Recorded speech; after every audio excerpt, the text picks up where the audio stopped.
1. Zara. So, what are your plans for winter break? My twin sister Zoe asks me while we are on FaceTime. I lean back in the chair and look out the small window in my little home office at the raindrops lingering on the glass.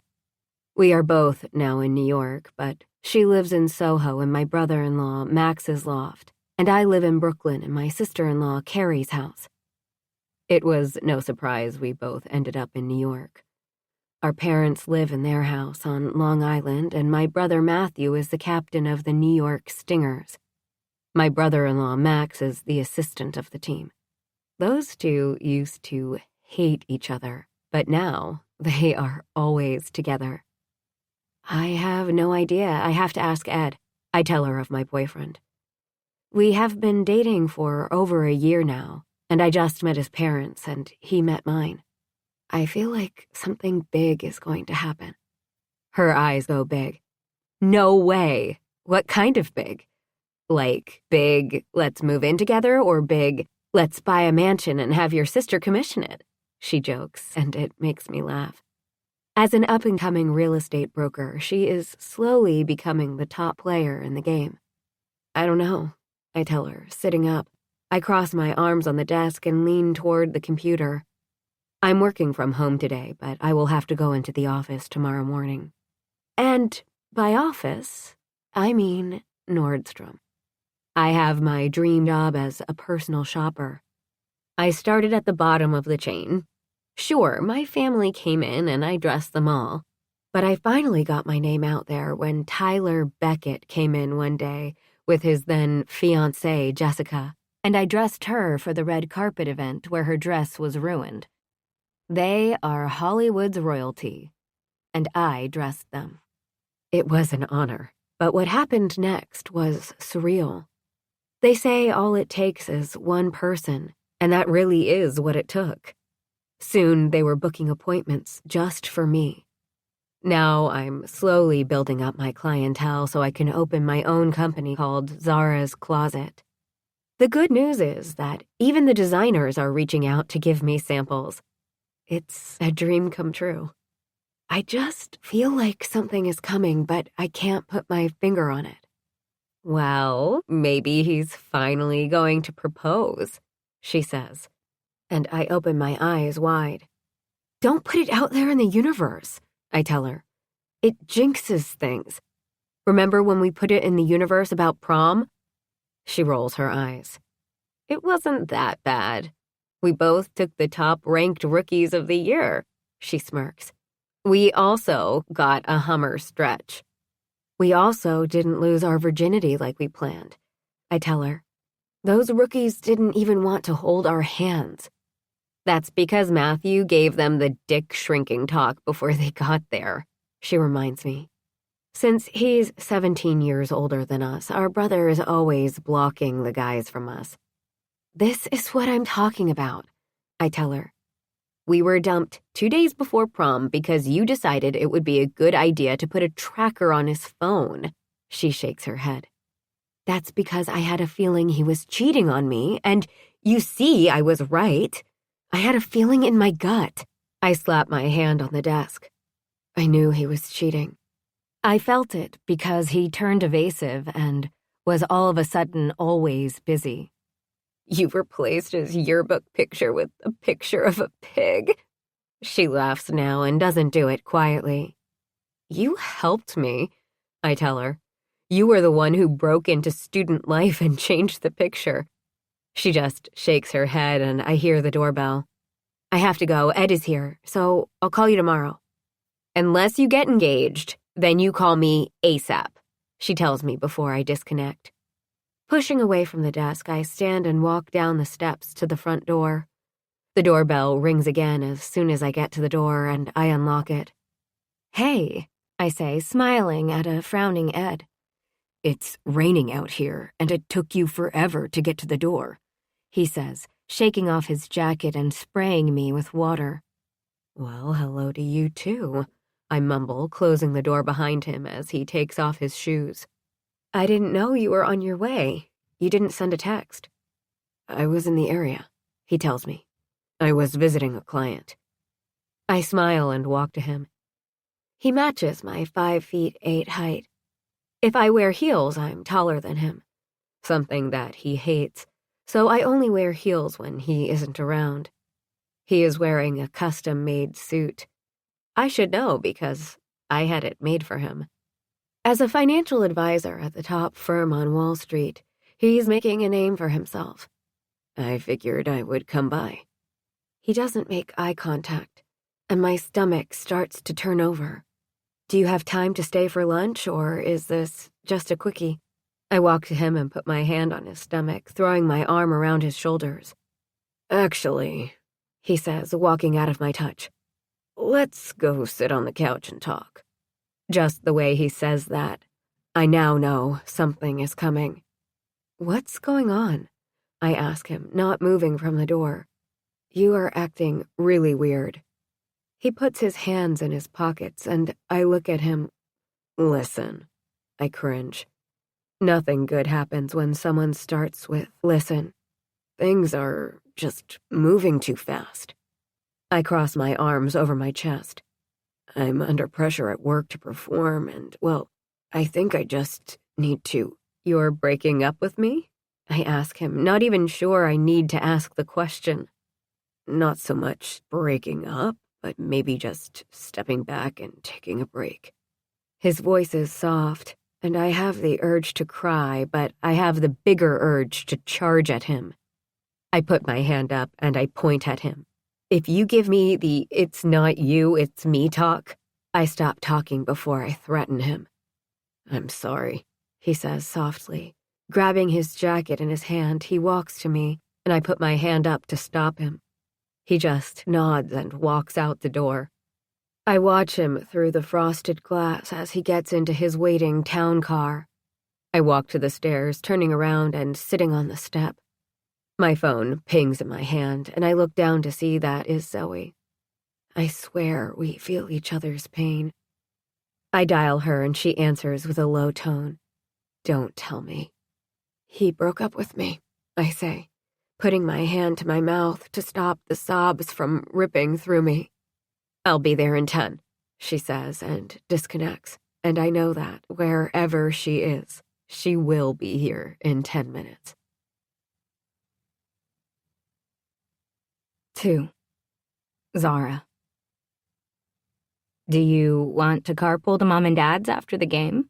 Zoe asks me, forcing me to look up from the salad I'm scooting around my plate. I shrug.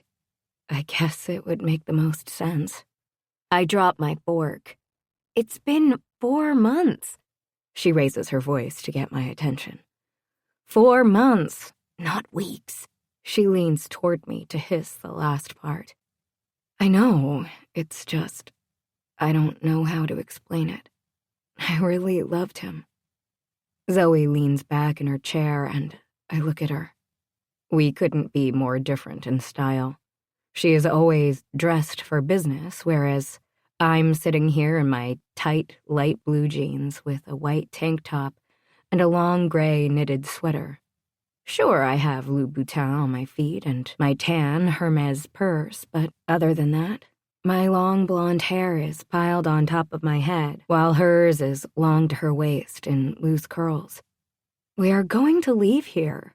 We are going to go to your house, and then I'm going to choose an outfit for you. I raise an eyebrow, and she rolls her eyes. Okay, fine. You will help me pick out an outfit for you this Saturday. You are going to dress up and put on more than just mascara. I wear makeup. I'm just working from home today, I tell her. I mean, I put on some foundation and lip gloss yesterday when I had to meet a client. I even did my hair. Okay, fine. There was half a bottle of dry shampoo in my hair, but it was sort of styled. I think it's safe to say the morning of Ed is over.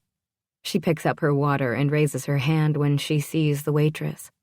You've done the, he left me, let's eat ice cream, for a week.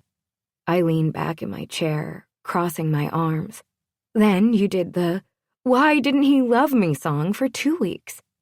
It was a day, I point out. and she now raises her eyebrow at me. Okay, fine, it was 2 weeks, but seriously, I loved him. Well, I think we are going in the right direction. You just use the past tense of love, she says, clapping her hands. I exhale a big breath I didn't know I was holding. Anyway, the point is that you need to get back on that horse. What if all I'm riding are donkeys? I ask. What if I never fall in love again? Are you kidding me? She snaps, and I know her sympathy is out the window. In fact, it was out the window 2 days after the breakup. Did you really love him? Yes, I shriek. He didn't even know you were faking, she hisses, trying to whisper, and I gasp. Every time. That was a secret. I reach for my bag and start to get up, and she tosses the napkin that was on her lap on the table. A secret between twins. I know what a secret between twins means, jackass. She calls me the name I hate. I've obviously kept it a secret because you don't have Vivian blowing up your phone. I don't say anything to her while we walk out, but she isn't wrong. Vivienne is my sister-in-law, Carrie's best friend. She's originally from France, but now calls New York home. She has one rule when it comes to dating. It's sex and nothing but sex. And she's very vocal about how many times she gets it and how good she gets it. So if she knew that I got it and didn't get it good, she would have rectified that. We walk out to the busy street, hearing the sound of honking everywhere. Where are you going now? She asks me, and I look at the town car parked at the curb waiting for her. I'm heading back to the office. Did you need a lift? She says, walking to the car. The driver gets out to open her door for her, and she shakes her head. Ricky, you don't need to open my door. Ms. Stone, he starts talking. Your father gave me strict orders to make sure you were well taken care of. I try to hide my laughter by rolling my lips. My parents are huge Dateline fans, and when they watched the one where the real estate agent was killed showing a house, they went a touch overboard by hiring him to drive and stay with her everywhere. That was 2 months ago, but she is the sensible one who will give in to them until she snaps. Me, on the other hand, I would have squashed that idea the minute they mentioned it. It's finally a nice day, so I think I'm going to walk, I tell her, and she looks at me in surprise. It's 2 blocks. I can survive. I laugh and blow her a kiss, then turn to walk down the sidewalk toward my brownstone. You can tell spring is in the air. The birds are chirping and the trees are finally starting to get some green on them. I stop at the flower shop around the corner from my house and pick up some tulips. My feet finally start to hate me when I'm walking up the stairs to the brownstone.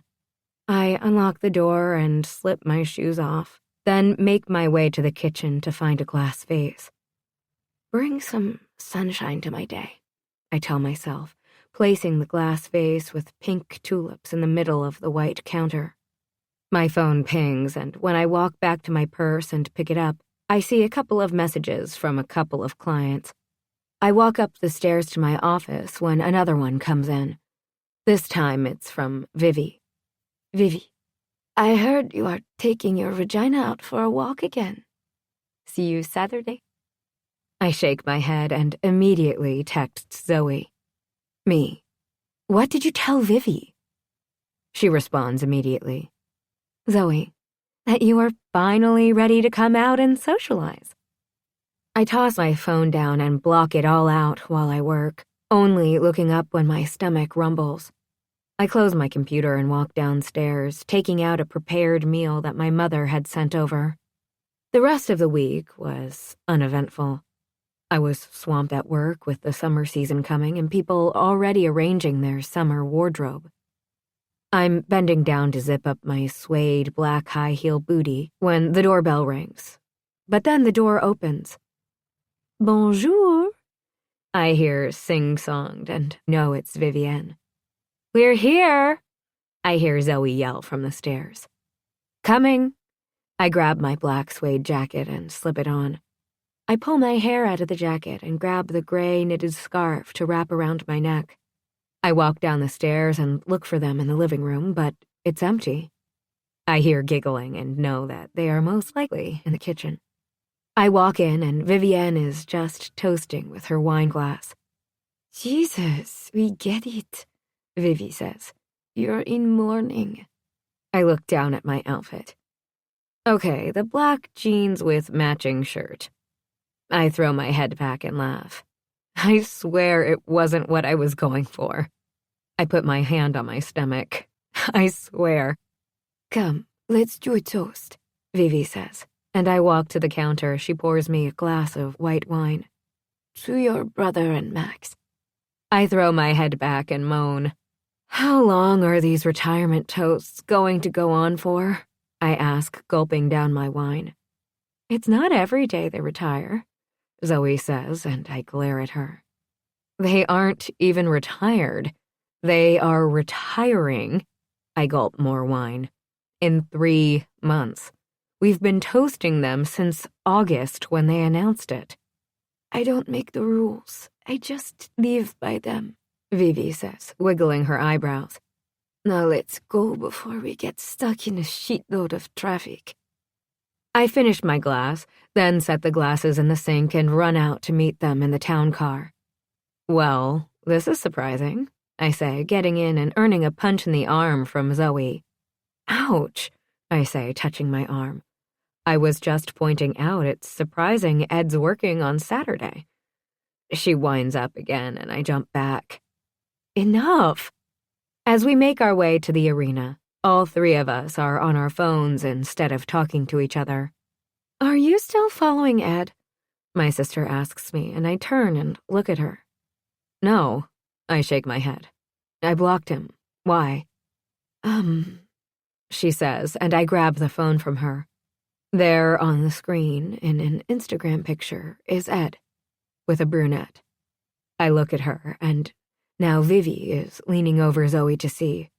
It could be a friend from work. Yes, Vivi says. Who he fucks? I open my mouth. Her hand is on his stomach, and his is on her shoulder. I look down and see that she's right. You only pose like that with someone you've been naked with. No, it's not, I say, looking at Zoe to help me out. And she shrugs her shoulders. I have posed like that with Justin countless times, I say, mentioning our little brother and then looking at Vivi, who does a disgusted face. I don't really think you have. I grab my own phone now and scroll to the album that we have together. Standing at 6'5", my brother is a monster. With jet black hair and light blue eyes, he's my father's clone. Okay, fine, I say when I finish looking at all the pictures and don't find any that support my claim. I grab Zoe's phone and go through his pictures now, and there is only one more with this woman, Brenda. She sounds horrible, Zoe says and puts her hand around my arms. She looks like she doesn't give him anal, Vivi says, looking at her own phone. And he looks like he hasn't had a good blowjob since you left him. He didn't really like foreplay, I almost whisper, and Vivi's head snaps up. She's looking at me like I just told her Santa never really existed. What? She whispers, and I swear she looks like she is going to cry. I mean, we did it, but every time I wanted to do it. I look at Zoe, who just shakes her head, telling me not to continue, but the words just come out. He was not into it. Vivi puts her hand to her mouth. Are you sure you were doing it right? I throw my hands up. Yes, I'm sure. I even watched porn before I did it to make sure I was, I motion with my head up and down. But did he... She looks down at my vagina and then looks up. Stop, Zoe says. You should stop there. Once, I tell her. He didn't really enjoy it. Oh my God. Vivian slaps the window. How many times did you guys have sex? A couple of times, I tell her. A week? She questions. A month, I tell her. He was busy and under stress. She throws her head back and moans. But the couple of times that you did it went on for hours, right? Like, all night? Now, I'm the one shocked, and I gasp. No, I mean, it's hard for men to get it up again after I use my hands, going big and small. This is worse than I thought, Vivi says, and then Zoe looks at her. Oh, trust me, it's worse, Zoe says, and then Vivi looks back at me. There was only a happy ending for one of them. Shut the front door, Vivian shrieks at the top of her lungs, and the car comes to a stop. I had happy endings.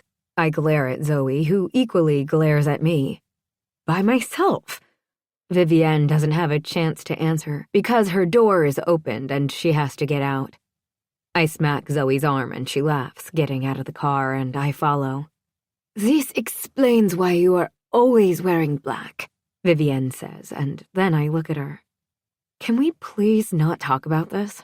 I tell her, and she just nods.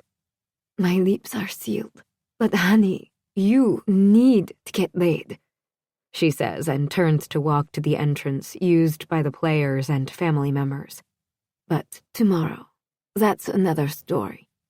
Oh my God, I say, looking up at the concrete ceiling and feeling Zoe put her arm around my shoulder. It could be worse, she says, and I look at her. We could be at a male strip club right now, and you could be fighting off the baby whale. I close my eyes and picture it. Don't close your eyes for too long.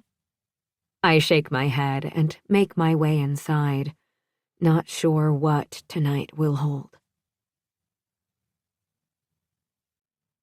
3. Zara. You think she's faking? I hear whispering next to my ear, but my eyes stay closed.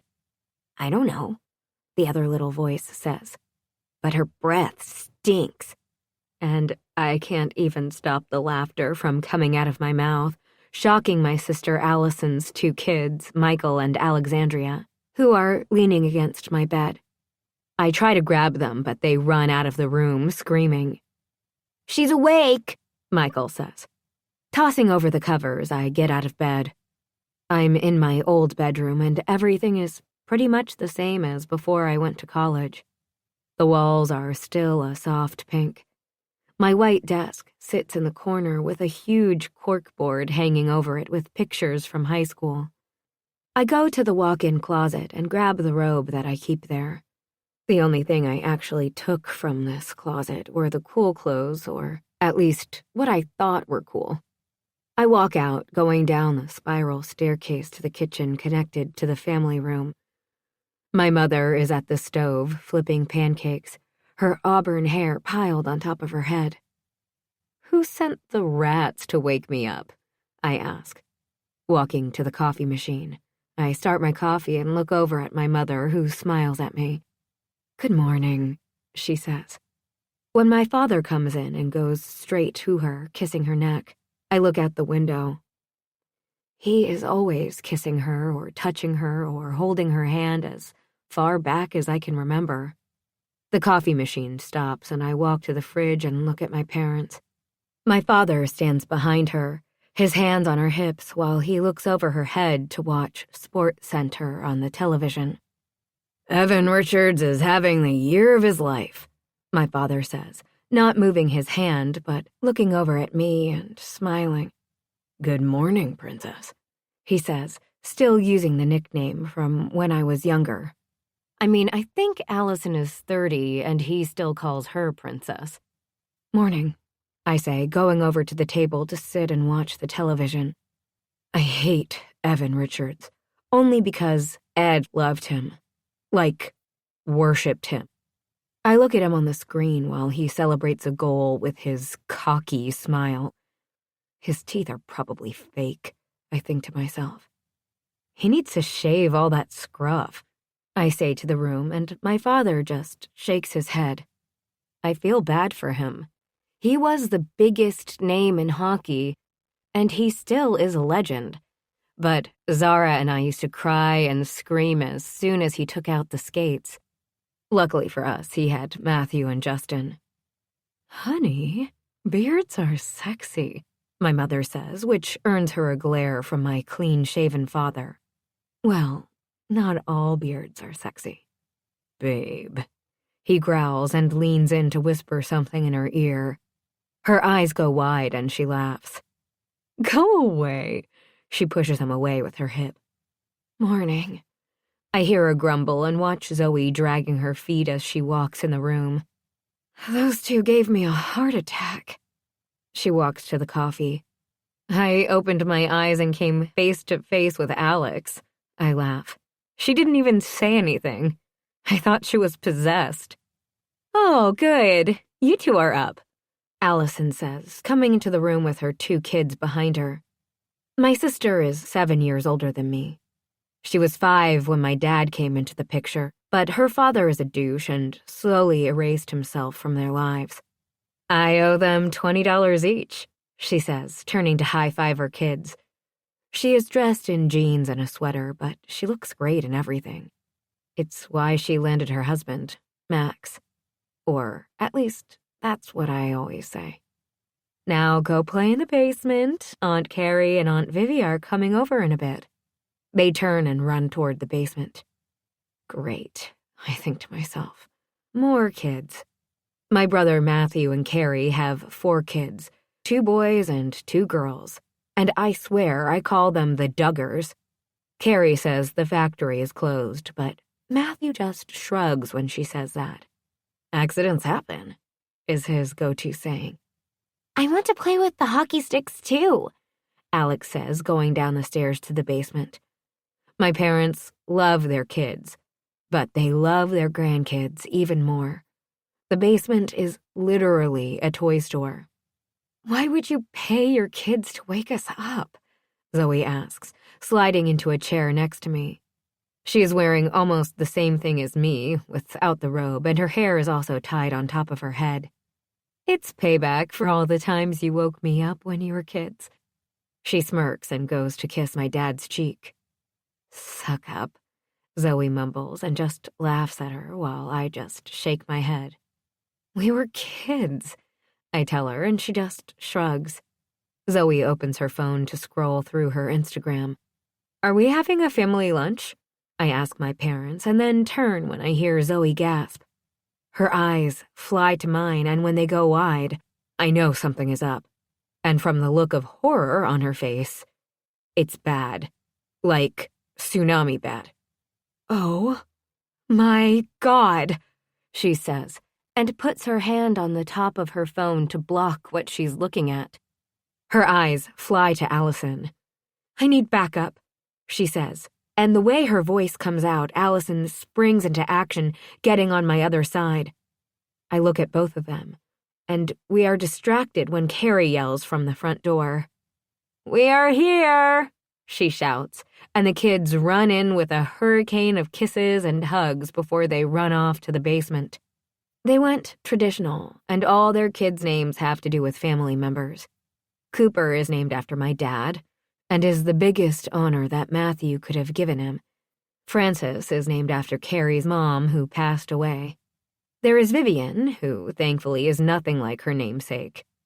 Then there is baby Allison, who just started to get her own sass. And she gets that from us, apparently. She slashed Cooper in the mouth 2 months ago, and he needed 5 stitches. She looked at them with her big blue eyes and said, He's a puke-ass bitch. We almost died when Matthew looked at us and glared. What's going on? She asks innocently, stopping mid-step into the kitchen to look at us. Vivi knocks into her from behind. My heart won't stop hammering in my chest. Things are about to go through the roof, Zoe says, and then turns to me. I need you to take a deep breath, which makes everything so much worse than before. Why would I need to take a deep breath? The worst-case scenarios are going through my mind. wardrobe malfunction to one of the Hollywood stars, worst dressed list. So many things. Holy shit, is there a paparazzi picture of one of my clients? My hand goes to my chest, but she just shakes her head. It's worse, she whispers, and I see the tears forming in her eyes. I reach over and snatch the phone out of her hands. She tries to snatch it back, but she's too late. I see it there. The picture is in color this time. Ed kissing his new girlfriend. But what my eyes fly to is the hand she is holding up with a diamond ring glistening on her finger. Get my phone, she shouts. And they all spring into action trying to get the phone from me, and I'm caught off guard. Allison grabs my phone, Carrie grabs the remote to turn off the television, my mother rushes to my side, and Vivi rushes to the wine fridge and pulls out 3 bottles. What is going on? My father just stands in the middle of the kitchen. Shocked and confused, he darts his eyes from one person to the other. Motherfucker! I yell at the top of my lungs, shooting out of my chair. Rage, anger, and hurt fill me. Oh my God, my father whispers, but he still doesn't move as he watches me start to pace. The women around the room spring into action. My mother comes to my side, but I can't stop walking. Zoe comes to stand next to her while Allison looks at the phone. Her eyes come to me when she finally reads what I just read. That motherfucker, she says and tosses the phone to Carrie, who gasps out loud. She puts the phone down on the counter with more force than she should and then walks to the fridge for the bottle of tequila. What the hell is going on? Can someone please tell me what is going on? My father asks, rubbing his hands through his hair. No one answers him. Vivi pours the wine while Carrie pours a shot of tequila and brings it over to me. This isn't going to help, but it can't hurt, she says. I take the shot from her and swallow it down, and it burns the whole way down. For the love of God, I need one of you women to tell me what is going on, he shouts. Why am I the only man around here? He's getting married, I tell my father after accepting another shot of tequila. Coughing after I swallow it down, I wipe my mouth with the back of my hand. Ed is getting married. I shake my head. That pencil-dick lying motherfucker is getting married. Oh, honey, my mother says from beside me. Vivienne now goes over to the cell phone and grabs it, reading the caption out loud. When you find the one, you take the leap. Marry me. She rolls her eyes and pretends to gag. Le trou du cul. Asshole, she says in French. That pencil-dick motherfucker, I say now, angry again. I knew he was a tool. You told me he was a tool. I point at Zoe, who just nods. I did, she says, and I start to pace again, the heat from the tequila spreading through me. Oh no, baby, it's not you, it's me. I imitate him, sounding like a whiny baby. I'm just tired, baby. She never even had a happy ending, Vivienne says from the counter while she drinks her glass of wine. Carrie walks up to her and grabs it from her, gulping it down. I don't want to hear this, my father says. Are you going to be okay? He comes to me and puts his hand on my arms, bringing me to his chest. My face rests in the middle of his chest, the safest place I can be. Of course she's going to be okay, Zoe says, going to get her own shot of tequila. She winces when she swallows and then gags. That shit is fucking disgusting, she points at the bottle. I'm going to go down with the kids, my father says, kissing my mother's lips. Love you. Ugh, Dad, not now, I groan at him. He just laughs and walks out of the room. So what are you going to do? Carrie asks me, and I look at her. I shrug. I have no fucking idea. We should send him a box of vibrators, Vivienne says, and then looks at Carrie. Remember when Matthew threw all yours out? We all groan now. Right in the middle of the street. Allison can't help but laugh, and neither can I. I need to see the picture again, I tell them, and grab the phone from the counter where it was laid after making its way through everyone's hand. I look at the picture. His hands are on her face. He's such an asshole. He is, Carrie says, but you can't let him get to you. Well, you can let him get to you, Zoe says, and I look at her in shock. But then you take all that energy and we devise a plan to castrate him. Girls, my mother says, shaking her head. I'm not going to lie. We are a handful, and no matter how many times we said we would be good, it would just go downhill and fast. The number of times we got pulled into the office at school was a record, and I swear the teachers let out a collective sigh of relief when we graduated. What? Zoe puts her hands up. I mean, Allison. She looks at her. You watch Game of Thrones. Don't they do that? And the guy still lives, right? It's true. You can survive without a penis, Allison says. Then hears my mother groan. But I don't suggest you guys cut off his penis. Thank you, my mother says. Fuck that, Vivian says. Hit him where it hurts. Yeah, Zoe says, nodding. Hit him where it hurts. But will it hurt if he doesn't even use it? Vivian, Carrie hisses. Not helping. My father walks back in the room. Is everything okay in here? We're talking castration, but it hasn't been decided, my mother says, wringing her hands while my father's eyes go big. Oh, I know, I say, running upstairs and grabbing my phone. That fucker wants to get married. I laugh bitterly, opening Twitter. I'm crashing his fucking wedding. Oh, dear God, Carrie says while Vivienne cheers me on, earning her another glare, but this time from my parents also. What are you doing? My father asks, and I smile, almost like a Cheshire cat with the mouse tail flipping my mouth. I'm getting myself the hottest date out there, and we are going to go and congratulate that pencil dick asshole. What do you mean by getting yourself a date? My father asks, his face going white. Are you hiring an escort? Zara Stone, he hisses out my name. Not exactly, I say, smiling. I'm going to do better. Why am I the only male in this house? He yells and sits down on one of the stools, and my mother walks to him. She's going to give me a heart attack. Oh my, I hear from Allison laughing on the side. This is going to be so good. What is going on now? My father asks. And then she hands him the phone and displays what I just did 2 seconds ago. Zara Stone at Zara Stone. When your ex-boyfriend gets engaged, you ask his idol, at Evan Richards, to be your date to crash his wedding. What do you say? Want to be my date? Hashtag, my ex has a pencil dick. Zoe reads it and turns to high-five me while Carrie rolls her lips, trying not to laugh. Allison puts her hands in front of her mouth, and Vivienne just nods, drinking her wine.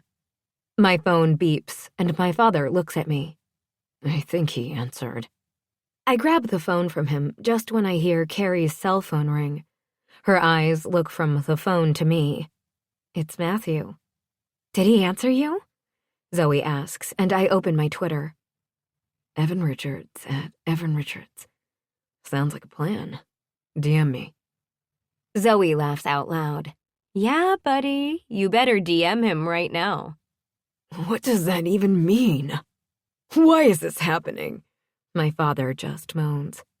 It's happening because he is a pencil dick asshole who basically lied with the whole, I have so much work and I have to focus on that bullshit. Well, guess what? I'm going to get the last laugh, I tell him, and he just shakes his head. Matthew is freaking out, Carrie says, trying not to laugh with the phone by her ear. Hold on, let me put him on speaker. Zara! His voice fills the room. Are you out of your mind? He asks in one breath and then continues. No, don't answer that. We all know you are out of your mind. Hey, Matthew, I say, and he stops talking. Is it true you threw out Carrie's vibrator? Who told her that? He hisses. I have to be on the ice in 20 minutes. I don't have time for this today. Who asked you to get involved? Zoe says. I mean, you won't even let your wife have a vibrator. She looks deprived. She isn't deprived, he says, and the date with Evan is never going to happen. Matthew Grant, Carrie pipes in. Don't you dare. Your sister is brokenhearted. This is going to end up on SportsCenter, Matthew grumbles. I have to go. Kiss the kids for me, and you twins. I look at Zara, and she looks at me. I'll liquidate some stocks to make sure I have bail money. He laughs, but my father groans. I see this ending very badly, my mother laughs. For one of us, anyway, I smirk at her. 4. Evan. Let's go! The coach yells at me to start the drill. I skate from the corner of the rink to the blue line, looking slightly over my shoulder, and wait for Corey, my defenseman, to pass me the puck. I skate a little to let the puck hit the back of my stick. I hustle it up now, pushing against the boards, the sound of ice crushing under my skates echoing in my ears. I skate past center ice, all the way to the other blue line, looking over and seeing that line partner Denis is a second behind me. This summer, I worked on my speed and my cardio, and it's paying off in one of my best seasons ever. I'm number 1 on the leaderboard for goals, number 1 for points, and if this continues, I'll be in the running for that Art Ross trophy. It's so close I can taste it. Skate harder, I yell to Denis. He tries, but I just go without him, shooting at the empty net and watching the puck drop in the back of the net.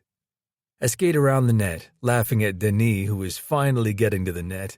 I now switch backward and look at him. Guess having that donut before practice wasn't a good idea, I tell him, and he sticks his gloved hand up, telling me to fuck off. The sound of the whistle has me stopping. That's it, Coach says. Rest for the night, boys. Tomorrow's practice 10 a.m., he says, skating off the ice, and we follow him. I get off the ice and walk down the red carpet to the dressing room. Unsnapping my helmet, I put my stick against the wall with the rest of them. I take off my glove and put it on the bench right under my name. I grab my phone and see that I have a couple of messages from my sister Candace, who takes care of my social media. Well, she takes care of Facebook and Twitter. I do my own Instagram, which is a pain in my ass. I'm going to be dropping off 50 shirts for you to sign tonight. Don't forget to call Mom. I also fed your dogs. Also, you should check who just tweeted you. Might have to go undercover, brother. I'm about to open my Twitter when I hear laughing behind me and look over to see Yari, our goalie, sitting down looking at his phone. He looks up at me. Dude, did you check your Twitter? I shake my head and open my phone. Zara Stone at Zara Stone. When your ex-boyfriend gets engaged, you ask his idol at Evan Richards to be your date to crash his wedding. What do I say? Want to be my date? Hashtag, my ex has a pencil dick.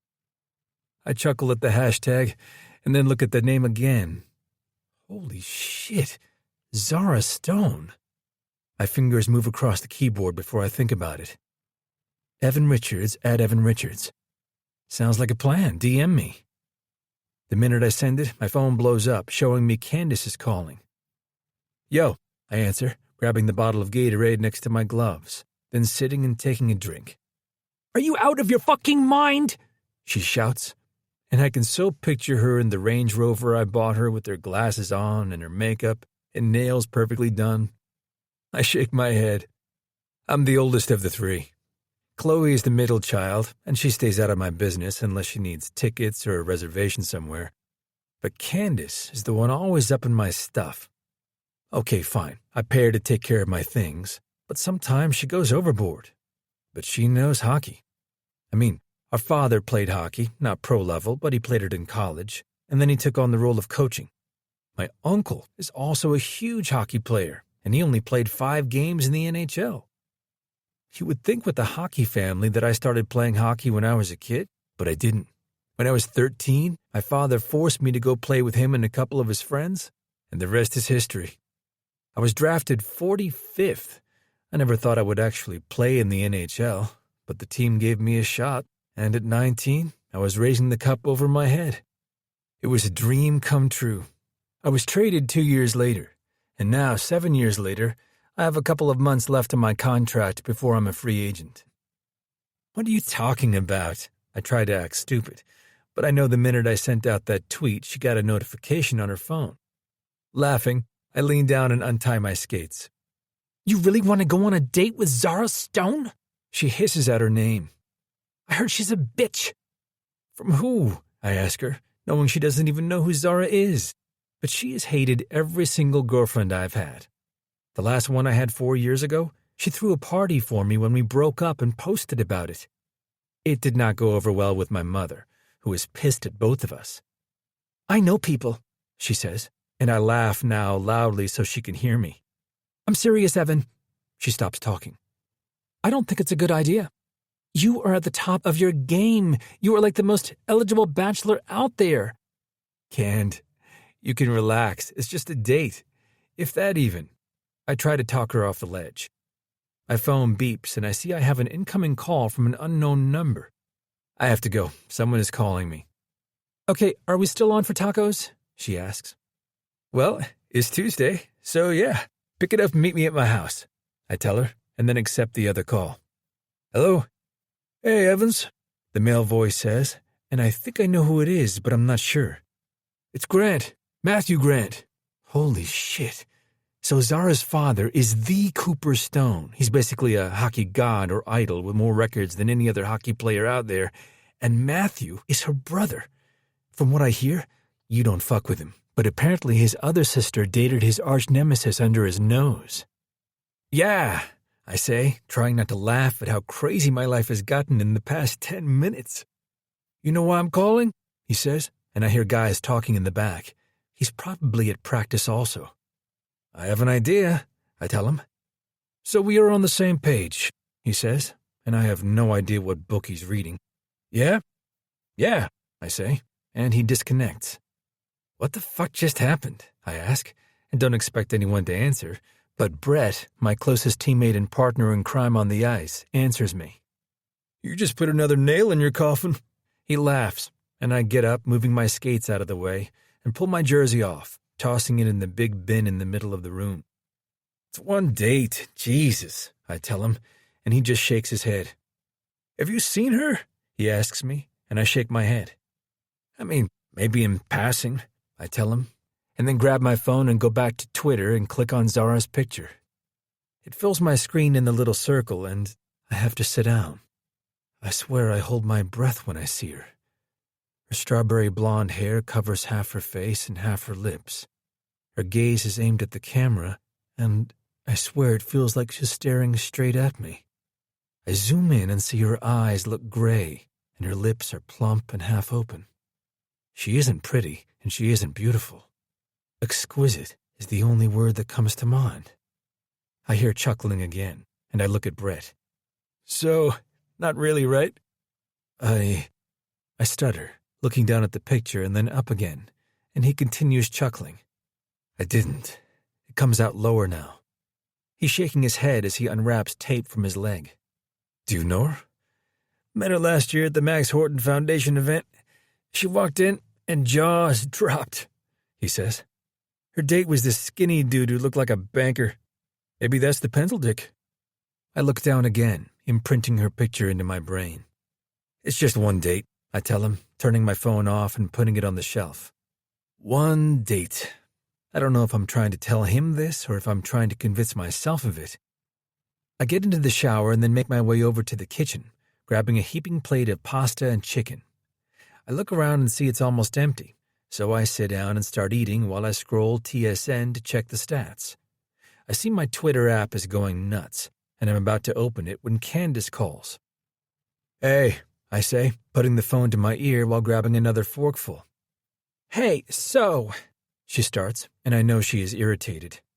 In case you were wondering, you have about 4,000 DMs with girls' numbers. There are actually 50 people who created fake Zara Stone accounts. I shake my head. But did Zara ever DM? I ask. She did. She dropped her number, she says, and I go through them, stopping at the one I know is Zara's, and see she put in her number. Are you going to call her? Yes, I say, grabbing my drink and taking a sip. I think it's a mistake, she says. I'll remember that, I say, and disconnect. I look down at the number, and for the first time ever, my palms are sweaty. This is stupid. I've called girls before. This isn't even me reaching out to her. She reached out to me first. I don't have the balls to call her, so I text her instead. Me. Hey, it's Evan. Is now a good time to talk?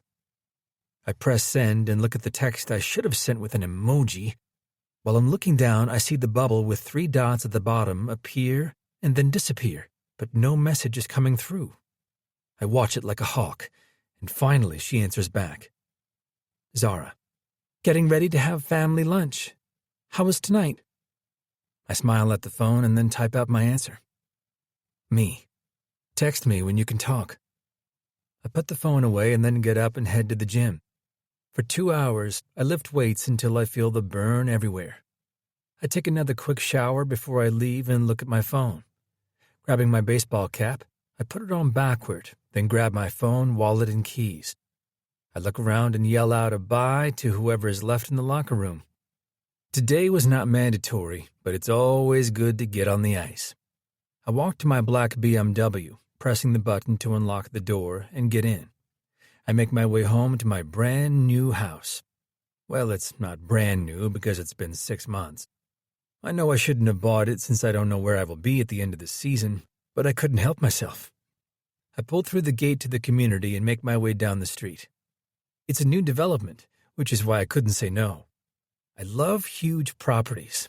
I don't really care how big the house is as long as I have my space. I pull into the concrete drive that runs in front of the house and then turns into the driveway that leads to my house. The grass is green, but it's Dallas, so it's always green. After I park in front of the garage door, I get out, hearing the barking. I laugh and walk up the one step to the huge brown door. The tinted glass doesn't allow me to see inside, but if I know my dogs, they are at the door. I open the door, and Lilo and Stitch jump on me. Hey there, I say, walking into the huge foyer. A winding cast-iron staircase leads to upstairs, but the staircase is blocked off by a cast-iron gate to keep the dogs from going upstairs. I look to my left and see that the bedroom door is still closed, which is great since 2 days ago they got into there. Lilo is a golden lab and Stitch is a chocolate lab, and boy do they get in trouble. I rub their heads and then walk through the foyer and straight into the family room. This is where I spend most of the time. I had the brown couches custom made to be almost like you're lying in bed. The 80-inch television hangs over the sand-colored marble fireplace.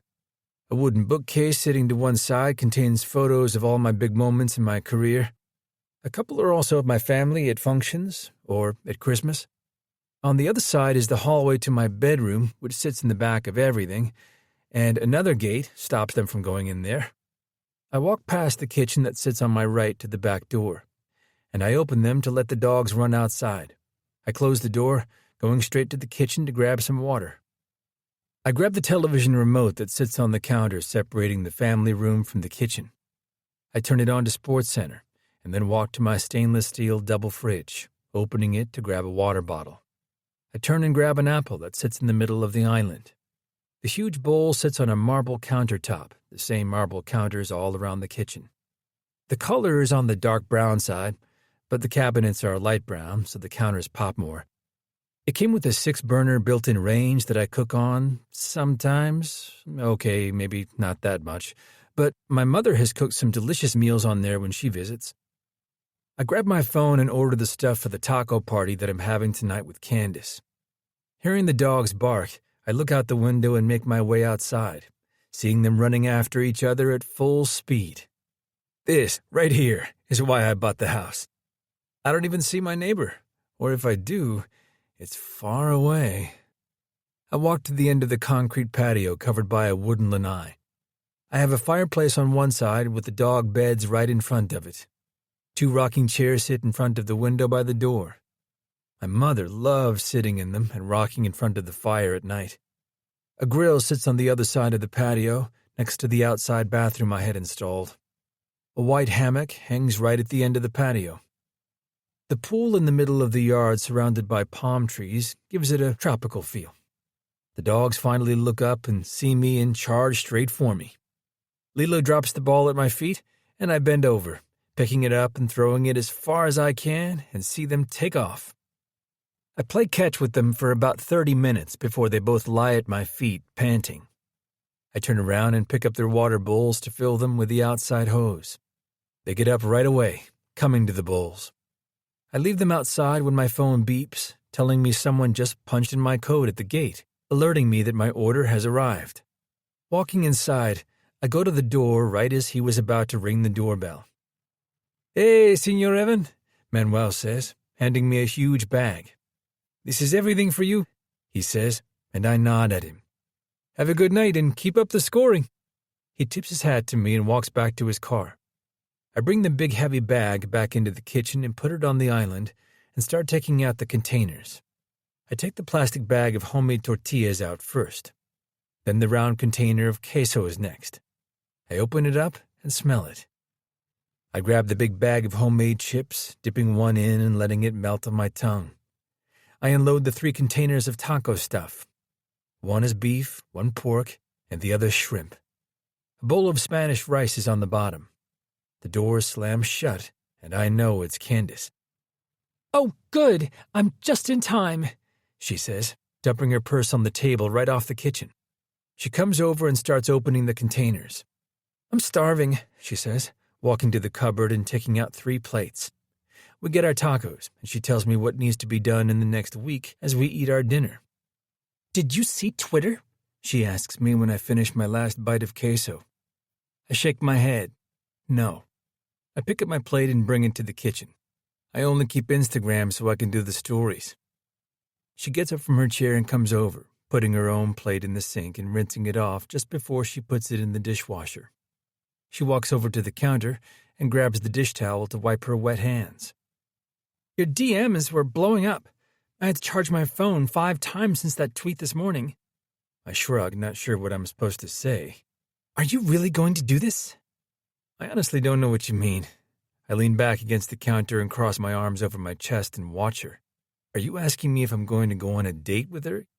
"Yes, I said I would." "You don't even know this girl. I heard she's drama rolled up in her 5'10" body," she says, not missing a beat. "It's one date, Can. I'm not getting married," I tell her, and she just nods. "Fine, but when it blows up, and it will blow up, I'm not helping you clean up the mess," she tells me, walking to the table and grabbing her purse. "I pay you to clean up the mess," I tell her. "Don't forget that." "Yeah, well, you don't pay me enough. I'll be demanding a raise," she says. Turning and walking out of the house, she slams the door behind her. I shake my head and rub my hands over my face. The dogs follow me, and as soon as we get to my room, they run and jump up onto my king-size bed. My feet sink into the light gray carpet as I walk to the bed and scold them, pointing at their 2 beds at the end of the bed. They look at me and then walk out of the room to no doubt go lie on the couch. I walk to the dark gray side tables, taking the remote and turning on the television that hangs in front of the bed over the fireplace.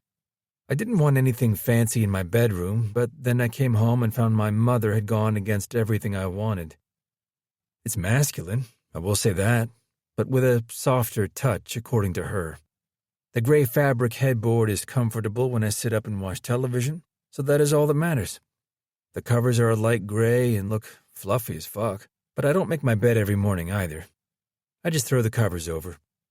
I fall into bed when the phone in my pocket buzzes. I see it's from Zara, and a smile comes over my face, but I have no idea why. "Zara, I'm free to talk if you are." "Here goes nothing," I say to myself, pressing her name and listening to the phone ring. 5. Zara. With shaky hands, I type out a text I've been thinking about since this morning. Me. I'm free to talk if you are. I got home from my parents' house an hour ago, and for the last hour I kept going over in my head what the hell I did. When he texted me if I was free to talk, I went into the bathroom so Zoe didn't know I regretted sending out the tweet. It was in the moment, and I'm totally blaming the tequila. The phone ringing makes me look at the bed where I tossed it when I sent him the text, not even thinking he would be by his phone. I pick it up, and my heart starts to speed up a touch. Okay, a lot. And I finally press the green connect button. Hello, I say to him, trying to get my voice to sound as calm as possible. But it so doesn't. Zara, he says. I sit on the bed, listening to his gruff and deep voice. I'm not going to lie. I spent the whole drive home Googling him. I can't say that I was surprised he was good-looking, but he's honestly the hottest guy I've ever seen. His face has a scruff that I like. No, scratch that. That I love. His hair is cut short on the side and long on top, and I could see running my hand through it. When I looked into his brown eyes, and it looked like he was actually looking at me, I knew I was way out of my league with this guy. I mean, the man had 100 Pinterest boards already dedicated to him, so I might have flipped through them. Okay, I did. Hey, I say, trying to sound casual. What's up? He chuckles, and I swear my stomach flips. Not much, really, he says, and I hear the ruffling of sheets and wonder if he's at home or on the road. Just getting into bed. I look at the clock and see it's 9 p.m. my time, so I ask him, what time is it there? Just after 8, he says, taking a deep breath. Is it almost your bedtime? I joke with him. Gotta save my energy for you, he jokes. Did you have a good day? I shake my head and chuckle. Oh, you know, the normal. Found out my ex is engaged 4 months after breaking up with me so he can focus on work.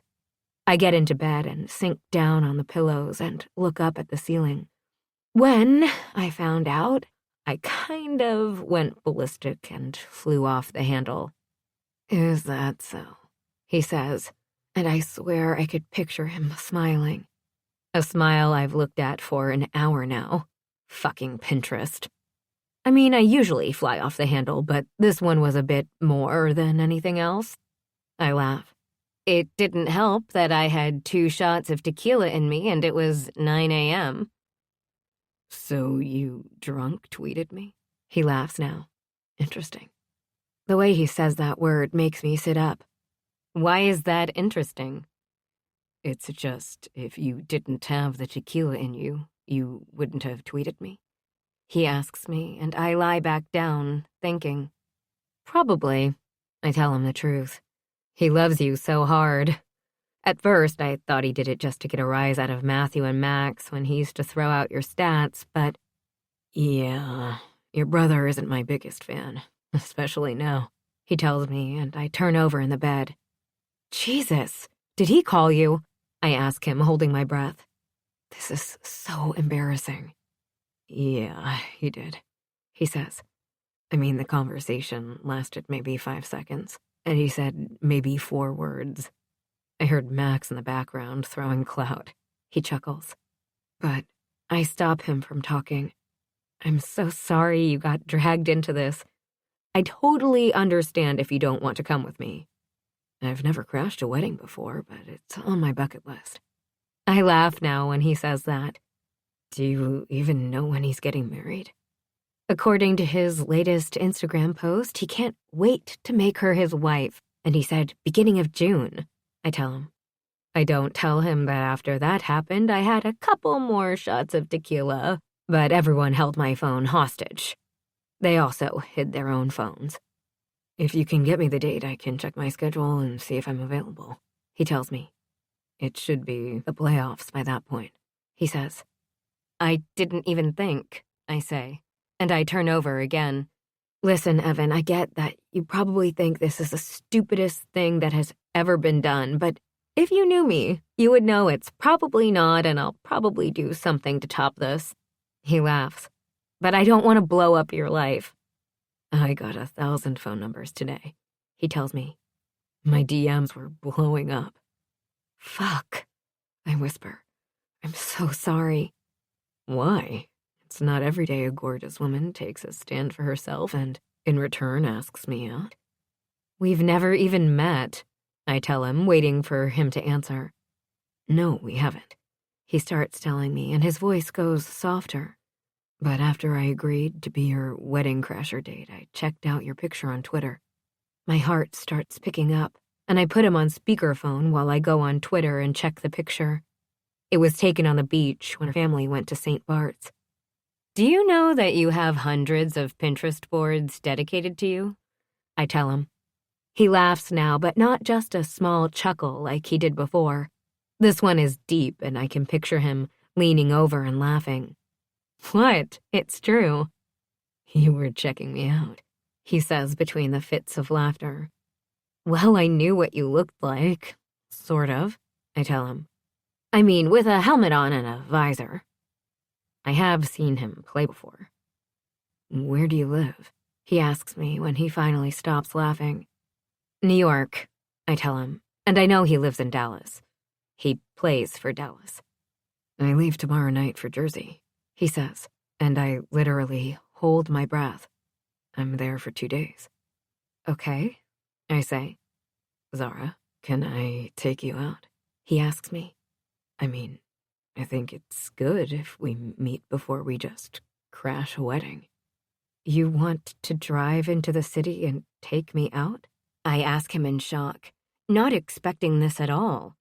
I expected a couple of texts, and then we would just mutually show up at the wedding and pretend we like each other and then go our separate ways. Yeah, we actually have the whole day free. We're flying up at night so we can rest, he tells me. I have a couple of appointments that day, I tell him, but I'm free late afternoon. This is another bad idea. Well then, he says heavily, it's a date. So, a date before a date. I make sure I understand what's going on. Or is it a meeting before a date? What? He chuckles again. I don't even know what that means. So a date is wine and dine, I tell him, and a meeting is sitting down and getting things on paper so there is no confusion on what is going to come. Zara. He says my name and my stomach flips. I'm coming into New York. I'm picking you up, and I'm taking you out for dinner. He doesn't stop there. You can call it whatever you want to call it. That doesn't answer my question, I tell him, my hands getting clammy. Well then, I guess we'll find out, he says. What is your favorite food? I say, not sure I can put a sentence together. What is going on with me? I think the tequila was spiked. Fucking Justin probably put moonshine in there. I'll surprise you, he says, and I want to tell him I hate surprises. I loathe them. I would waterboard a person to know. So can you text me your address? I can meet you, I tell him. I mean, I'll already be in the city at work, I say.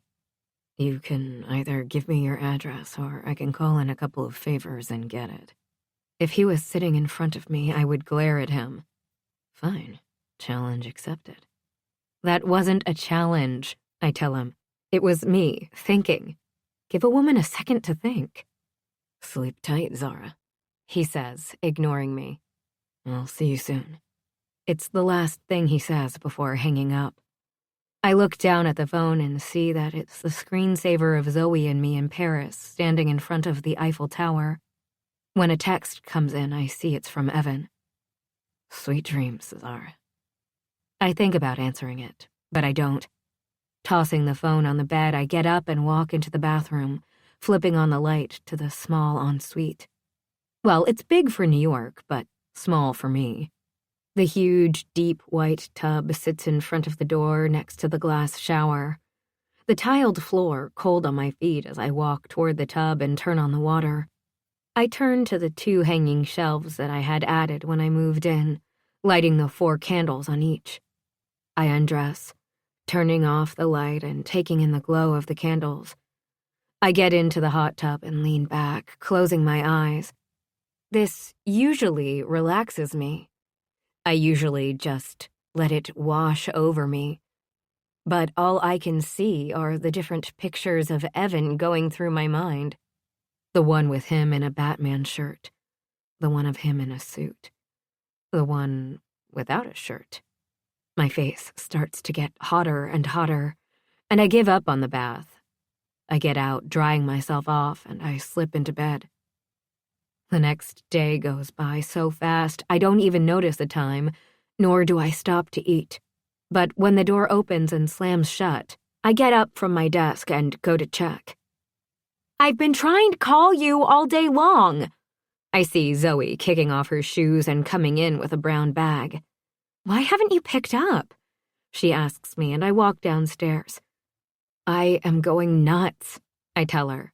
Not only is there the gala for the Horton Foundation that everyone wants to get fitted for, but people are also starting to get ready for the NHL awards. Then there are 2 red carpet events coming up, I say, reaching out and grabbing the bag from her. "Did you get me Chinese?" I ask, hopeful, and she looks at me. "It's Monday. Of course I got you Chinese. Go set up in the living room and I'll get the plates," she says, going to the kitchen while I walk into the living room. I haven't really done anything to it since Carrie and Matthew lived here. It looks like it's been in a magazine ad. I walk into the room, looking out the bay windows at the night sky. A hidden bench where I've curled up with a book more than once sits under the window. The room has one color, all white, but the couch is a huge U-shaped deep brown. A million throw pillows are placed all over, but what gets me is the fireplace right in front of the couch. It's old school and hand-carved in white marble. A huge screen television sits on top of the fireplace. The coffee table is a huge square. I have a tray on there where I put all the remotes and glasses and stuff. I turn on the television and find the Dallas game playing again. I don't change the channel, and I sit, opening the bag to take the food out. "Oh, you got so much food," I say over my shoulder as I take out the fried rice, lo mein, beef and broccoli, sweet and sour chicken, and kung pao shrimp. A bag of wonton and some egg rolls. "Jesus, how many people are we expecting?" I ask her when she comes into the room. "I ordered when I was hungry," she says, coming over and grabbing an egg roll to pop into her mouth. I open the containers and grab the spoons she brought and put them in each one. I swear, I don't think I've ever been this hungry. "Did you not eat lunch?" I ask her, grabbing my own plate and putting food in it. "Did you work today?" I ask her, taking in her yoga pants and top. She's always dressed up. "Yeah, I had a meeting this morning, but then worked from home," she tells me, grabbing her own plate and then looking up at the television. "Why are you watching this?" she asks me, and I just shrug. "We don't like hockey. It's a known fact. We go to the games for the food and to drink. We watch it only when forced to, and only if our family is on the ice. I just turned it on, and it was this," I tell her between bites. I look at the screen when I hear Evan's last name. Seeing him skating on the ice, I follow him with my eyes as he skates over the blue line. It looks like it's 2-on-2. He passes over to the guy on the other side, and the goalie follows the puck, sliding across. Except the guy just slaps it back to Evan. He is already winding up for a one-timer, and the goalie doesn't have enough time to get back before it sails past him. "Whoa, that was a nice play," I say, and watch him skate to the board and point at his teammate with a huge smile on his face. My sister is looking at me with her mouth opened. "What the fuck did you just say?" she asks me, almost whispering. "Were you watching hockey and liking it?" She puts her plate down, and I just smile. "Oh my God, what's going on?" she says, getting up and looking around the room. Am I being punked? Is that it? I was just saying it was a good play. I pick up the remote and turn it while he skates to the bench and high-fives his teammates. What do you want to watch? Have you spoken to him? She asks me and puts her hands on her hips. I try to lie to her, or at least I attempt to by just shaking my head. But she knows me because she is half of me. Pinky? Since we were 4, we always said Pinky if we were telling the truth. What? Don't play dumb with me, Czar. Have you spoken to him? I put my plate down and turned to her. I called him yesterday. Or, he called me, actually. I tell her the truth. But it was to talk about the wedding. It's a half-truth. And she sees it because now her hands go from her hips to cross over her chest. At times like these, I really hate that she knows me so well. He's taking me out tomorrow. What? She shrieks. Spill! I throw my hands up in the air. There really isn't anything to say. He said I'm going to Jersey, so let's go out and talk about the wedding. So it's a date? She asks me the same question I've been asking myself all day long. No, I say, and my tongue almost feels heavier. It's a meeting. Where are you meeting him? She asks me, and I just shrug. I have no idea. I'm assuming he's going to text me tomorrow with the details. I pick up my plate again. He's driving in from Jersey to have dinner with you? She comes back over. What are you going to wear? I have no idea, I tell her honestly. Can we just talk about something else? For now, she says, but all bets are off tomorrow night. I don't say anything. I just watch the television, and for the rest of the night, the only thing going through my head is this meeting/date I have tomorrow night. 6. Evan. The buzzer rings, letting us know that the third period is over. I jump over the board from the bench and skate over to Yari to get in line to congratulate him on the victory. Good game. I knock my helmet to his goalie one. Nice one-timer, he says, and I laugh and skate to the center ice, and the team raises their sticks to the applause of the fans who remain. I get off the ice, and the celebration is already underway when I sit down at my spot. Unsnapping my helmet, I take it off and set it next to me. The door closes, and the coach comes in. You guys did good out there, he starts, and I am already taking off my skates and grabbing my slides. Everyone else is also undressing. You guys are getting caught up in the neutral zone, and I don't like it. No one says anything because he's right. The bus leaves for the airport in 1 hour. We'll land at 2 a.m. local time. Tomorrow is an off day, so rest up.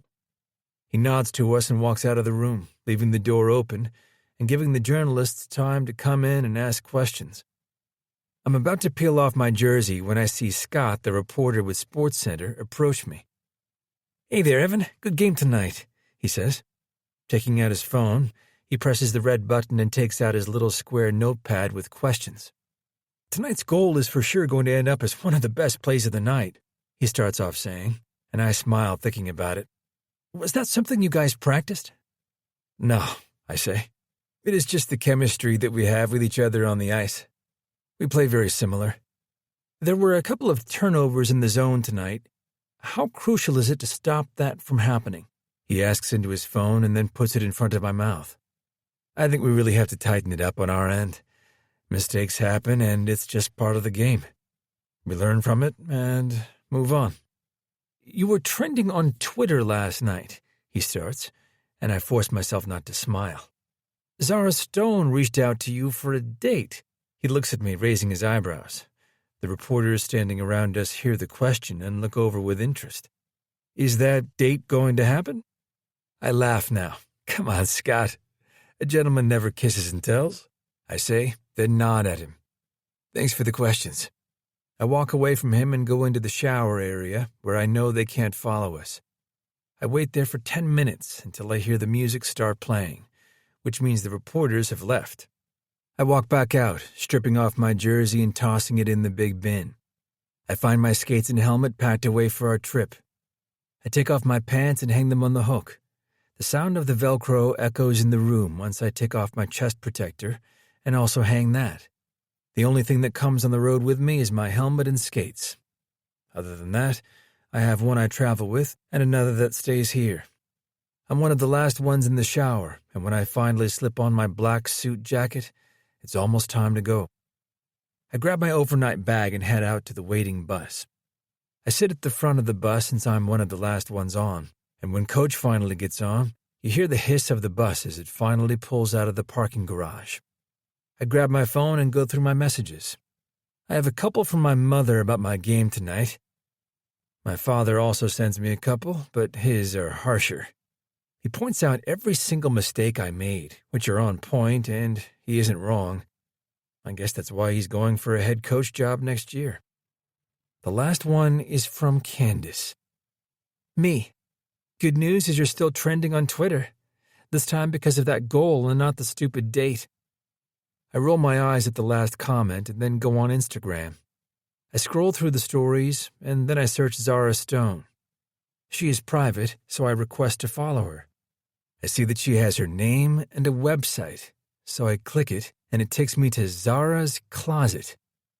I don't have time to search anything because the bus comes to a stop and I get up. I take a picture of the plane for my Instagram story. As soon as the plane takes off, the food starts coming out. The sound of plates clinking fills the air, and I open my phone again. I sat by myself this time, and when I look around, everyone seems to be in their own world. That is what happens when you travel late at night. I scan her website and see that she works for Nordstrom, and I set a plan in motion in my head. When we finally land, it looks like everyone is ready to crash, and no one really says anything as we get our keycards. Dumping my bag right inside the door, I undress and finally lay my head down at almost 3:30. I close off my phone completely, and when I wake up in the morning, I'm shocked to see it's almost noon. I pick up the phone and call the front desk to request a car. I get up, washing off my face and grabbing my black jeans and a black t-shirt. I run my fingers through my hair and then slide on my black leather jacket. With my wallet in my hand and my phone tucked into my back pocket, I make my way downstairs. I spot some of the guys and just nod at them while I walk to the front desk. I put on my dark Ray-Bans so no one really notices me. I grab the keys to the car waiting at the front door and punch in the address on the GPS. It says it will arrive at my destination in 40 minutes. I add 20 minutes for traffic, but I'm surprised when I make it there in under an hour. Finding parking is a nightmare, but I just park at the first underground garage I can find. When I walk out of the car and make my way to the store, I get all these butterflies in my stomach. I start to wonder if maybe this wasn't the best plan I've ever had. I pull open the door to Nordstrom and take a look around. I walk through the cosmetic area and then spot a woman dressed in black. "Excuse me," I say, and she turns to look at me, a smile plastered onto her face. "I was wondering where the service counter was." "Third floor," she says, pointing at the escalator. Nodding at her and smiling, I turn and make my way over to the service counter. The woman sitting behind the desk has a headset on as she fields calls. "Good afternoon," she says, smiling. "How may I help you?" "Hi," I start to say, and my heart beats so fast I swear it's going to come out of my chest. "I was wondering if I could have an appointment with Zara Stone." The woman looks at me. "I don't know if she is taking any other clients today," she says, and then looks down. "I know she is with someone now." "If you can ask her, I would really appreciate it, and I will pay double, if that helps." I smile at her, and she just nods. "Let me see if I can reach her," she says. "Sure thing," I say, and walk over to the two chairs on my right. I sit down and take out my phone, and my head is down when I hear the sound of heels clicking. My head comes up the second she walks into the room, and it's a good thing I'm sitting down because I think I would fall. She doesn't see me there, so it gives me time to get myself under control. Her strawberry blonde hair hangs loose to her waist, and she is wearing loose blue pants that stop halfway down her calf. Her white long-sleeve sweater just makes her elegant and classy. The sleeves cut open at her wrist, and those fucking sky-high heels make her even hotter. "Hey, Zara," she says, smiling at her. "This is the gentleman who asked for you," the receptionist says, and points at me. Zara finally notices that I'm in the room, and if I thought she was breathtaking walking in, it's nothing compared to when she faces me. I see that her eyes are almost emerald and her lips a perfect shade of pink. Her eyes land on me, and surprise fills her face.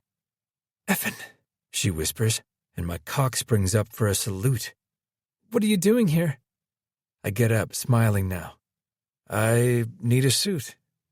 Figured I could kill 2 birds with 1 stone, I say as I walk up to her, and I'm not sure if I should go in for a hug or a kiss on the cheek or what, so I just stand in front of her. I breathe in her scent, and if my cock wasn't being strangled enough, it definitely is now. "A suit?" she says, laughing. I see that her sweater goes off one shoulder, and I have this sudden urge to cover her with my jacket. I also have the sudden need to lean in and kiss her bare shoulder.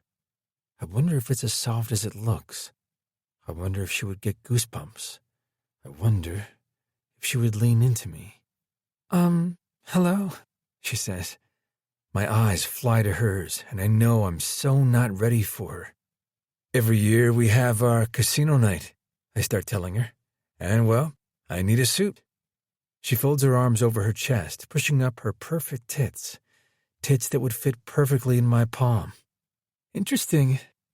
"Nothing interesting about it," I say with a chuckle as I push my hands into the back pockets of my jeans. "Can you help me out?" She shakes her head, and her smile lights up her whole face. "Fine," she says, and turns to the girl. "Can you check me out, please? I'll be leaving after this appointment." "Sure thing, Zara. I also have 5 emails and 25 voicemails for you. I will forward them to you." She nods at her and then turns to me. "Okay, Mr. Richards, let's get this appointment going." She holds out her hand to lead the way, and we walk side by side. "So, tell me about your style. What's your favorite color?" As we walk toward the suits, I see how everyone turns to watch her. Not me, just her, yet she doesn't see any of this. "Black." "How many black suits do you have?" she asks, and I look at her. "I have no idea," I answer her, "because I don't. I don't even need a suit, but I wanted to surprise her." "What about blue?" she says, grabbing a blue suit and picking it up. "It's Hugo Boss." I nod. "Are you opposed to prints?" she asks me, and I can see she is playing with me now. "Like a black with a gold tailoring?" she asks, picking up a suit that is too avant-garde for me. I glare at her. "I like the blue one and that one," I say, pointing at a light gray suit. "That's Gucci," she says, walking over to it. Then she turns to me. "Follow me," she says, and brings me in the back to a private fitting room. There are mirrors on 3 walls with a solid door to the right. She walks to the door on the right and hangs the suits up. "Try this on, and I will get you a dress shirt. I think you're 16, right?" I have no idea," I tell her, and then turn to see her with her hand on the door handle. "I don't usually go into stores." "Well, aren't I special?" she says, and then looks at the suits. "Get the pants on, and I'll be back in a minute with shirts. I'm assuming slim fit, right? To show off the guns and stuff?" She laughs and closes the door behind her. I kick off my shoes and take off my pants, grabbing the dress pants off the hanger and slipping them on. I pull off my shirt when I hear a knock on the door. I open the door and see her there with 2 shirts in her hand. One is light blue, and the other is a light pink. I smile when her eyes take in my chest, and now it's my turn. Here, try the pink one with the gray, and this with the blue pants." She hands them to me and then turns to walk away, and I watch her hips swaying. I would love to have her bent over with the shoes still on. She looks over her shoulder and catches me staring. "You are paying me by the hour, so chop chop." I close the door and put the shirt on. When I walk out of the room, she is leaning against the wall with her phone in her hand. "Did you request to follow me on Instagram?" "Yeah, last night," I say, getting on the platform and watching her in the mirror. I can't accept it, she says, and I turn around now to look at her face, or more like down at her. Why the fuck not? I ask her. It's my personal Instagram, and you're a client, so it crosses a certain line, she tells me, putting her phone back in her pocket. Fine, you're fired. Get me someone else, I tell her, and she throws her head back and lets out a loud laugh, causing something in me to shift into place. You're a funny guy, she says when she finally stops laughing. And let me see the suit. I'll show you whatever you want to see, I tell her while I look at her in the mirror. Her eyes fly up to mine and her cheeks get a touch pink. I am so fucked. 7. Zara. I'll show you whatever you want to see, he says to me. It's almost like he's challenging me, and I swear my stomach flutters. When I got a call from Bernadette telling me someone requested to see me, I had just wrapped up a fitting with a new client. I almost didn't take it, and when I walked into the room and my eyes landed on his, I was shocked. I knew what he looked like from the hours I spent on Pinterest searching him, but I will deny that to my last dying breath. Seeing him in person, though, made this whole thing more real. I will also say he was so much hotter than in his pictures, and I was totally fucked. I needed to get away from him ASAP, so I put him in a room and took off, but then he opened the door and he was shirtless, and that feeling came back. Except now my mouth was dry, my palms clammy, and my stomach was doing this butterfly thing. Calm down there, big boy, I tell him, going up to him and smoothing the back of the jacket. I swear it takes everything in me not to let my hand linger. The fit is good, I tell him, walking in front of him and seeing I reach his nose. It took everything in me not to step a touch closer to feel his heat. I mean, we have to get it fixed a bit since your arms are a bit bigger than this size. I look up and his eyes are looking down at me, and he puts his hands on my hips. If it were anyone else, I would step out of his hold. If I were smart, I would step out of his grasp. But I am not that smart. Did you eat lunch? He asks softly, and I just shake my head. I had back-to-back appointments, I tell him, and step back when I hear steps approaching. Oh, there you are, Roman says, walking into the dressing room. Roman and I work side by side. He works full-time and has an extensive client list. I was wondering if you would leave without saying goodbye, he says, coming closer. He's 6'2" and lean with a megawatt smile. He used to work at Abercrombie before starting here. I laugh at him. Nope, still here. I had a last-minute addition. He turns to look at Evan now. Oh, sorry. For some reason I thought it was someone from your brother's team, he says. He isn't a sports guy, so he has no idea what sport he plays, let alone what the team name is. Nope, he's a new client, I say, holding my hands in front of myself. But he does play hockey, Roman. This is Evan Richards. He plays for Dallas. Evan looks about to burst out of his suit. Evan, this is Roman. We work together. Evan reaches out his hand for a handshake. Nice to meet you, Roman, he says. And I think I see Roman flinch before Evan finally lets go of his hand.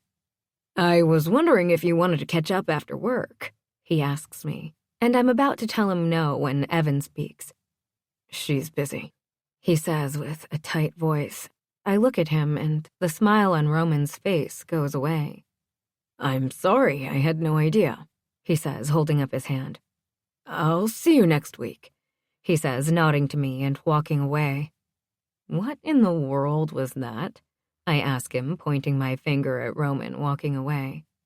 That was me getting you out of a date you didn't want to go on, he informs me, then looks at himself in the mirror, buttoning the jacket.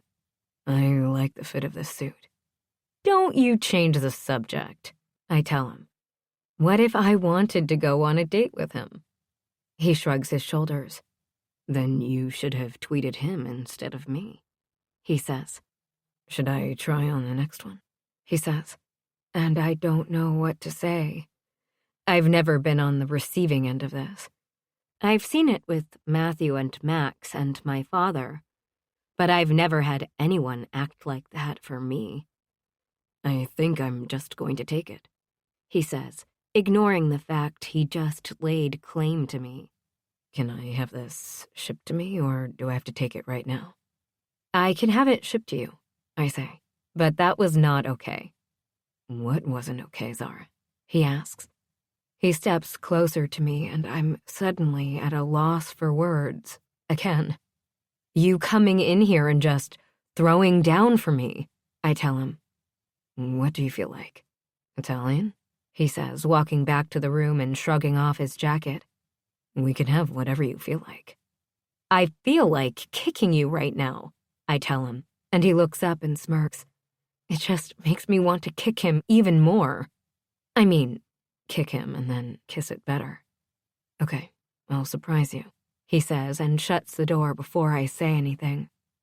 When I walked into work this morning, I had no idea I would be walking out with Evan by my side, let alone with his hand resting firmly on my lower back while he ushers me to where his car is parked. Do you want to go home and change? He asks me once we get to the car. I walk to the passenger door, and I'm about to reach for the door when his hand comes out of nowhere and opens the door for me. Whatever you want. He stands there with the door open, and I get into the car and lean out to grab the door to close it, but he's standing in front of it. So, what do you think? I say, my brain literally on overdrive right now. Do you live alone? He asks me, and I nod. We could always pick up some food and eat it at your house. Yeah, I say, thinking that might be better than going out to a restaurant and risking someone taking a picture of us. It might be better so no one gets a picture. I don't care about that. I care that you were working all day and you might be tired, he says, turning and shutting the door. I watch him walk around the car, putting on his glasses, and it takes everything in me not to call Zoe or text her or something. He gets into the car. Are you going to give me the address, or do you want to guide me there? Starting the car, he looks over at me. He takes his phone out and enters the address I give him. I know my father would not be okay about this, but either way, he would know where I lived. I watch the road while he drives to my house and finds a parking spot right in front. He shuts off the car and then looks at me. Don't get out, he says, getting out of the car and walking around to my side. He opens my door and holds out a hand for me. I look around and he laughs. Come on, it's getting chilly outside and your jacket is thin, he says. I take his hand to step out of the car and he doesn't let my hand go while he shuts the door. My hand is almost lost in his, our palms together, and when I walk toward the house, he intertwines his fingers with mine. I have to release his hand to get my keys out of my purse, and I miss it the minute I do. After opening the door, I turn on the light in the entrance. I put my keys and my purse on the mirrored table with fresh white roses in the middle. I turn to look at him come into my house, and he shuts the door behind him, sliding the deadbolt. When I slip off the Louboutins that I've been wearing all day, I think tomorrow will be a flip-flop kind of day. Come in, I say, walking to the two big doors that lead us into the house. We come face to face with a white staircase with a dark chestnut brown railing against the wall. The flooring is a glossy green, almost black marble flooring. Let me take your jacket, I tell him, and he takes off his glasses and places them with his keys by my stuff. He shrugs his jacket off, and I see that his shirt is tight on him, but I'm still picturing him shirtless in my head. He hands me his jacket and I take it, walking to the living room and placing it over the back of the couch. Do you want something to drink? I ask him.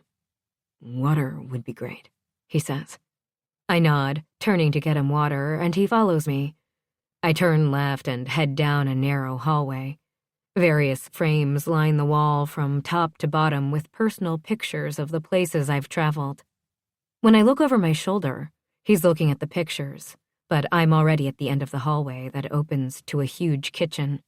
The middle counter is white and gray marble. A white vase with pink flowers brings out the light in the house, so I always keep them fresh. Skylights let in more light. The range against the wall is black. White cabinets line 2 walls while my huge-ass fridge is against the wall on the other side. This was all here when I moved in. "Do you want sparkling or still?" I ask him. And he just laughs. "Still is good," he says. I don't know why I'm nervous having him in my space. I open the fridge to grab the water bottle and hand it to him. He walks to me and stands in front of me. He twists open the bottle and takes a long sip, resting his hip against the counter. "Do you cook?" he asks me, looking at the range, and I cross my arms over my chest. "I'm not cooking for you," I tell him. "I mean, I can cook, but I'm not cooking for you." I tilt my head to the side. "Do you have tools in your garage?" "Yeah," he says, and he looks confused, setting his water on the counter. "Do you build houses?" I cross my ankles, and he looks down at my feet. I'm suddenly happy I got that pedicure yesterday. He puts his head back and laughs. His laughter pulls his shirt tighter across his chest. "Touché." "Yeah, exactly," I tell him. "Now, what do you want to eat?" "I'm good with anything," he tells me. I'm pretty hungry. "So, pizza?" I say. "Can you have pizza?" When he nods, I walk out of the room and grab my phone. When I turn around, I shriek, 'cause he's right behind me. The hallway's dark with only the light from the front door and kitchen. "You scared me." He puts his hands on my hips and brings me closer to him, my hand still holding my phone. "I didn't mean to scare you," he whispers, and I feel his hot breath on me. My heart speeds up and my stomach feels all tingly. "I just didn't want to leave you alone." He takes one hand off my hips and brings it up to tuck my hair behind my ear. "You have to be the most beautiful woman I have ever met in my whole life." His voice is soft, and I swear I'm inching closer to him. All my words are stuck in my throat and nothing seems to be coming out. It's a dangerous place. "What is?" I ask when I'm finally able to speak some words. "Your eyes," he says. "I can get lost in your eyes." And just when I think he is going to lean in and kiss me, just when I can literally taste his lips on mine, the door swings open and Zoe steps inside. I jump away from him and out of his reach. An action Zoe doesn't miss. "Holy shit! I didn't know you were home," she says from the front door and then looks at Evan. "I thought you were going out." "Change of plans," I tell her. "Come in." "What the fuck?" I hear whispered from beside me, and I look at him. "There are 2 of you?" I shake my head and laugh. "This is my twin sister, Zoe." Zoe puts her purse down next to mine and slips off her jacket, tossing it on top of everything. This is the professional Zoe. She's wearing a maroon-colored pantsuit with a white button-down silk shirt. I know exactly what brand her Yves Saint Laurent shoes are because she stole them from my closet. "I'm the pretty one," Zoe says, walking up to him and putting her hand out. "I'm also the funny one." "She isn't the funny one at all," I finally pipe in. "She's the annoying one who has the worst timing of life." She laughs now. "She didn't say that when I pulled the fire alarm at school and got her out of detention." I look over at Evan, who just stands there laughing. "Anyway, I thought you guys were going out. I came by to borrow a dress for a function I have to attend this weekend." "And you weren't going to ask me?" She shrugs after I ask her the question. "We were just going to order pizza," Evan says, and puts his arms around my shoulders. Zoe's eyes watch his every move. "You should join us." "Oh, there is an us now, is there?" she teases, and I don't know who I'm going to kill first. 8. Evan. I look across the dining room table at her as she takes a bite of her pizza. Not with a knife and fork, not even with the plate in front of her. Straight out of the box, she's folded the piece in half and taken a bite. "This has to be the best pizza of life," Zoe says, and my head turns to her. When we were standing in the hallway and I was so close to tasting her, I would have made a deal with the devil for just one kiss. Just one. But no one was taking bets that day because the door opened and shut, and I thought I was going lightheaded when I saw the woman at the door. All the blood had left my head and traveled south. "It's my favorite," I say, grabbing another slice out of one of the 3 boxes. We were going to eat in the living room, but Zara brought the pizza into the dining room. I'm now sitting in one of the brown chairs with the square marble table between us. She moved the vase of flowers to the other side. She sits at the head of the square table, I sit on her left, and Zoe sits on her right. "I have it every single time I'm here," I tell them, folding my own pizza, except pieces of sausage fall out. I ordered a large pie for each of us since we couldn't decide on the same toppings. Zara was a just cheese girl, but Zoe added pineapples, and there was no way in fuck I was eating that one. Besides, I was going to finish this whole pie. "So, Evan," Zoe starts, and I look up mid-chew. "What did you think of the tweet?" I thought it was funny. I look over at Zara, who smiles and nods. But I think the funniest part was the hashtag at the end. "I think she should have put his picture with it, so if you Googled that hashtag, his picture would show up," Zoe said, and I almost choke now. I don't know the law all that well, but I think he could sue for defamation of character, I tell her, grabbing the water bottle and taking a drink. "But then he would have to prove he doesn't have a pencil dick. And, well," Zoe says, lifting her hand open, "he's going to lose." "Can we talk about something else?" Zara says. "Yes, we can," Zoe says. "Let's talk about your date." "No," Zara says at the same time I say, "Sure," and she turns and glares at me. "Perfect," Zoe says, clapping her hands together and rubbing them. Zara drops the crust of her pizza in front of her and gets up. "Eat," I look at her, pointing at the pizza, and Zoe stops rubbing her hands together. "You didn't eat all day." Zara puts her piece of pizza down and pushes away from the table. Zoe looks at her. "Where are you going?" "I'm going to hide all the knives and maybe the serving forks," Zoe says, and I laugh at her. "She does not take well to being told what to do." She points at Zara, who just shakes her head as she turns to walk away. "What are your last wishes?" Zoe whispers when we hear drawers slamming shut in the kitchen. "Anyone you want me to mention in your eulogy?" "She isn't really going to stab me?" I ask, shocked and a touch scared. I look over her shoulder and see Zara come back in with a pizza cutter in one hand. "It's going to be a slow death," Zoe says, sitting down. "The blade is dull." Zara bursts out laughing, and I look over at her. She tied her hair on top of her head, which gives me full access to her neck. I picture my teeth marks there and want to bury my face there. "It's to cut his pizza," she points out. The rest of the meal goes by so fast, and my stomach hurts from laughing. "Okay, lovebirds," Zoe says, coming back from upstairs while we were cleaning up the pizza boxes and everything. "I'm going to head out." "What did you take?" Zara asks, wiping her hands on a rag while Zoe holds up what looks like a long shirt. It's a pinkish color with sequins all over it. "Are you sure you want to go with that outfit?" "Outfit?" I ask, puzzled. "Where is the rest of it?" I look at it, and the most material it has is on the long sleeves.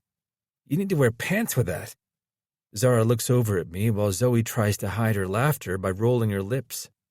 "It's a dress." She grabs the hanger from Zoe and holds it up to her chest, and I see it barely goes to her mid-thigh. "See?" "Yeah," I say, crossing my arms over my chest. "You can keep it, Zoe," I tell her, and Zara stands there with her mouth open. "Oh, this is going to be so good. I'm going to get a whole new wardrobe from this," she says, grabbing the dress from Zara, and I see now that it is all open in the back. "There isn't even a back to this dress," I point out. "It's sexy chic," Zara says. "It's also mine now." Zoe turns and walks out of the kitchen. "That dress cost me $600. She turns to look at me. "And I got it at cost." "I'm not sure, but I think you overpaid." There's no material on that dress. I wipe my own hands now. Do you want to go into the living room and talk? No. She glares at me, and I walk over to her, grab her hand, and lead her to the living room. I walk to the couch and sit down, bringing her down with me. She sits next to me, and I turn to face her as she gets comfortable. She tucks her feet under her and then puts her arm across the back of the couch. I put my own arm across the back of the couch behind hers, and my hand is close to her exposed shoulder. What are you doing tomorrow night? I ask her, and I'm not sure why. I'm not sure. I have to fly out to Chicago on Thursday to meet with a client, she tells me, and my mind is suddenly spinning. Do you want to come watch the game tomorrow? I ask her. I know it's not a good idea because it will get back to her family, but I don't really care. I can get you tickets, and you can bring Zoe. She starts saying and then smiles. I don't really like hockey, she says, and I gasp in shock. I mean, I go for the food and the drinks, and I get to see my family, but other than that, she shrugs. Okay, what about this weekend? I ask her. What are you doing this weekend? I'll have to check my schedule, she tells me. I'm gone most of the next 2 weeks. Gone? I ask her, my thumb now rubbing her arm slowly. I have 5 client meetings, so I'm flying out west for a week. Maybe it's a sign that this is going to just be a one-wedding date, and I should move on. Do you want to be my date to the casino night? I ask her, and I'm suddenly scared she is going to say no. It's in Dallas in 2 weeks. I have 4 days off. I don't know, she says softly, and I suddenly wish that the lights were on bright so I could see her face and her eyes. I'd really like it, I tell her softly. Her tongue comes out to lick her lip, and then she pulls the whole bottom lip into her mouth, her teeth biting it. My mind starts playing tricks on me because all I can see is me advancing on her, taking her face in my hands, and kissing the shit out of her. I should get going, I say, getting up. I don't want to leave, but know that I should really, really go before I do something stupid that I can't take back. Oh, yeah, she says, getting up and standing in front of me. My hand reaches out before I have a chance to take it back. Taking her cheek in my palm, I move it down to her neck and then her shoulder. I turn and walk away from her, my hand falling like a lead weight. She follows me to the door, and the light's on from when Zoe left. I really had fun today, I say, grabbing my keys and glasses, then turn and look at her, trying to take her all in. Let me know about the game or the casino night. I try not to make a big deal about it, but my stomach is in knots. I will, she finally says, nodding. Leaning in, I swear I hear her breath hitch. I'm so tempted to kiss her open mouth, but instead, I kiss her on the cheek softly. Lock up after me, I tell her, and walk out of the house and make my way to the car. I get in the car, starting it up, and pull away, even though I have no idea where I'm going. The only thing I knew was that I needed to get away from her before I turned back around and begged her until she said yes. I turn the corner and take out my phone. It's almost 9 p.m., and I have 47 missed calls and over 100 text messages. Fuck, I say to myself, and call my sister since she is the majority of the calls. She picks up after one ring. Where the hell have you been? She shouts into the phone. I met up with some friends in New York. Why? I say, checking the texts to make sure I didn't miss anything urgent. Mostly, it's the guys discussing dinner. Friends in New York? She asks. What friends? What difference does it make? I open my maps and punch in the address to the hotel, following the directions while I connect the Bluetooth. What were all the missed calls? I was calling to ask you if I could go to Mexico for the 4 days when you guys are on break, she tells me. Then you didn't answer me and it pissed me off, so I booked it anyway. Why do I need to give you permission? I ask her, getting on the bridge out of New York. Suddenly, I feel like I'm forgetting something. You don't need to give me permission. It's just during the casino night thing, and, well, 4 of my friends are going, so I just booked it. It's fine, Cand, I tell her. I didn't even think you were coming to the casino night. You hate those events. Yeah, she says. Anyway, what did you do today? Not much. Is everything good there? How are the dogs? I change the subject as she fills me in about everything that has been going on, which isn't much. I hang up with her just before I get to the hotel and park the car in front of the door, giving the valet the keys and telling him I borrowed it from the hotel. He nods his head and hands me a ticket to give the front desk. By the time I make it to my room, I'm ready to crash, but I undress and take a shower. My body feels tense as fuck, and I let the hot water wash over my neck while I stand there playing over the day in my head. When I finally walk out of the bathroom, I check my phone and have one notification from Instagram. Zara Stone has accepted your follow request. 9. Zara. I feel his kiss linger on my cheek the whole time I'm locking the door after he left. My hands shake while I walk around the house, turning off the lights and heading upstairs to my bedroom. I'm exhausted and tense.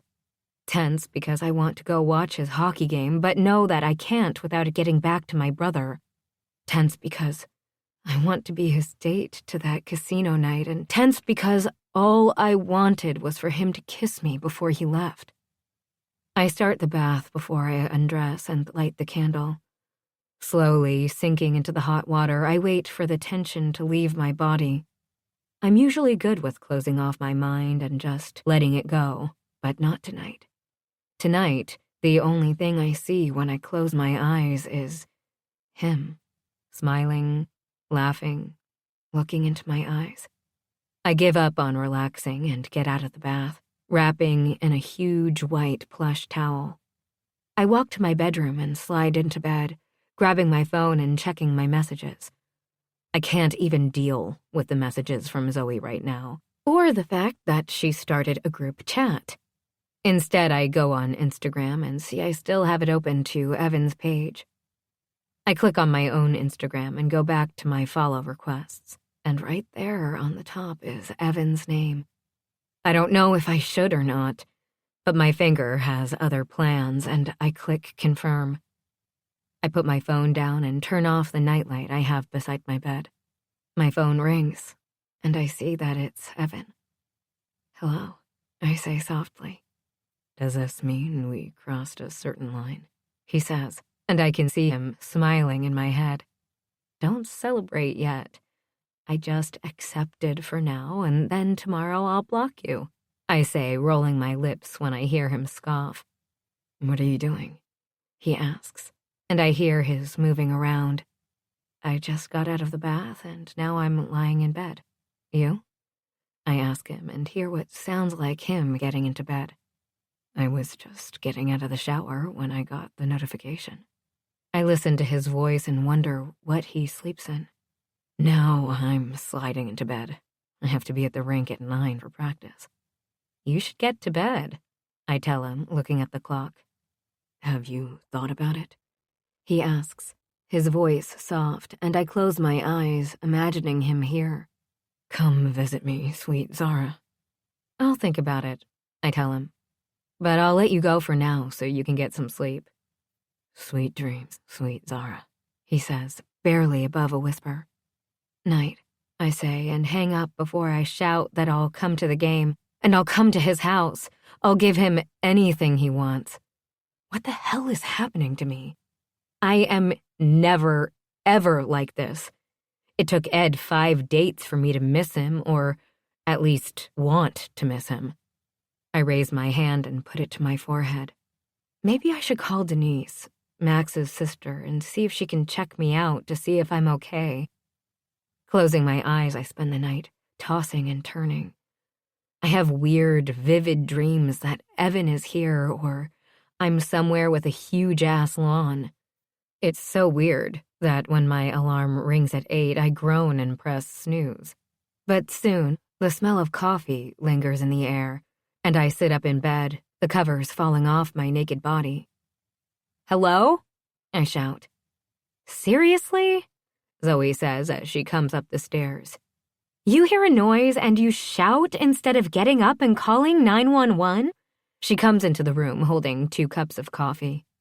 She is wearing yoga pants and a t-shirt with her hair tied on top of her head. "I don't know many burglars who come into your house and make coffee," I tell her, sitting up and holding the blanket to my chest. Give me, I say, reaching out for a cup and then hearing the front door open and slam. I brought bagels, Vivienne shouts, and I look at Zoe. The door opens again, and this time I hear more voices. Did you just get here? I look at Zoe. What's going on? I ask her, and then hear a stampede of feet coming up the stairs. Hey, Zoe says as Vivienne, Carrie, and Allison walk into the room, wearing pretty much the same as Zoe. I didn't know this party was clothing optional, Vivienne says, and I just shake my head as Allison comes to sit on the bed. This bed is comfy. Did you replace the mattress? She asks me, and I look at her. Of course I did, I tell her. I don't know if you and Max had sex on the other one. We didn't, she says. He refused to come into the house in case Matthew had installed cameras. She laughs. But I did replace the one that Carrie had when she was living here with Matthew because, well, we all know they were doing naked twister in that bed. We look at Carrie, who just shrugs her shoulders. He handcuffed me to this bed once, she says, smiling. For 3 days. She sits on the bed also. God, those were the days. Allison, Zoe, and I all fake gag when we see her getting all dreamy. What is everyone doing here? I finally ask. Zoe called an emergency meeting, Allison says, grabbing the coffee from my hand. We had to get up at 6:30 to be here. And all I heard was Max moaning since they just got home last night. Okay, you get dressed, Zoe says to me, and we will go make breakfast. Why are we having an emergency meeting? I ask, even though I shouldn't, since I know what Zoe is going to say. Evan came over for dinner last night, she says, and everyone gasps. He flew in from Dallas to have dinner with you? Allison asks when Vivienne starts looking around the room. Is he still here? Vivienne says, her mouth and eyes both opened. I was checking him out. He looks like he has a good one. She puts both hands to her crotch area. Oh my God. Is he here? Allison gets off the bed and runs into the bathroom while Carrie starts running upstairs to where my office is. He's not here, I shout at them and then look at Zoe.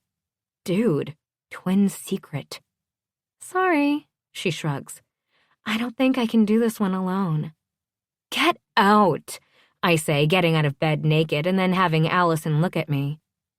What I wouldn't give for your legs. I'd kill for her ass, Carrie says. Walking into the walk-in closet, I grab a thong, then slide on yoga pants and a camisole with a built-in bra. When I come back out of the closet, they are still there talking about their bodies as they stand side by side. I thought you guys were starting breakfast. Oh, shit, yeah, Carrie said. I forgot. She turns and walks out of the room, but now we all follow.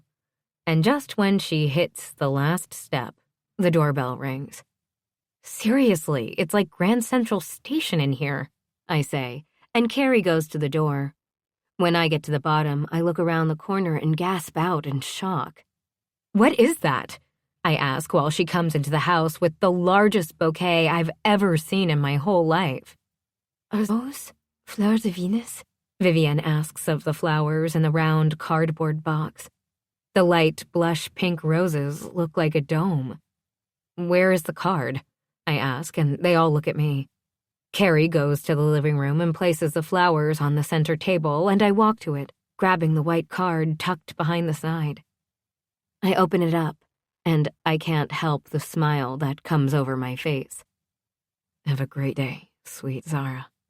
E. What does it say? Zoe asks. Vivienne jumps up. We need a drink for this, she says, running to the kitchen and then coming back with the bottle of Prosecco and 4 glasses. Carrie walks to the front door and brings in 5 boxes of food. We stopped on the way here. We have danishes, muffins, scones, croissants, and donuts, Allison says, taking a box and opening it, and then opening the rest and placing them around the huge bouquet. He paid over $1,000 for those flowers, Zoe says, and I look at her when she turns her phone around. 1,000. Oh, fuck, Vivienne says mid-pour. You need to start at the beginning, Allison says, grabbing a glass from Vivienne, then going to the couch and sitting down. And don't leave anything out. I shrug. There really isn't anything to say. He was in Jersey for his game tonight. I start, sitting down on the carpet in front of the fireplace. I wait for the 4 girls to sit on the couch and give me their attention. He showed up at my work and bought 2 suits I'm sure he didn't need. Did you charge him? Vivienne asks. He paid for the suits, I tell her, and she cocks her head. But I didn't charge him for my time. You charge Matthew double, Carrie says. That's because he's the worst person to shop for. He returned 5 suits I bought him last year. 5, I tell her, holding up my hand. Anyway, Allison says, go on. So he shows up and then he about lost his shit with Roman. I remember that part.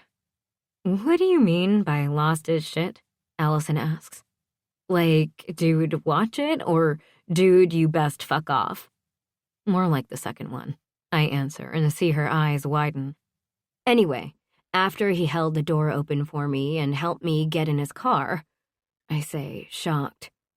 Then, when we got here, he told me to stay seated so he could help me out. Wait, what? Vivienne says.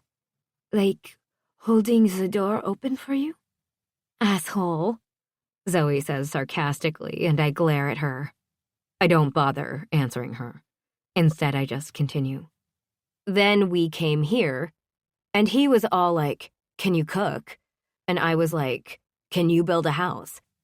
I walked in, and I think they were about to kiss, Zoe says, almost with glee in her voice.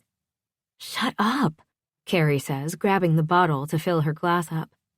We were talking about what we were going to eat, I tell her, and I'm not lying. He had his arm around her shoulders the whole time. I roll my eyes now when Allison snickers. And was like, join us for dinner. Carrie slaps her leg, laughing. Wait, it gets better, Zoe says, laughing. He told her to sit down and eat.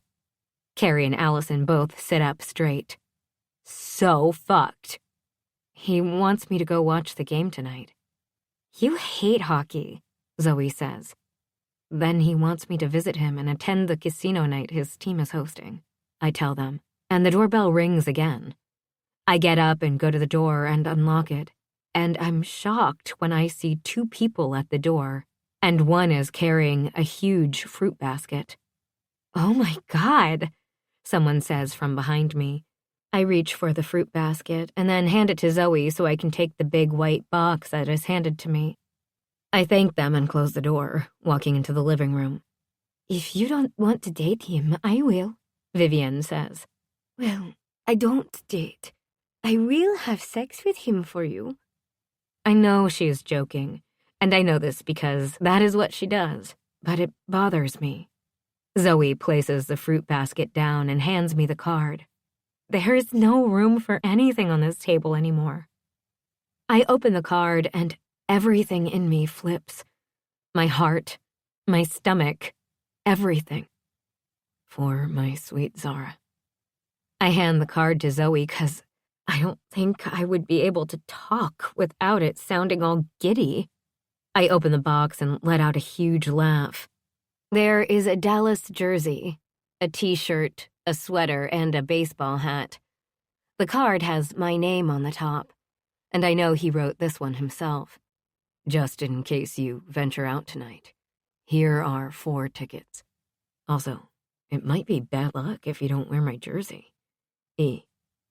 Oh dear, I say out loud and then hand the card over to the girls while I go get my phone from upstairs. I pull up his name, but I don't know if I should call him or text him, so I walk downstairs. Should I text him or call him? He sent you flowers that cost $1,000, a fruit basket, and $700 worth of merchandise, Vivienne says. You need to go and see him naked. No! Carrie and Allison both shout. I'll go with you tonight. Zoe comes to me, and I know she is trying to support me. I can work while the game is on. What if Matthew and Max find out? I look at Carrie and Allison. Well, rumor is you're a couple, so let's just go with that. It's a rumor, Allison says, looking at Carrie. Yeah, totally, Carrie says, and I look at her. But what if it had nothing to do with Matthew and Max? What if he was just a normal guy who asked you out on a date? What would you do? I would go, I answer truthfully. Hands down, without a doubt, I would go. Then fuck what the guys have to say, Allison says. For the record, I am 100% against this whole dating thing, Vivienne says. Off the record, I think you should fuck his brains out. Call him and tell him you'll be there tonight. Or, Carrie says, you show up and surprise him. That is so good, Allison says. I remember when I wore Max's jersey for the first time. He about lost his mind. Guys, isn't this too soon? I look at them. I mean, 2 days ago I sent this man a tweet to make my ex jealous. No, Zoe says. You sent him a tweet because you were angry he lied to you. I think about it. And then you thought maybe he cheated on you. I look at the women in the room who all nod in agreement. My head spins with everything going on, but my gut is looking at the box with his jersey in it and telling me to go to that game. 10. Evan. Warm-up starts in 10 minutes, one of the guys say, and I stand to put on my chest protector. I really need to focus on the game, but the whole day my mind has been absent. Last night, after she told me goodnight, I ordered her flowers that apparently last a year. I have no idea if it's really true, but for the price I paid for them, they better. I expected her to text me at least a thank you, but I got nothing, not even a phone call. I even sent her 4 tickets to the game tonight, and nothing. You look crabby, Denis says to me, putting on his jersey. Did you not sleep okay? Yeah, I say gruffly. I'm fine. I grab my jersey and then pull it over my head. I finish getting ready to go and stand in the hallway, waiting for the signal to go on the ice. They usually let the home team skate for a minute or so before they let us take the ice. I stand there leaning against the concrete wall, debating whether I should call her. I mean, maybe she's sick, or maybe she got busy. I have no idea. And when the guys start moving, I turn my neck right and left and then run till I glide on the ice. I look around while I skate in the out zone, and I see the spectators are still trickling into the arena. I skate to the corner, grab a puck, and then wait in line for my turn to skate and shoot on the net when I hear a soft knock on the glass. Usually I never look up because there are always home team fans knocking away, but this time when I look up, I'm shocked to say the least. There, dressed like she threw up Dallas merchandise, stands the woman who has taken over me. Standing there in tight jeans, wearing my jersey and the baseball hat with her hair in a ponytail, she looks so fucking beautiful. She smiles at me, and I want to get off the ice and ask her why she didn't call me or text me. I want to ask her if she is okay and if she is staying for the game. I'm about to mouth something to her when I get nudged in the back. Dibs, Corey says from behind me, and I turn and put my whole glove in his face, pushing him. What? There are 2 of them. You weren't going to date both of them, he says, and I look over Zara's shoulder and see that Zoe is sitting in the chair behind her typing away on her phone. They are dressed the same, and if you didn't know better, you probably wouldn't be able to tell them apart, but I'd know Zara anywhere. Her eyes light up a different color when she is really happy, whereas Zoe's stays the same. I skate and do my turn, and I shoot it to the back of the net. Yari doesn't even try to stop it. I skate to the bench and see her walk over. Everything that I went through all day, the worry and everything, made this moment so much better. I see that the reporters are looking over, so I only look at her and shake my head just a touch, so she sees it. She looks behind me and then looks down and turns around, going back to sit next to Zoe in the seats I got them. I skate off the ice and go into the back to look for Tristan, our public relations guy. I see him in the corner in his suit as he types away on his phone. I walk to him, and he looks up. "What did you do?" I look at him, pulling my eyebrows together. "There are 2 girls outside." "I'm not your pimp, and this isn't a rock concert where we bring groupies in the back," he says, and I push him as he laughs. "You know those tickets you got me this morning?" "You mean the reason for my 6 a.m. phone call?" he asks me, and I shrug. "Yeah, that," I say. "I want you to bring them in the back when the game is over." "What aren't you telling me?" he says, and I look left and right to make sure no one can hear. "It's Zara Stone," I say, and he puts his head back and moans. "I've been dodging reporters since Sunday," he hisses, and now he sees all the guys coming back from the ice. "Why can't you date a nice girl?" "She is a nice girl," I tell him. "Why can't you date a girl who isn't going to end up with you in the hospital?" he says. "Matthew, I think you can take, but Max? Dude, that guy is a beast." "No one is going to be beating anyone. Jesus," I say, shaking my head. "It's just a hockey game. Then a date to her ex's wedding." When he folds his arms over his chest, I don't tell him she might be coming to Dallas for the casino night because I think he might literally lose his shit. "Can you just please make sure she comes back after the game?" I lean in. "Undercover." "Why do I suddenly feel like a pimp?" he says to me, and I laugh, looking him up and down. "Might be the suit, man." I look him up and down and see he has a velour suit this time. "You shouldn't insult the man you need something from," he says, turning and walking away from me. I go back into the room and I sit down and listen to Coach's speech, forcing myself to focus on the game at hand. We get up and head for the ice now. "Ready, boys?" Paul, the captain of the team, shouts to pump up the guys. "Let's take their home away from them," he shouts. The music starts playing, and the boys head to the ice. I skate on the ice with the lights off to get in our zone. The lights flicker, and we head for the bench. I take a sip of water, then go and line up on the ice for the national anthem. I take my helmet off and stand on the blue line with my guys. The spotlight comes on when a lady comes out and starts singing. I force myself not to look where I know she is sitting, so I don't make a fool of myself. I don't even know when the singing stops until I hear claps and then put my helmet on. I skate to center ice and look to the side. Denis is on one side and Paul is on the other. I stand there with my stick down, waiting for the ref to come over with the puck.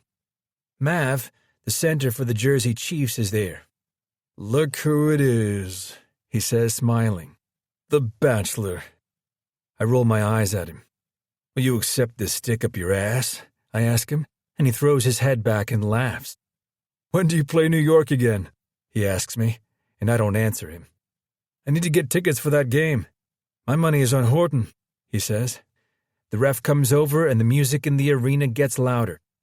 "Okay, boys, let's get this game on the road," he says. I get into position, bending a little and holding my stick in front of me. I look at Mav and smile at him, throwing him off a bit. The ref looks at both of us, and he drops the puck. My stick flies out, and I win the face-off and skate past Mav. Paul gets the puck and passes it to Corey, who skates it up and sees us waiting at the blue line for the pass. Once he passes the puck to Paul, Mav tries to block me, but I'm a touch faster than he is. I get it in front of the goalie and try to block his view of the puck and the play. Their top defenseman tries to push me out of the way, but I don't budge, and when the shot comes, I move out of the way a touch to see if it'll make it behind the net, and it doesn't.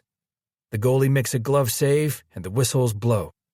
My line skates off the ice for a change. As I sit there catching my breath, I make the mistake of looking up at the seats. Zoe is still on her phone, but Zara sits with her legs crossed and her elbows on her knees, resting her chin in the palm of her hand. She watches the play, and I swear she couldn't look more beautiful. The music in the arena turns off again, so I know the play is starting, and I shut my mind again and focus on the game. The rush is coming from both sides, and at the end of 20 minutes, it's still a non-scoring game. When I get on the ice for the second period, I'm ready to turn things around. I skate in a circle while waiting for everyone to get into position, and the referee is skating over. He gets between Mav and I, and he drops the puck. I lose the face-off, and I'm pissed about it, so I start skating backward, keeping my eyes on the puck as the defense passes it among themselves. Once, twice, and then passing to the right wingers who take it into the zone. I play close to the blue line and I wait for the pass I know is going to come. They box us in, but I skate a touch out of place, and then I see my opening. They try to pass it to the defenseman, but I intercept it. I poke it out of the zone, and I pick up speed. The defenseman is so close on my ass I can feel it, but no one else is beside me. I skate past center ice and hear everyone hustling behind me, but I'm in the zone. I watch the goalie come out of his crease and then back up. I suddenly feel someone at my feet, and he trips me. I lose my balance and end up in the boards, but when I look at the ref, he already has his arm up and is blowing the whistle. Paul goes to the defenseman who is getting up from the ice and pushes him while he tells him to fuck his mother. I watch the referee take his arm and point at center ice and see that it's a penalty shot. I raise one foot and get up with my back to the board. The crowd starts booing, and I skate to the middle of the ice, looking up at the replay on the Jumbotron. I watch as everyone else goes to their respective benches, and then the referee comes over and puts the puck in the middle of the ice. The goalie skates left and right. The linesman stands in the middle of the ice, and the referee stands to the right. He turns and looks at the scorekeeper, then gives him a nod. He turns back and points at the puck, while the linesman now points at the goalie. I skate around, going to the blue line, and then start skating the puck. I pick up the puck on the blade of my stick and skate to the right, and then bring it back to the left. I skate straight down the middle, seeing that the goalie is coming out of his crease a touch, and then backing up a bit when I get closer. I know the exact spot where I'm going to score. He hunches down, and that gives me an even bigger window. He's expecting me to come in and try to deke him, but I'm not. Instead, I flick my wrist and raise the puck a bit, and it flies right over his shoulder and falls in the back of the net. I raise my stick in the air and skate back to the bench, but while doing that, I glance over and see Zara standing on her feet. She is the only one in her section, and she is clapping. I smile and then go up to the bench and high-five everyone. The game ends with us winning by 1 point, and I honestly don't care. I rush to the dressing room and am the first one in the shower. When I'm finally dressed in my suit, I walk out of the room and look for her. I spot Tristan talking to someone, and all he does is point at a room. I walk to the closed door, and I knock before opening it. When the door finally opens, I see Zara sitting on a chair in front of a brown wooden desk. When she looks up from her phone and sees me, her whole face lights up. The baseball cap gone now, leaving her hair in just a ponytail. "There he is, the man of the hour," she says, getting up, and I look around looking for Zoe. "Where's your sister?" I ask her, walking into the room and closing the door. "She went to the bathroom," she says, using quotation marks. "I think she just wanted to give us privacy." "Did she now?" I say, the smile not leaving my face. "That color looks good on you." "Does it?" she asks, and she turns around. Seeing her wearing my jersey makes me want to go all Hulk, rip off my shirt, puff out my chest, and roar. I put my hands in my pockets before I yank her to me. "Thank you," she says, her voice going soft. "For the flowers and the fruit and the merchandise." "It's the least I can do. The tweet put me in running for Bachelor of the Year." She laughs, shaking her head, and covers her face with her hands. "Don't do that." I close the distance between us and reach out, pulling her hands away from her face. "Don't hide your face from me." "This is crazy," she says, and I turn to sit on the chair in front of her. "You live in Dallas." "You live in New York," I tell her.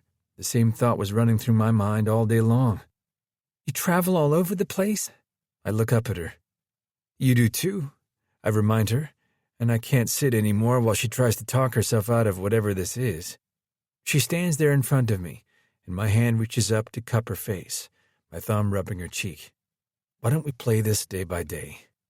She looks up at me, her eyes a shade of crystal green with blue inside them. I hear the racket coming from the hallway and know that my team is getting ready to leave. I can't kiss you right now, I tell her, and her mouth opens a touch. And it's not 'cause I don't want to. I've never wanted anything more in my life. She looks down now and then up at me. It's because one kiss won't be good enough. I know if I kiss you, I won't stop kissing you. Okay, people, time to load the bus, someone shouts from the hallway. You have to go, she says, and her hand comes out to hold the wrist cupping her cheek. Sweet Zara, I say softly. Sweet, sweet Zara, I finally say, and lean in and kiss her on the cheek. When I lift my face, I'm so close to her lips, so very close. I look into her eyes, and I swear it's more dangerous than swimming in shark-infested waters. There is a soft knock on the door, but I don't move. I don't drop my hand from her face.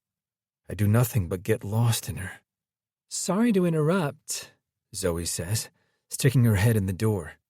But you have to go, she says again. My heart sinks while I nod my head because I know I won't see her tomorrow. I know I won't even see her the day after that. I let my hand drop from her face, and her own hand drops like lead to her side. Good job out there tonight, Zoe says. Great time on the ice, she says, and I shake my head and laugh. How are these two so oblivious to hockey when their whole family is the face of hockey? Take care of her, Zoe, I tell her, and she nods. I step out of the room, pick up my bag that I put down before I went in, and walk out of the arena, never once looking back. 11. Zara. I watch him walk away from me, the black suit molding him with his leather backpack slung over his shoulder. I knew I shouldn't have come tonight. I look at Zoe once I can't see him anymore, yet I can still feel his hand on my face. When he walked into the room, I knew I was fucked, and not even in a good way. His suit was on point, his hair still wet from the shower, and I know he just ran his fingers through it because you could see it. But then he smiled, and I literally forgot my own fucking name. There is nothing wrong with liking him, Zoe says, and I grab the baseball hat and put it back on my head.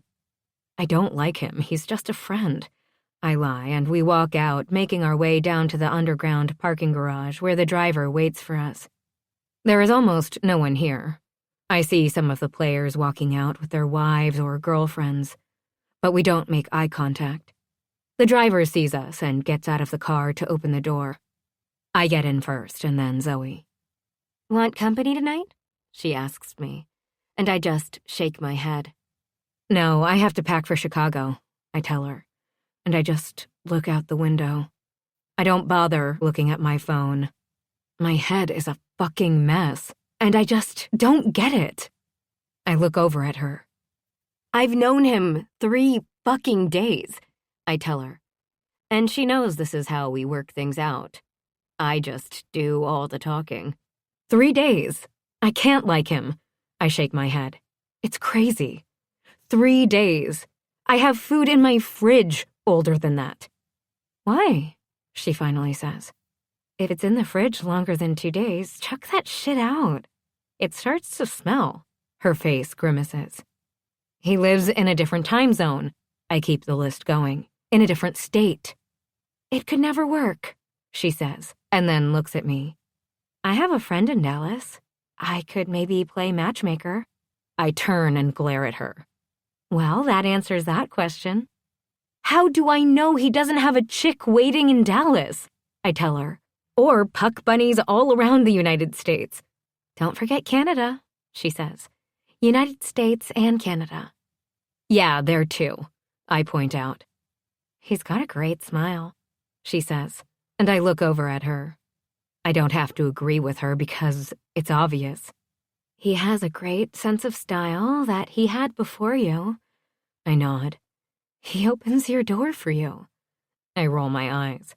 And sends you 100 roses. He lives 5 hours from here by plane, I tell her. What if this was me? She asks me. What if I were in your situation? What would you tell me to do?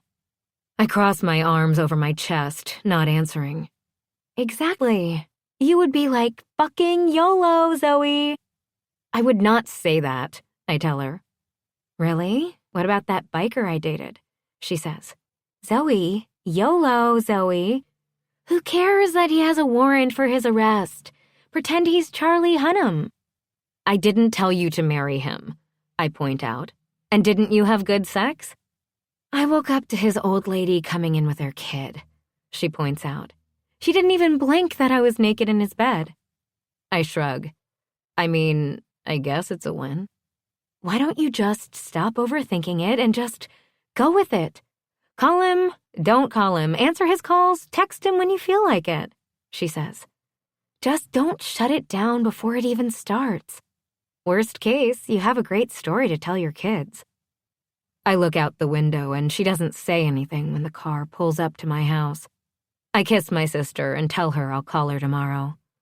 I walk up the steps to the house and unlock the door. My phone rings, and it's Matthew. Hello, I say, looking at the clock and seeing it's almost 11. Hey, he says, and then I hear Carrie in the background. Don't answer anything. Is something wrong? I ask him, thinking the worst. I don't know. Did you go to a hockey game tonight? He asks, and I stop mid-step. You see, my sister hates hockey. She hates hockey like I hate going shopping. I don't hate hockey, I tell him and start walking up the steps. I attend most of your games. So, imagine my surprise when I turn on the game tonight and see a dipshit taking a penalty shot. I try not to laugh at the nickname. Then the camera zooms in on this woman who looks like my sister, he says. Would you leave her alone, Matthew? Carrie says in the background. Babe, he hisses at her. I'm talking to my sister. Then he comes back to me. I mean, she looks like my sister, but she's wearing the ugliest green jersey I've ever seen in my life. Now I laugh. Don't laugh, Zara. What the hell is going on? Nothing. I got tickets from a friend. A friend? He hisses. You know, he comes to town in 3 weeks, right? And? I ask him, turning on the light in my room and kicking off my shoes. And I'm going to kick his ass. You will not, Carrie hisses. Okay, fine. I won't. But I think Max needs to visit the penalty box. Is this all you called for? I ask him. No, he says. I also called to tell you that I don't like him. Duly noted. I roll my lips. Rumors are going around that you two are dating, he asks quietly. Don't listen to rumors, Matthew, I tell him. Rumors were going around that you are too old to be on the ice. I know he hates that rumor. I'm not too old, damn it, he raises his voice. I don't like him. Why? I ask him. Why don't you like him? Because he's sly and he's trying to date my sister, he says, and I throw my head back and laugh. Fuckers. I have to go. Carrie is winking at me. Gross, I say, and he disconnects. I look down at my phone and I see that I'm tagged in a picture on Twitter. I click to open the app and there it is. Me, standing, clapping after his goal. Caught at Zara Stone cheering on her man at Evan Richards. I smile till I see what Evan commented on the post. At Zara Stone, thanks for coming. Maybe next time we can actually meet. What the fuck? I'm so tempted to answer back, not to flatter yourself. But I don't. Instead, I do the grown-up thing and take a screenshot and send it to him via text. I don't even know what to write, so I write nothing and just toss my phone aside. I take off his jersey and toss it in the basket, making a mental note to add bleach to the wash that day. I take my luggage out of the hallway closet and start filling it. I will be in Chicago for 3 days, a max of 4, so I pack and obviously overpack, thinking about all the places I'm going to go, but knowing I'll probably be curled up in a ball at the end of the night. I'm on my way to Chicago to meet with Hollywood's Princess Kelly. She releases a new album in a couple of months, and she wants me to work with her on her video shots and also to go over her interview outfits. I love working with her, and it helps that her husband is fine to look at. I finish packing and have my bag ready by the door. She is sending her private plane for me, so there are no long lines. The car will be here at 8 to get me, so I set my alarm for 6:30. I ignore all the tags from Twitter, and I put my phone on airplane mode so the notifications don't keep me up. I slide into bed once I wash off my makeup and I turn off the light. The clock shows me it's almost 1 a.m. Tomorrow is going to be a rough one. Welcome aboard, Miss Stone. We will be taking off in about 5 minutes, the flight attendant tells me once I walk up the 5 stairs to the plane. You will have Wi-Fi on the plane, so you can go ahead and log on. Perfect. Thank you, I say to her, shrugging off my Burberry jacket and placing it on the seat beside me. Since I'm going straight to work after the plane lands, I dressed for it.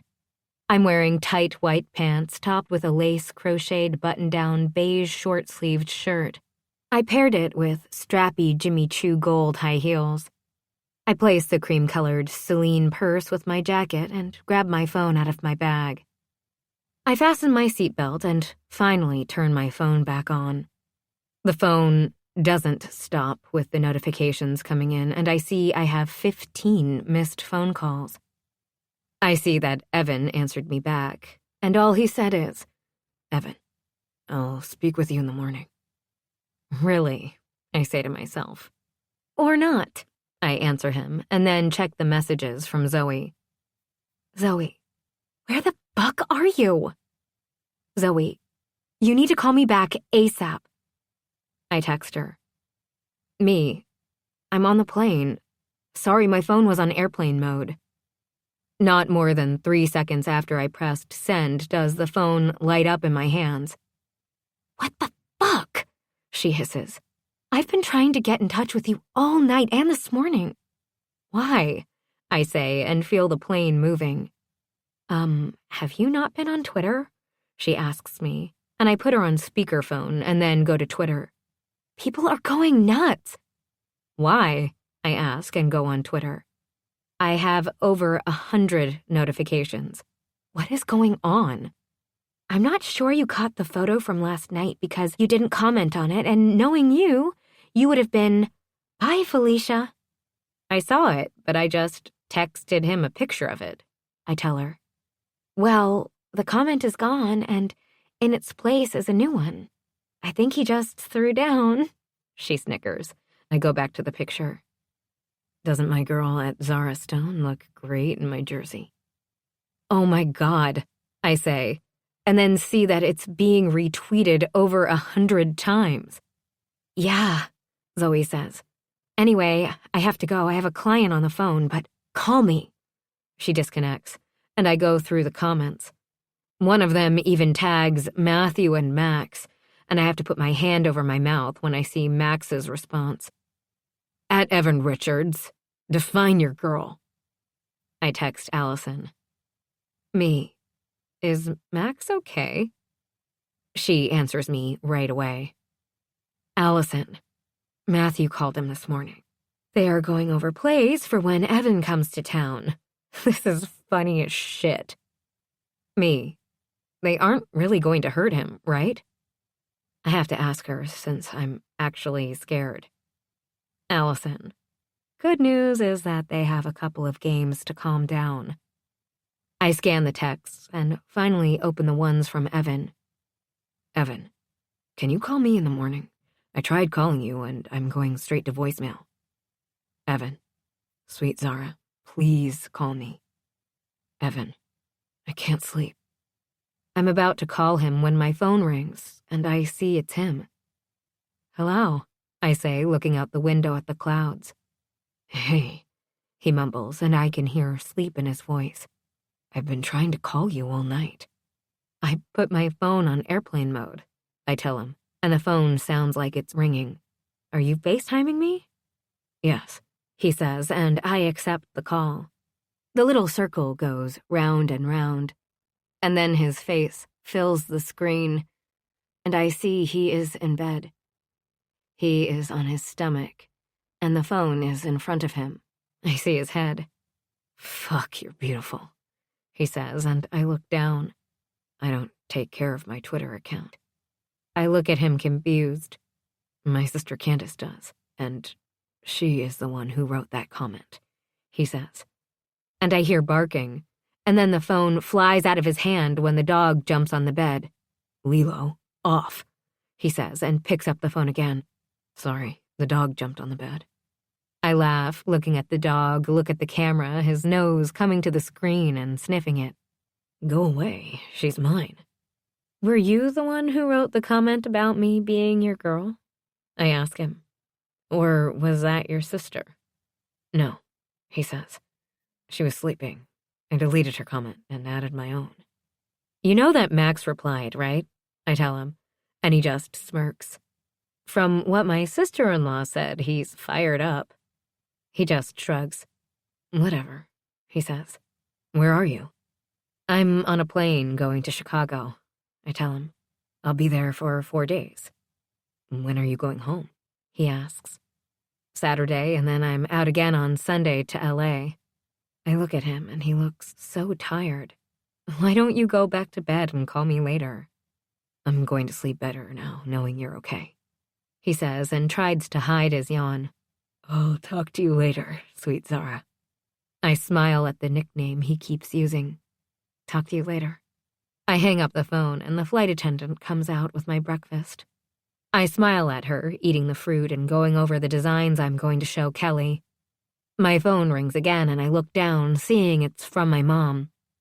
"Hey, Mom," I say, putting it on speaker while I put everything back together. "Hi, Princess. You are on speakerphone. I'm here with your father," she says, and then, "Cooper, you said you would behave." "Oh, dear," I say. "I haven't even done anything." "Why the hell is Evan calling you his girl?" my father says, and I swear I could see him coming closer and closer to the phone while he asks that question. "And why were you wearing that jersey?" "Oh, that," I say, and I hear my mother laugh.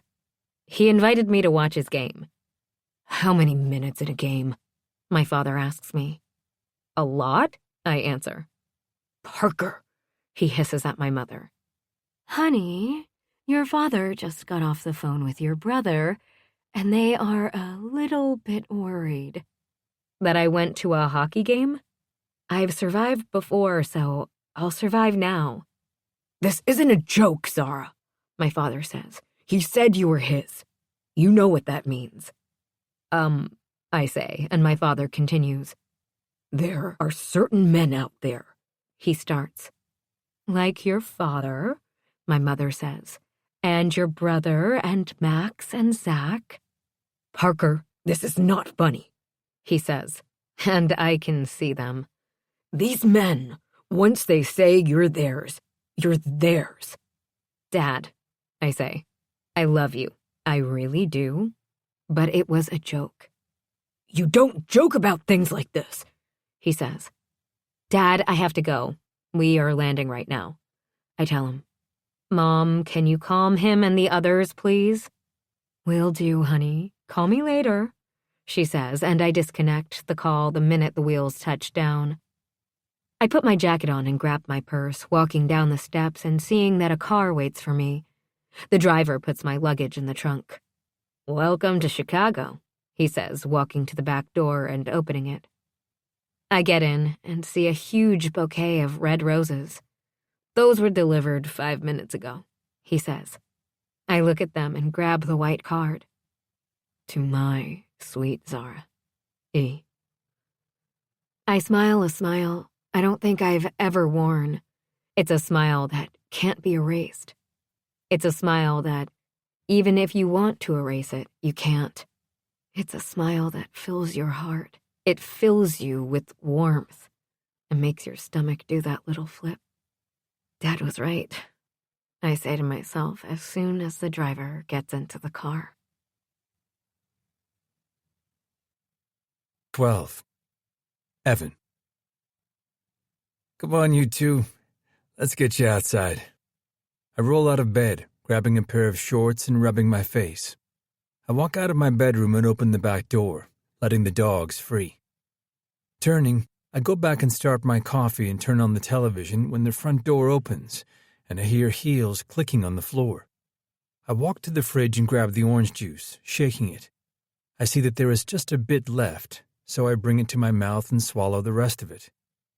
"That's so gross," Candace says, and I turn to watch her put her bag down and shrug off her jacket. She looks at me.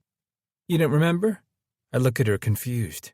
"We are going to go over your schedule for the next couple of months," she says. Going to the coffee machine, she takes my cup out, placing her own cup there, and makes her coffee. "I literally texted you last night." I finish off the juice and recycle the container.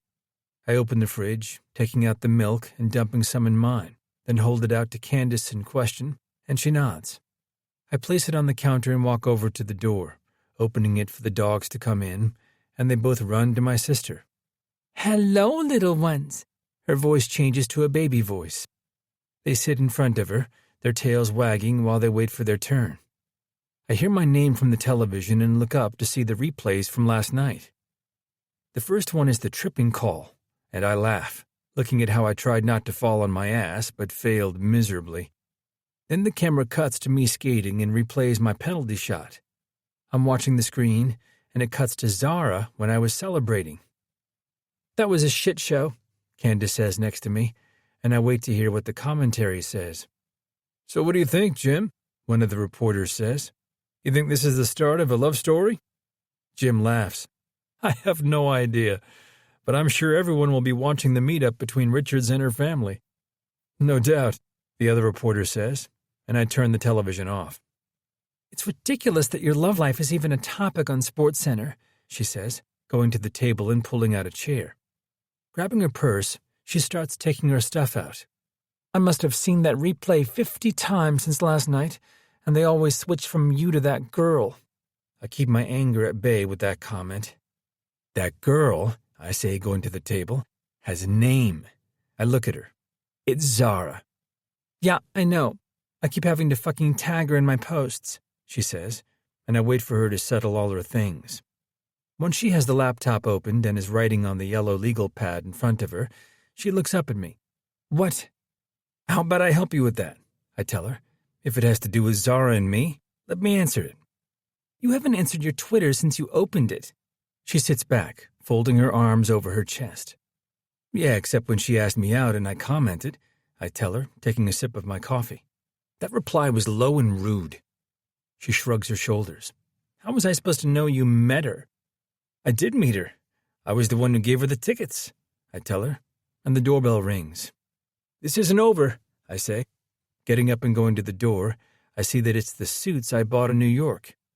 I walk back into the house, going to get a knife to open the boxes. "What did you buy?" she asks me, looking over at me.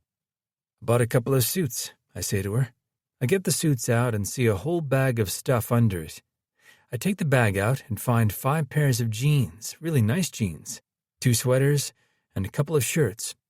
There is a white envelope with my name on it. "Evan, it was great working with you.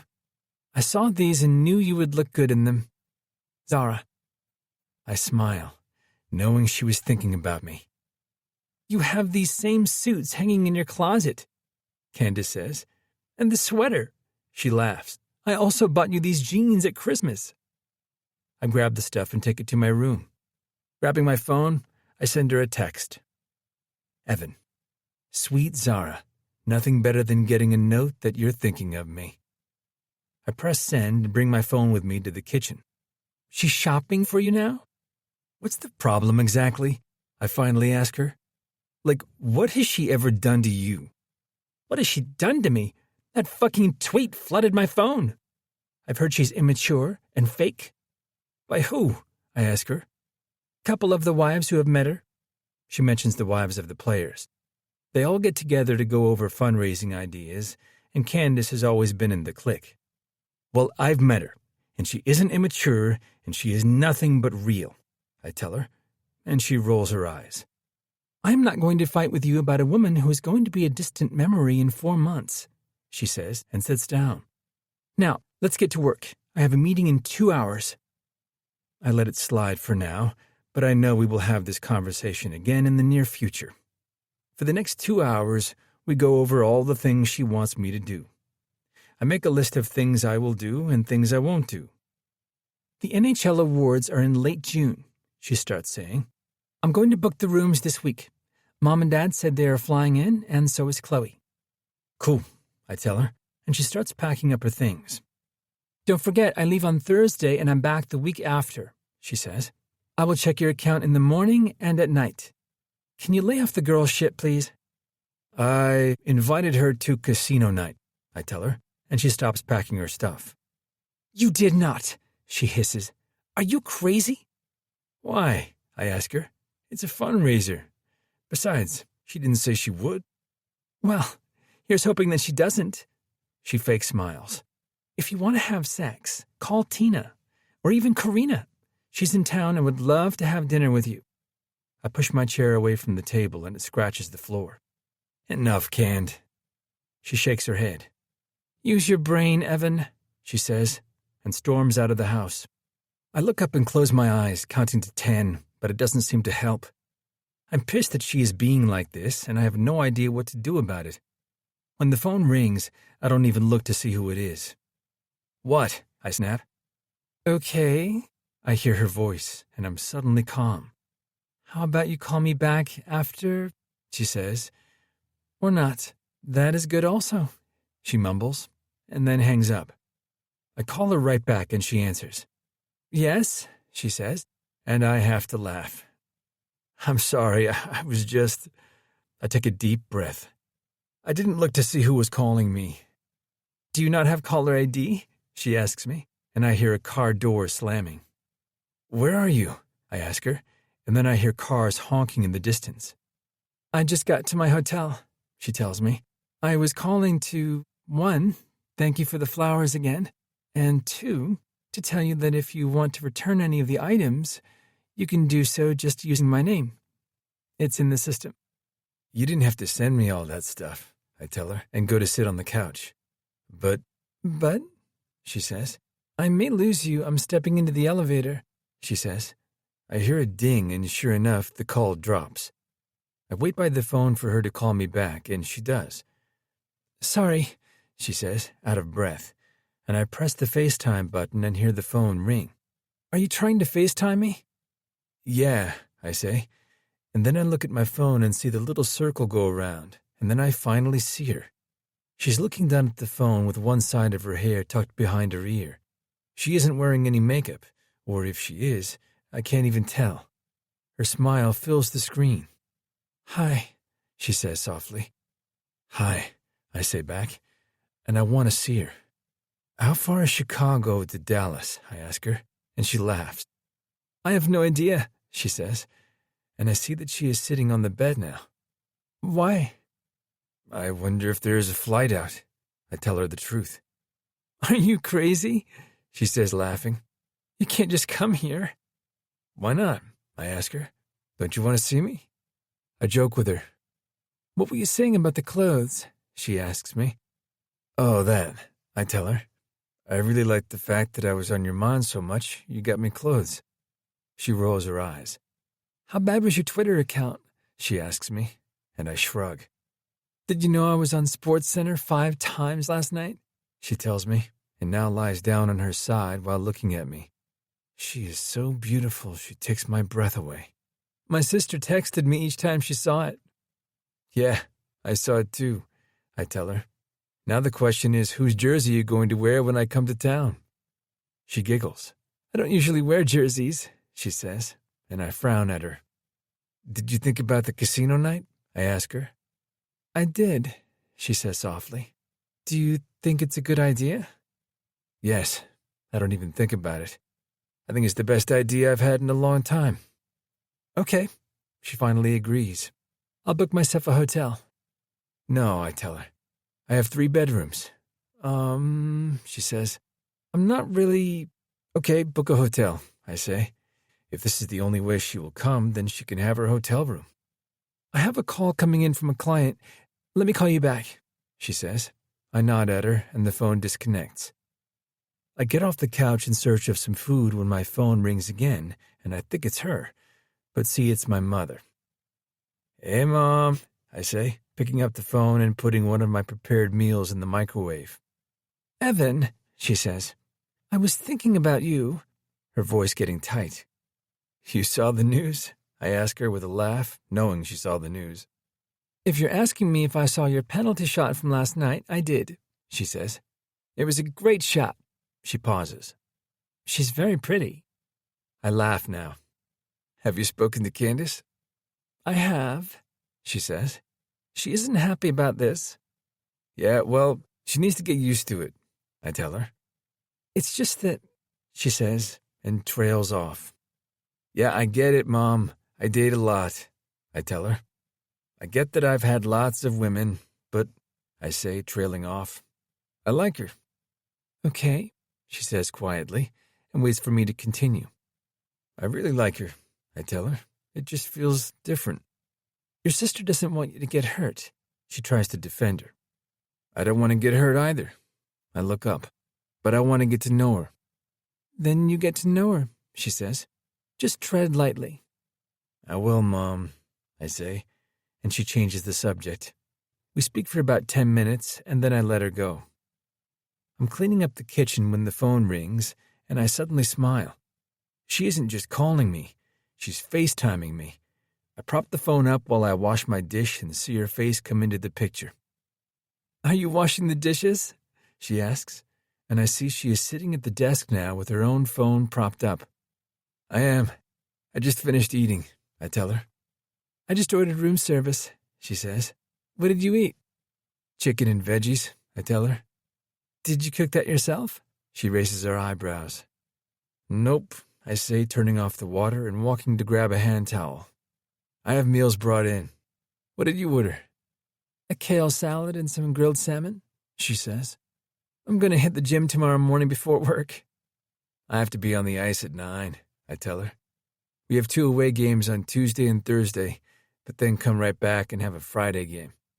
"Where are you going?" she asks me. "First Philly, and then Boston," I tell her. "Oh, you have to have a cheesesteak for me," she moans.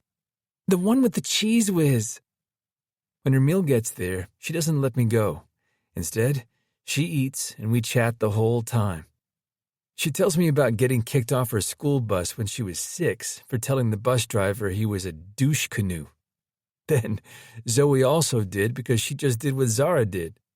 The stories had me in stitches, and it makes me like her even more. She loves her family fiercely, and she will fight tooth and nail for them. She reminds me of Candace. When she hides her 5th yawn, I look at her. "How do you get more beautiful?" I ask her as she lies in the bed with the soft light in the background.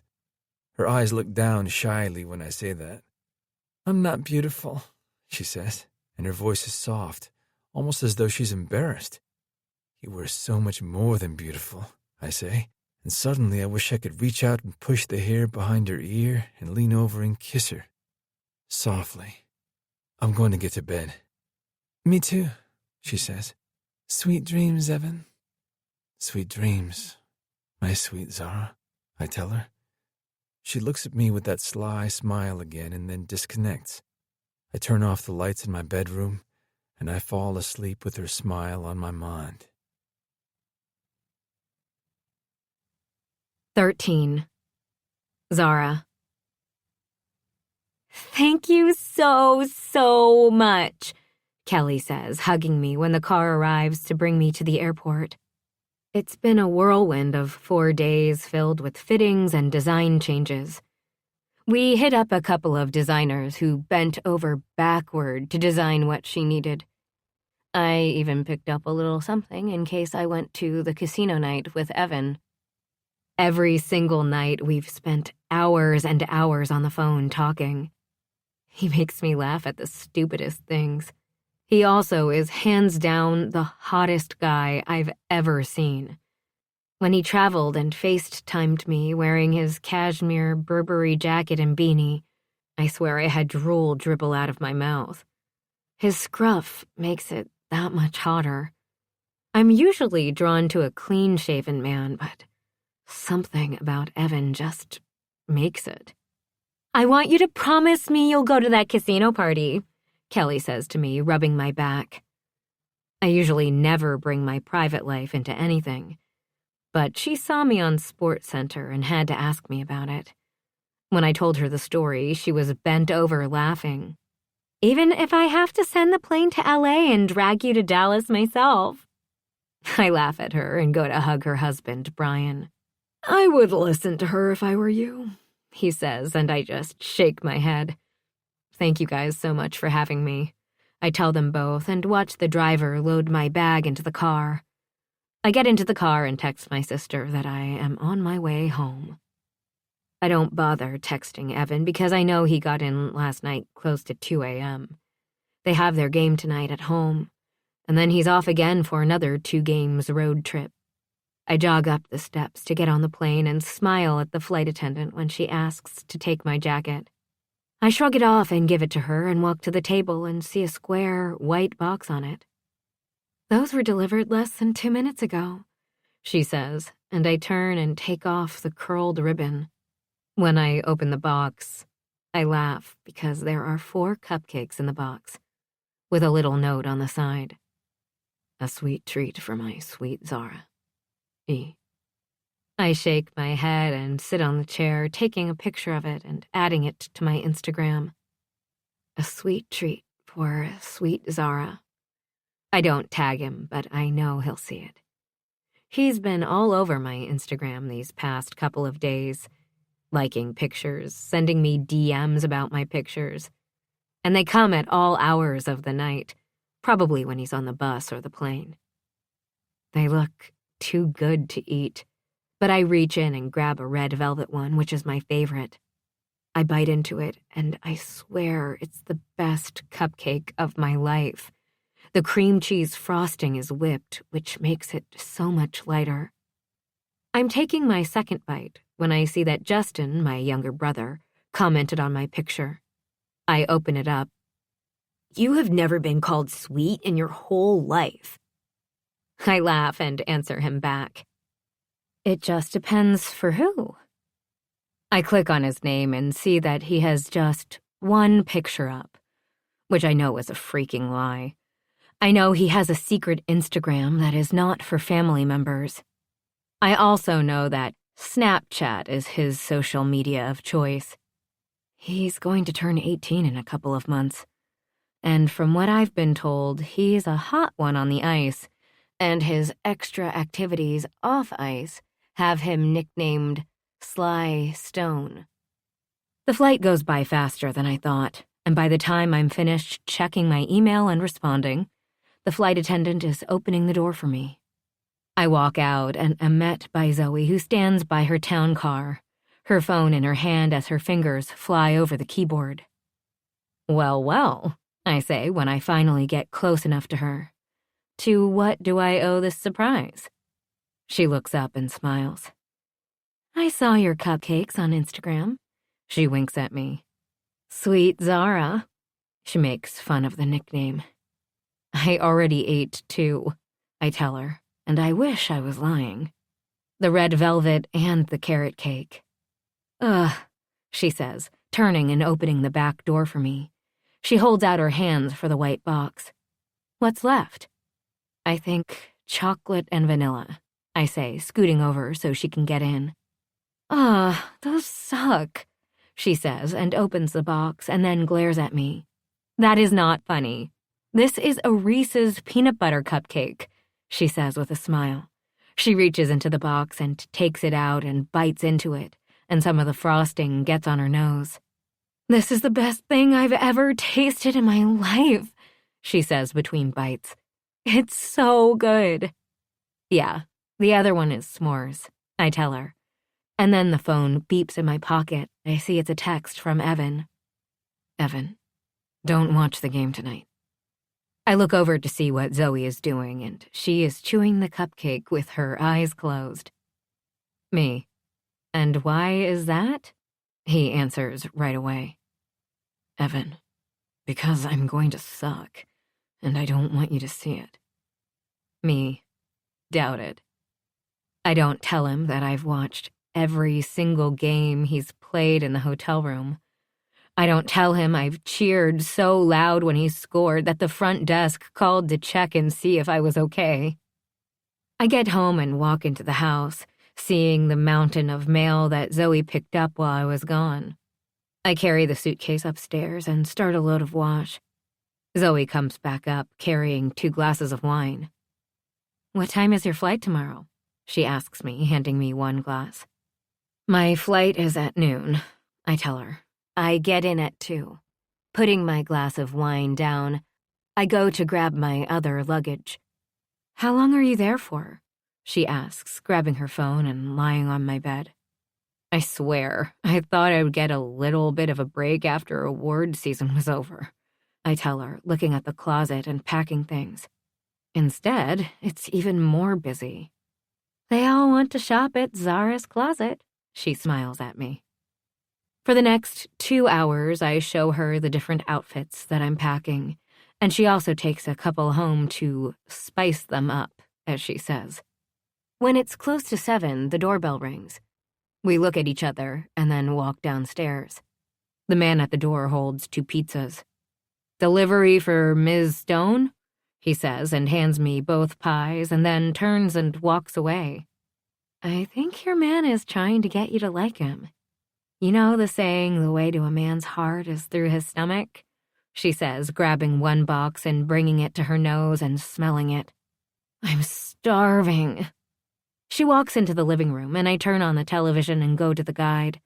When I turn on his game, my sister moans. "The least we can do is watch his hockey game." She looks over at me and glares. "He isn't trying to get me to like him," she says, and then I turn the volume up and see that the game has already started. I grab a slice of pizza and watch the game. Finally, when it's the 3rd period, Zoe gets up and stretches. "I'm bringing the pizza home since you are leaving tomorrow." She puts the leftover slices into 1 box. "When are you going to be home?" she asks, looking over her shoulder. "I don't know." I tell her the truth, and I stand. I was thinking of going to the casino night and staying for a couple of days. I try to avoid her stare by looking at the television. She smiles at me. "Going to get the D." I shake my head. "Maybe not the D, but I am going to see him." "Does he know?" she asks me, and I shake my head. "I want to surprise him," I say with my own sly smile. I hear the announcer say his name, and I look up to see the other team has scored. "What a horrible turnover from Richards," he says, and I watch the replay. "That is just a horrible, horrible turnover." You see that he was trying to pass it to his line mate, and the defense got a touch of the puck, and the other team went out to score. "It's a rookie mistake I don't think he'll make again." The cameraman goes to Evan, where he's sitting on the bench. His hands are in front of him, and he is just watching the play. I turn off the game and walk Zoe out, and then walk upstairs. I close the luggage and grab my phone. I don't know if I should text him or not. I text him anyway. "Me, thank you for the pizza." I sit in bed waiting for his reply. I try not to let it get to me when I know the game is over, yet he doesn't answer me. When I finally turn off the lights, it's after 1 a.m. and still nothing. Nothing during my coffee. Nothing while I'm waiting for my flight, and nothing when I land. It's like he's gone off the grid, and it bothers me, or pisses me off. I'm not sure yet which one I am. I think I'm more aggravated. When I'm standing there waiting for my luggage to come out, my phone finally rings. "What?" I snap. "Whoa there," he says, laughing. I take it that it wasn't a good flight. The flight was fine. My tone doesn't change, and then I'm too stubborn to even listen to myself. "Where have you been?" "I've been at T-Mobile all day," he says. "I kind of got a bit aggravated after the game last night. And, well, apparently a concrete wall can totally win against an iPhone." When he laughs, everything that I've been feeling is out the window. I'm not mad at him anymore or aggravated with him. I'm sad I'm not there to tell him that it's just a game. It's just a game, I tell him softly. And everyone has bad games. I know that, sweet Zara, he says softly. My head wasn't in the game, and it should have been. Well, what were you thinking about? I ask him, my stomach tight and my heart speeding up. I was thinking about this strawberry blonde, green-eyed, sweet woman who has taken over all my thoughts, he says softly, and I smile. She has me tied up in knots, and I don't know what to do about it. Have you told her? I ask him, spotting my bag and not even moving. I'm thinking about it, he says. I'm just scared that she isn't ready for it yet. Oh, I don't know about that, I say. And finally, all the stress from the day suddenly leaves me. I have to get my bag, I tell him. I'll call you when I get to the hotel. Okay, sweet Zara, he says. If I were you, I would think about telling this girl how you feel. I joke with him, and he laughs. I'll keep that in mind, sweet Zara. And I hang up to the sound of his laughter. Between his games on the road and my clients and the different time zones, we've spoken maybe twice. Many texts going back and forth, and although I've decided to go to the casino night, and I even have a ticket and a hotel reservation, he hasn't asked me about it. I'm zipping up my bag when my phone rings, and I see it's him. Hello? I answer and hold the phone with my shoulder while I get my other bag ready. Hey, he says, and I can hear sleep in his voice. Sorry I didn't call earlier. It's okay, I say, looking at the clock. It's 10 a.m. there. Yeah, I honestly am looking forward to not traveling for the next 8 days, he says. What time is your flight? He asks, and he doesn't even ask if I'm coming or not. 11, I tell him. The car is picking me up in 15 minutes. He says, and he gets quiet. Did you think about coming to see me? I did, I tell him. And then my phone beeps, telling me that my driver is downstairs, but also he is trying to FaceTime me. Hey, he says when his face finally fills the screen, and I know I should be walking out of my hotel room, but I just watch him. Hey, I answer him. So, he says, and I just watch him as he turns to his side in his bed. I land at 4 p.m. your time, I tell him. He shoots up in bed, his eyes big and his smile huge. The sleep now gone from his features. You're coming to Dallas? He asks, his voice shrieking so much the dog starts barking and jumping in the bed. I'm coming to Dallas, I say to him, but if I don't leave right now, I might miss my flight. Text me all the details, he says. Why are you sitting down? Get up and get going. I laugh when he says this and follow his lead. When I'm in the car, I text him all the details. He doesn't call me before I take off, nor do I see a text from him when I land either. I get out of my first-class seat and grab my brown-beige suede jacket and my black purse. I look down at my outfit and wonder if it is good enough, if it is sexy enough. My tight black pants fit like a glove, and I paired it with a loose white V-neck silk shirt and my black Louboutins. My hair is hanging down loose, and I walk out of the plane and follow the signs to my luggage. Walking through the airport, I turn right and finally get on the escalator going toward the exit and the luggage. Halfway down, I see him. He stands there wearing black jeans and a white t-shirt.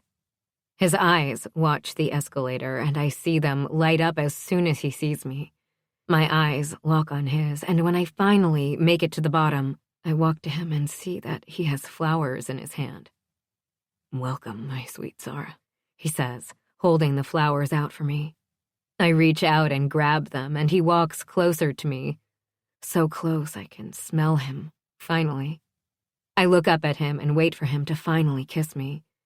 My heart beating, my palms sweaty, my stomach making that little flip as the butterflies fly around. I look down at the flowers in my hand and then look up at him, and he comes close and kisses me softly on the cheek. "Beautiful, sweet Zara," he whispers, and my heart sinks. 14. Evan. I dump my bag at the door and I don't even bother turning on the lights as I put the dogs out and wait for them, shrugging off my jacket and beanie. The dogs come back to the door scratching, and I let them in and close up the house. I undress, leaving my clothes in a puddle at the end of my bed, and I literally moan when I slip between the sheets and sink my head on the pillow. Looking over at the clock, I see it's almost 4 a.m. For another night, I go to bed with Zara on my mind. I go to bed asking myself if she is going to come to casino night. I go to bed actually missing her. This week with me traveling and her working on the West Coast has been a mess trying to connect, and I was beyond frustrated. I set my alarm to wake me at 10 to call her and see what she is doing.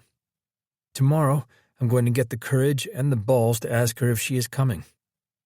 When her face fills the screen, it always takes my breath away. Always. When she told me her flight was soon, I finally asked her the question I've wanted to ask her all week, yet didn't because I didn't want her to think I was pressuring her.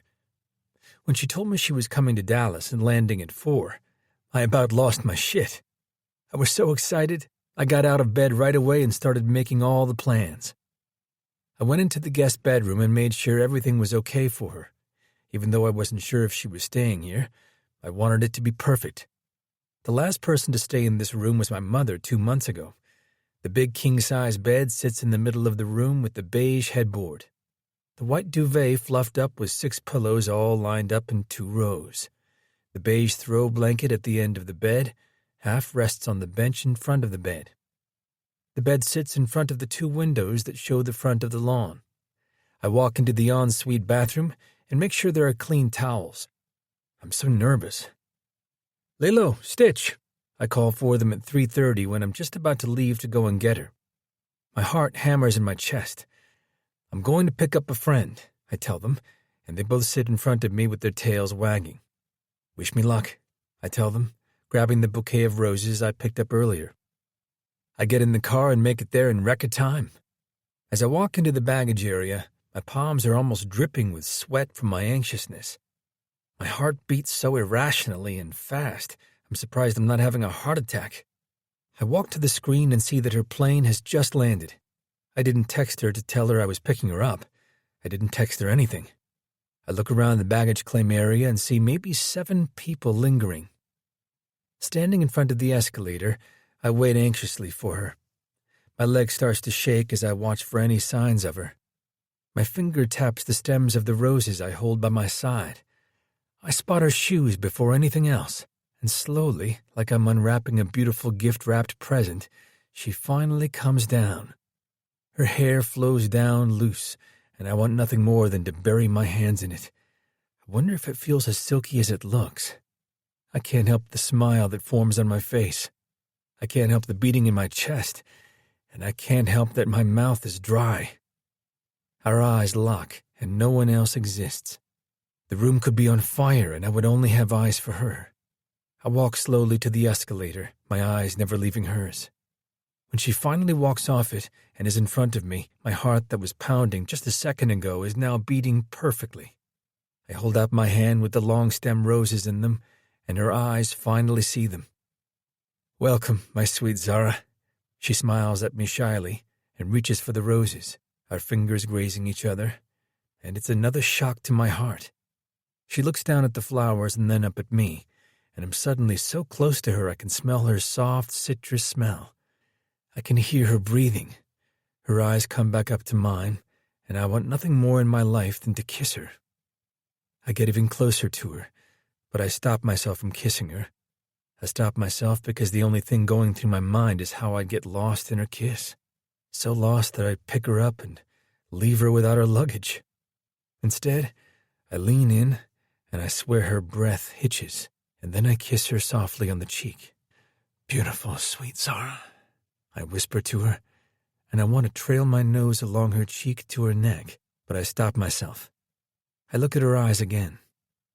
Can't believe you're here, I say, and she just laughs. Let's get your bag and get out of here, I tell her, and she nods. We walk over to the carousel, and her bag is already out. Is that yours? I ask, pointing at the black Louis luggage with the bright orange priority sticker. She nods her head, and I walk up to it and roll it beside me. Ready? I ask, and she nods. We walk to the underground parking lot, and I lead her to my black BMW. I unlock the doors and load her luggage into the trunk. She stands next to me the whole time. I turn and look at her again, and I see her shiver. Are you cold, sweet Zara? I ask her, rubbing up and down her arms. No, she says softly. Not one bit. I smile again. I seem to be always fucking smiling when it comes to her. I put my hand at the base of her back and hold out my hand for her to walk ahead of me. When we get to the passenger door, I open it and wait for her to get in before slamming it shut. When I get into the driver's side, she is reaching in the back to put the flowers on the back seat. Her white silk shirt pulls across her chest, giving me a glimpse of the white satin bra she is wearing under it. My cock suddenly starts to wake up, and I take a full 10 seconds to count before turning back around. And when I do, luckily she's sitting straight and putting on her seatbelt. So where are you taking me? She asks me as I pull out of the parking spot. I'd love to take you to my house and introduce you to Lilo and Stitch, I tell her. She's met them through FaceTime. But if you aren't comfortable, I get it. It's fine, she says, and I nod and make my way to my house. Have you lived there long? She asks me, looking out of the window. It's been a year, but with my contract up for renewal, I don't know how long I'll actually be living here. She turns to look at me, leaning her back against the door. Do you not think they will renew? Oh, they want me to sign the contract now. I tell her something no one really knows except my agent and me, but I'm not ready yet. I think you should hold out, she says. Wait and see how you finish the season. I laugh at her. For the reporters, you are the leading scorer in the league. You have a great plus-minus thingamajig, and you are also high on the charts for minutes played. Thingamajig, I repeat, and she rolls her eyes. That is the best sports talk you will ever get, she says, and I nod and continue to look out the window. When we finally make it to my house, I shut off the car and see her hand reach for her handle. Don't you dare, I tell her, and get out of the car, going to her side and opening her door. Then I open the back door so she can grab her purse and the flowers. I wait for her to finish and shut the door, then walk to the trunk and grab her bag. I wheel the bag beside me to the front door, and I already hear the barking. They are just as excited as I am that you're here, I tell her, and she bumps her shoulder into me. That is very smooth, Mr. Richards. She laughs and holds her purse in one hand and the flowers in the other while I open the front door. Sit, I yell to the dogs, and they follow the command. Sitting side by side, they slap their tails against the floor when they see someone with me. I shield her in case they jump all over her, but they don't move. When the door is closed behind her, I leave her and go to the dogs, grabbing them by their collar. This is Lilo, I say, rubbing her head. And this is Stitch. I'm expecting her to stand there and greet them. What I'm not expecting is for her to drop her purse and the flowers and then come over, bending down to rub their faces. Aren't you two the cutest dogs in the world? And then all bets are off. Lilo looks up at her, licking the side of her face, while Stitch tries to get in there. Okay, enough, I say, and walk into the house. Out, I say, and they leave her and both charge outside. Sorry, I say, going to her. Let me show you around. Taking her room by room, I show her everything, and even take her upstairs to the other two guest bedrooms, the media room and the game room. My nieces and nephews would go nuts in this room, she says, and I bring her downstairs and show her the guest room, where I hope she will stay. She sees the big vase of white roses on the side table. This is where my mom stays when she comes down, I say. I wasn't sure if you had a hotel reservation or not. She walks into the room and smells the flowers on the table, and then goes to sit on the bed. I actually did book a room, she tells me, and kicks off her shoes and crosses her legs. Her toenails painted a bright pink. I have it booked until Tuesday. I lean against the door jamb, my hands clasped behind me so I don't do anything stupid like grab her and push her down and get lost in her. That's almost 4 days. Yeah, she says. Her stomach grumbles, and she laughs. Guess I'm hungry. What do you feel like eating? I ask her, and I'm so afraid to say or do something that will have her running. I will order you anything you want, sweet Zara. She gets up now, walking toward me, and stops in front of me. Her hands go to my chest as I suck my stomach in. What is your favorite thing to eat? She asks me, and now it's me who gives her a sly smile. Food-wise. She laughs, her hands not moving off me.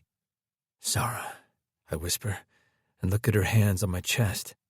I'm trying not to do anything that will make you run, I tell her. I'm trying to get you to be so comfortable here that you don't want to go to your hotel. I'm fucking trying. I hiss when she steps a touch closer. Evan, she whispers my name. I'm not going anywhere. My hands reach around and hold her hips. I can't kiss you right now, I tell her honestly, and she looks almost sad. I can't kiss you right now because I won't stop. I touch her hair with my hands, wrapping it around my finger, and thinking to myself, it's softer than silk. I need to get you fed. I look into the depths of her green eyes and see she's watching my every move. I need to let the dogs in, and then, I whisper, then I'm going to kiss you, sweet Zara. Her eyes cloud over when I say the last part. Then the house could fall down around us, the dogs could eat the couch, and the world could come to an end, but the only thing I'll be doing is kissing you. I'm not that hungry, she says, and I laugh. I can eat later. Will you stay with me? I ask her, and then the dogs bark. In my house. You promised me that you were going to kiss me? She asks, tapping her index finger on my chest. Yes, I say softly. Then yes, she says. I'll stay with you. She whispers the last part. Now feed me so we can get this kissing on the road. And just like that, I throw my head back and laugh. 15. Zara. I've never wanted anything more in my life than to be kissed by Evan. I love that he doesn't want to rush me, and I love that he almost walks on eggshells around me. But I'm here. I'm here for him and only him. Let's get you fed, he says, dropping the hair he's twirling in his fingers. He grabs my hand and pulls me to the kitchen. I walk through his house and can honestly say it's a total bachelor's pad. He walks to the living room, going to a hallway and closing the gate that is there. That's my bedroom, he says, and I smile. You didn't show it to me, I tease, and he walks to the back door where the dogs are barking up a storm. That is part 2 of the tours. He laughs and walks around the counter into his kitchen. The only touch that shows he lives here is another bouquet that is pink. I mean, don't get me wrong, everything he needs is here, but it's not a home. There are no soft touches of things on the fridge. There is no mail tucked away on the counter. No flower on the windowsill over the sink. He walks to the side of the fridge to open a drawer and grabs a bunch of menus to bring to the counter. What do you feel like? I look at him and I take the biggest step I've ever taken in my whole life. I've never run after the boy. I've never wanted to kiss a man this much before. I used to make fun of my parents for always kissing, but I get it now. The need to touch that person, the desire to have that person touch you. I walk around the counter and go to his side, my fingers grazing his as I play with the menus. Menus I'm not even looking at. If you ask me what kind of menus they were, the only thing I could say is food in general. I don't know. I pretend to look through them, my pinky wrapping around his when our hands are side to side, the movement slowing down once we touch, my stomach flipping every single time he touches me. He looks down at our hands as I move mine again, reaching out to grab another one. I place my hand down next to his, and now he reaches for my hand. His pinky rubs my hand, and I don't even see the words on the menu. I drop the menu on the counter and turn to him. He looks at me and turns with his back to the counter, and I finally step in front of him, his eyes looking into mine. This past week, the only thing that kept me going was knowing I was coming to see you, I tell him softly. Our crazy time difference, the travel schedule.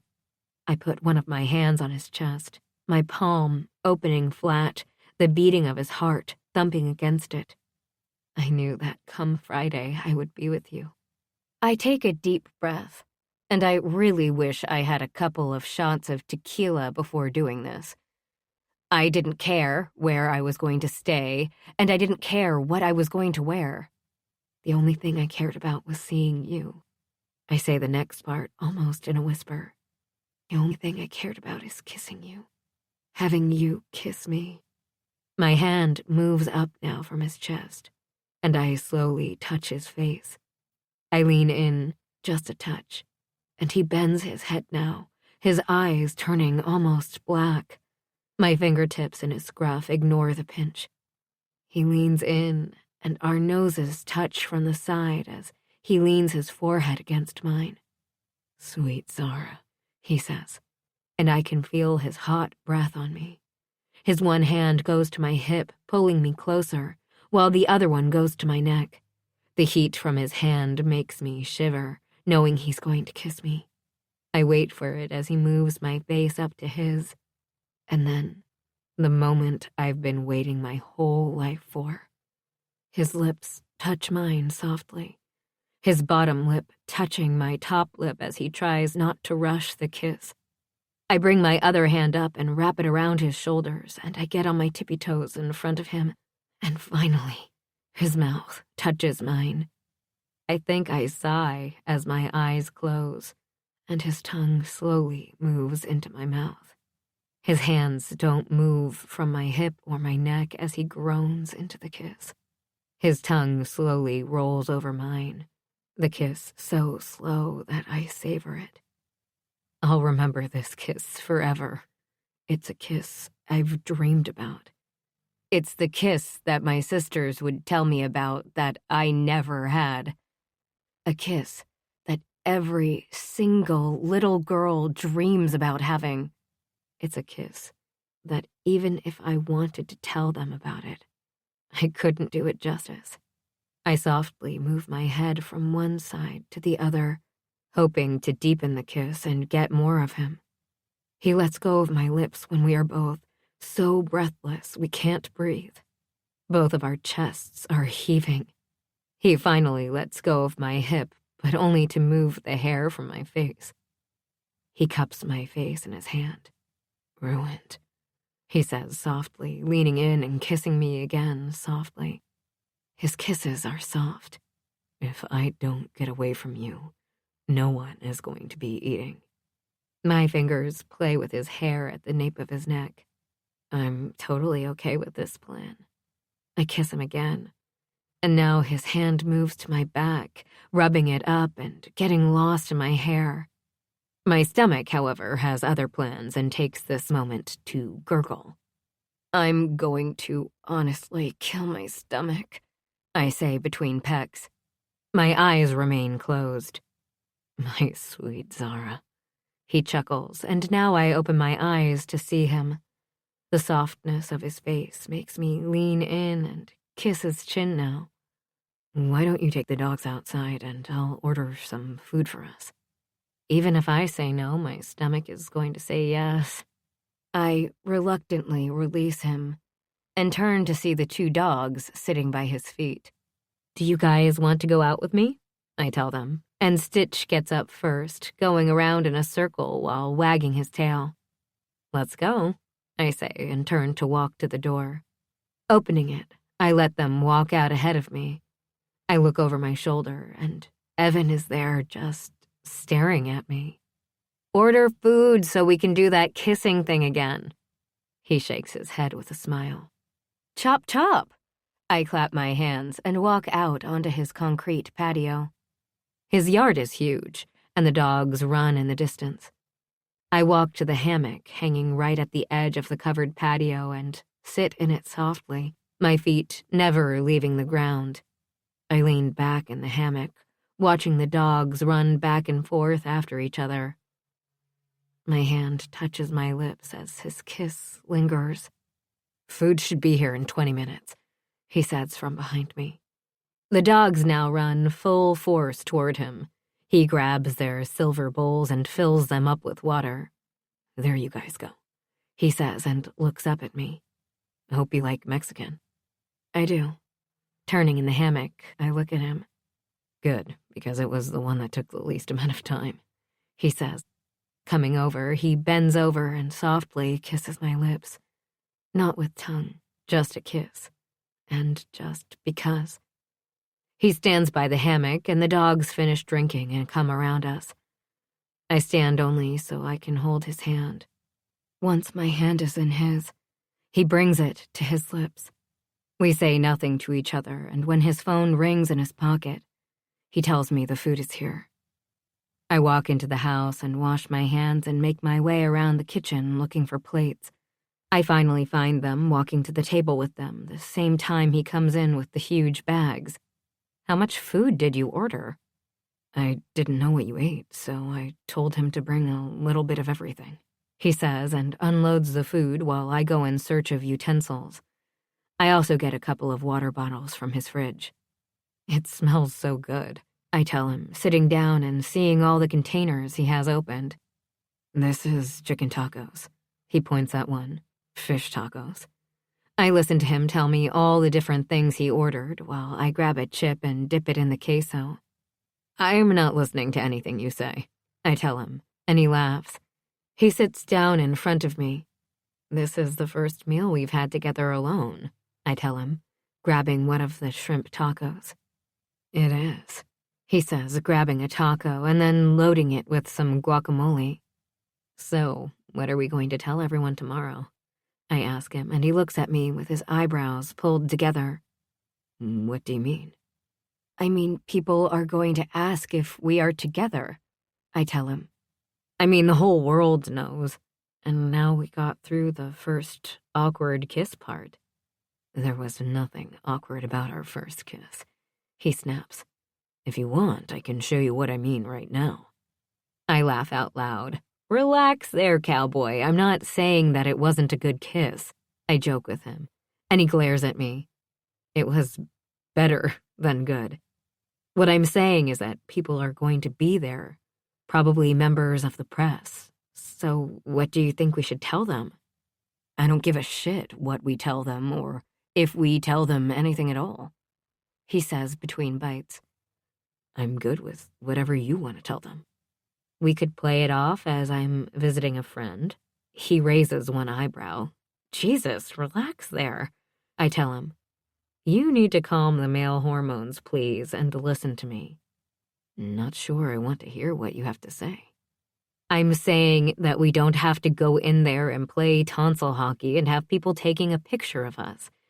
We can go in there and be like, 'I'm visiting and I decided to swing by,'" I say, and he laughs. "Tonsil hockey," he says between laughter, and I shake my head. Sweet, sweet Zara. "Oh, good God," I say, annoyed. "Can we just keep this on the down low until I tell my family?" I ask him. "I mean, we've spent 2 days together at the most." "It's been 2 weeks," he counters. "I said we've spent 2 days together, not that we have known each other," I tell him. "I'm not going to hide that you're mine," he says, looking straight at me. "First thing, I'm my own person," I tell him. "Second, we aren't hiding anything. We are being private." I grab another chip and dip it, waiting for him. "You kissed me," he states. "You kissed me. You made yourself mine when you did it." "Oh, for the love of everything," I say out loud, looking up at the ceiling. "What is it with hockey men?" I hear his chair scrape back and watch him come to my chair and push my chair back. "You done eating?" he asks me, his eyes staring straight into mine. "What?" I whisper. "Are you done eating?" he asks me, and I nod. He bends down and literally picks me up and tosses me over his shoulder. "What the hell?" I shriek, and the dogs go crazy, thinking it's a game. "I'm showing you my bedroom, and then I'm going to show you how you're mine," he says, and then he opens the gate and closes it behind him. "Go lie down," he tells the dogs. And then I look up at them and see them sitting there watching. "Can you put me down?" I ask him, and he slowly puts me on my feet. "Have you lost your mind?" I huff. "When it comes to you, sweet Zara, my mind is a mess," he tells me softly, pushing my hair back from my face. "The only thing that I think about is how long I can keep you to myself." My hands now run through his hair. "You have me until Tuesday." "Well then, it's enough time to show you that you're mine," he says, and bends his head at the same time as I tilt my head up. When our lips smash together, this kiss is different than the last one. This one is all hands. My hand in his hair, his hands buried in mine as he moves my head side to side to deepen the kiss. He lets go of my lips, and I swear I forget everything when he touches me. "I didn't bring you in here for anything more than a kiss." "Just kissing," I tell him. "Just a kiss." I kiss his lips, and one of the dogs barks. Are they going to be okay? He turns and walks to the door, and then I finally get to look at his room. His king-size bed is very, very masculine. The covers make it feel homey, but you know this room belongs to a bachelor.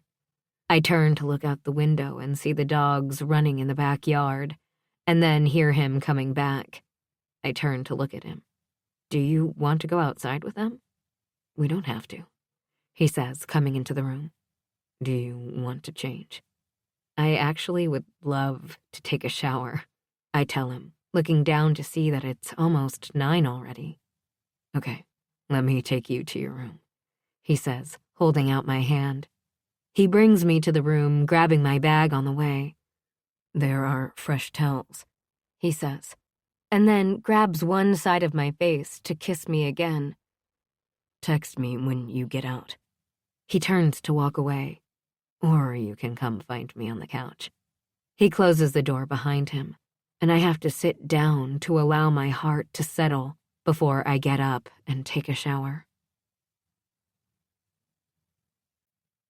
16. Evan. I close the door softly behind me and walk to my room and sit on my bed. My hands still smell of her. I've kissed girls before, but nothing that rocked my world the way it did when I finally kissed Zara. It was an out-of-this-world, kick-you-in-your-balls, holy shit, hat-trick moment. My heart speeds up when I think of her in the shower. I get up and unbutton my pants before my cock gets strangled. Turning on my own shower, I think of her and hers, and I have no choice but to fist my cock and take care of myself. I get out, and I swear my cock doesn't go down. I take my time putting my boxers on and also my gym shorts, hoping she won't see my half-mast boner. Running my hands through my hair, I walk into the living room, and I stop mid-step. She's sitting on the couch in a gray top and pants, her hair piled on top of her head. But that isn't what stops me. It's the fact that she has Lilo on one side and Stitch on the other with their feet tucked under her. "What do you guys want to watch?" she asks them. Lilo places her head on her legs, and she holds the remote with one hand while she pets her with the other. She must sense me because she looks up and the dogs don't even move. "Hey," she smiles. "Are they allowed on the couch?" "Yeah," I say, walking to the couch and sitting down on the other side of the dog. Much farther from her than I want to be. "I don't know any of the channels," she says, handing me the remote, but I pull her to me at the same time. Picking her up over the dog, I have her sit on my lap. Might not have been my smoothest move, and I swear it was not, with her almost falling off the couch. The dogs think it was a game and rush over to us, causing her ass to fall off my lap and onto the couch. The dogs now are all over her, But she doesn't do what I'm expecting her to do, like shriek and yell. Instead, she full-on belly laughs while the dogs lick her face. "Down," I command them, and they jump off the couch and sit right next to her. She turns on her side, and this time, her feet are in my lap. "I'm only supposed to kiss your master," she whispers to them. "I'm his." She looks over at me, and it takes me only a second to cover her with myself. What I'm not expecting is for her to open her legs for me and wrap them around my waist with her hands up by her head. My hands slip into hers, and I lower my mouth to hers. I tasted her not long ago, but the taste of her again makes me groan. I hold my weight up, and she arches her back up to me. I let her go now, kneeling on the couch between her legs. Her shirt rose up, so you see her smooth stomach, and I look down mesmerized with it. My thumb slowly rubs it. Her skin is silky and smooth and hot, and I'm in a trance at this point. I want to raise her shirt a bit more just to rub her skin. "That tickles," she finally says breathlessly. "I think we should go to bed," I say, getting off the couch. She props herself up on her elbows, looking at me, her cheeks flushed and her lips swollen from my kisses. "Are we going to bed together?" she asks me, and it takes everything in me to answer her. "No," I shake my head. "I said I wanted you here, but I'm not going to push you to sleep with me." "You can't force me to do anything," she says, getting off the couch. "But if you don't want to sleep with me, it's all good." She smirks at me. "I'm going to let that slide," I tell her, "because I don't think you're ready for me to tell you how much I want you." Her eyes cloud over. "I don't think you're ready for me to take you to my bed, because when I finally get you in that bed..." I walk to her, tilting her head up by her chin. "We'll be in there for a while." "A while, huh?" She smiles, and I peck her softly on the lips. "Fine, I'll go to my room." She turns around, and I watch her swing her hips. "If you change your mind, you'll know where to find me." She looks over her shoulder. "I also should warn you I sleep naked," she says. I squeeze my hands into fists, and she just laughs. "Good night, Zara," I say through clenched teeth, and watch her walk to the bedroom, wiggling her hand in the air. I look up again and turn to go to my room. "This is going to be fun," I say sarcastically to myself. I throw the covers off the bed and slide in, grabbing my phone. I text her. "Me, is everything okay?" She answers right away. "Zara, this bed is so comfy." "Me, I'm here if you need anything." I send her the message and hope to fuck she doesn't push me. "Zara, I do need someone to tuck me in. Wink." "Me, I take back that you're sweet." I reply, smiling. She is better than fucking sweet. Zara. Ha ha ha. I turn on my television, flipping through the channels, and I don't even know what the fuck is on television at this time. I stop at SportsCenter and watch the highlights of the games from tonight. I see the highlights of the game from New York. I don't care what anyone says, Max and Matthew have the best chemistry on ice, and just watching them play, you wonder why they are going to retire. But hey, they both have more than one Stanley Cup ring, so why not? Go out on a high note is what I always said. I watch SportsCenter for 30 more minutes, and then realize that the dogs aren't in my bed. I get out of bed and look on the couch and still don't see them. The back door is not open, so I walk to the front door, and I see her door open. But most importantly, I see her sitting up in the bed watching television with both dogs on the bed. "What is going on in here?" I say, standing in the doorway. "I was sitting in bed and I heard sniffing at the door. When I went to open it, she was lying down." She pets Lilo's head. "Then I came back to bed and she followed, and so did he." She points at Stitch, who is lying down, but his eyes are on mine, expecting me to tell them to get down. "Would you like to join us and watch this movie?" she asks me, and I look at the television. It's The Proposal with Ryan Reynolds and Sandra Bullock. I shake my head. Why are you testing my limits, woman?" I tell her and walk into the room. The dogs still don't leave her as she lies in the middle of the bed. "Don't be like that. I'm sure you can be a perfect gentleman." She leans over and folds over the cover and scoots over, making the dogs groan and move over. "Don't worry, I'm fully dressed," she says, and I swear this woman is going to be the death of me. I get under the covers next to her, and Lilo lies between us, almost like she is guarding her. "You were supposed to love me," I tell her, and she just lays her head down. Zara puts her hand on Lilo's back. "Don't talk to my girl like that," she says, smiling.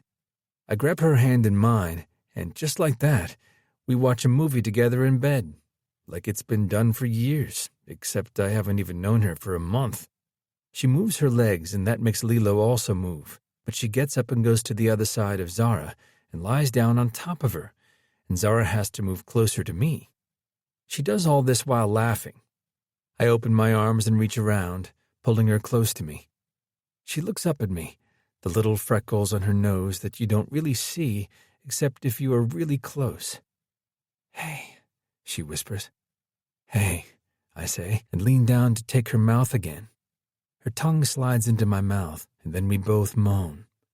We scoot down and make out while the remote falls on the floor.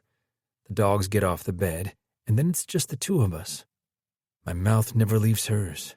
I'm lost in her, lost in the kiss, so lost that the television turns off from inactivity. Her leg hitches up over my hips, my cock against her core, and our clothes the only barrier stopping me from sliding into her. My hands roam from her ass to her back, to her hair. I manage to get the elastics out and then bury my hands in it.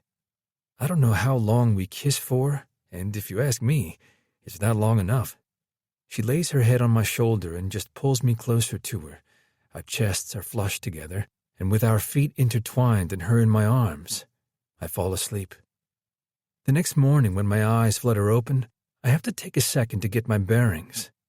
I look beside me and see the bed empty, but the sheets still feel warm. I toss the blankets over me and get out of bed in search of my woman. I don't have to go far before I hear her talking to the dogs.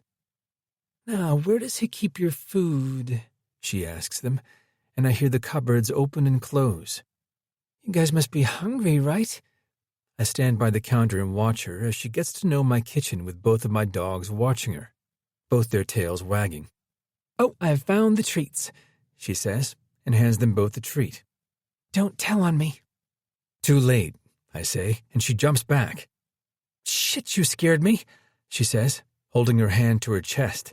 "I can't find their food and they're starving," she tells me. I walk into the kitchen and take her in my arms. "You left me," I say. I bury my face into her neck, and she moves her head to the side, giving me access. "They had to pee. And so did I," she says. "Go feed them, and I will make us coffee." I nod my head and turn to the dogs. "Let's go, you two," I tell them, and they follow me to the garage where I scoop out their food. I open the door for them and then walk back into the house. She is making her coffee, and I walk behind her and wrap my arms around her waist, kissing her neck because her hair is tied up again. "You know what you are missing?" she tells me, and I just grumble. "A nice couch outside." "So let's go buy one," I tell her, grabbing my own coffee. Taking her hand, I lead her outside, and we watch the dogs run around. I sit in one of the rocking chairs and then look at her. "Yeah, we need a couch out here," I tell her, and she sits in the rocking chair next to me, tucking her feet under her. "What time is the event tonight?" she asks, taking a sip of her coffee and watching the dogs run. "I have to be there at 6:30, I tell her. "There is a red carpet." She turns her head to look at me. "You don't have to walk with me," I tell her, "but you can if you want to." She says, "I'm good with watching from the sidelines." "I thought you would be," I tell her, "but make no mistake about it. Everyone is going to know you're there with me." She rolls her eyes at me. We spend the day lounging on the couch while I buy a round couch for outside. We also have a heavy-duty make-out session that leaves me rock hard and has her running to take a shower. I slip on my suit jacket when I see it's almost 6. It's the suit she sold me, and I smile when I look into the mirror. I grab my Rolex and slip it on and then go in search of her. Her bedroom door is closed, and I find Lilo lying in front of it. "Did she kick you out?" I ask her, and then knock softly on the door. "Come in," she shouts, and I'm not ready for the sight that greets me. Sitting at the end of the bed on one of the white benches, she is leaning over and tying the strap to her gold heels. But all I see are her legs, her long, lean, and soft fucking legs. Her head turns toward the door, and I see that she has makeup on. Not a lot, but the perfect amount to make her green eyes pop even more. She's left her strawberry blonde hair loose with soft curls. "I'm almost ready," she says, and all I can do is stare when she gets up, and I finally see her full outfit. It's a pink, gold-colored outfit in all sequins. The sleeves are long and tied tight at her wrists, making the sleeves baggy.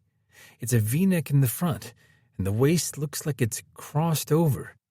The kicker is it reaches her mid-thigh, so her legs are all out. I have no idea what the fuck she is wearing, but I do know she isn't going out like this. "I have to just get my purse," she says, walking to her purse, and I see the skirt slink around her legs.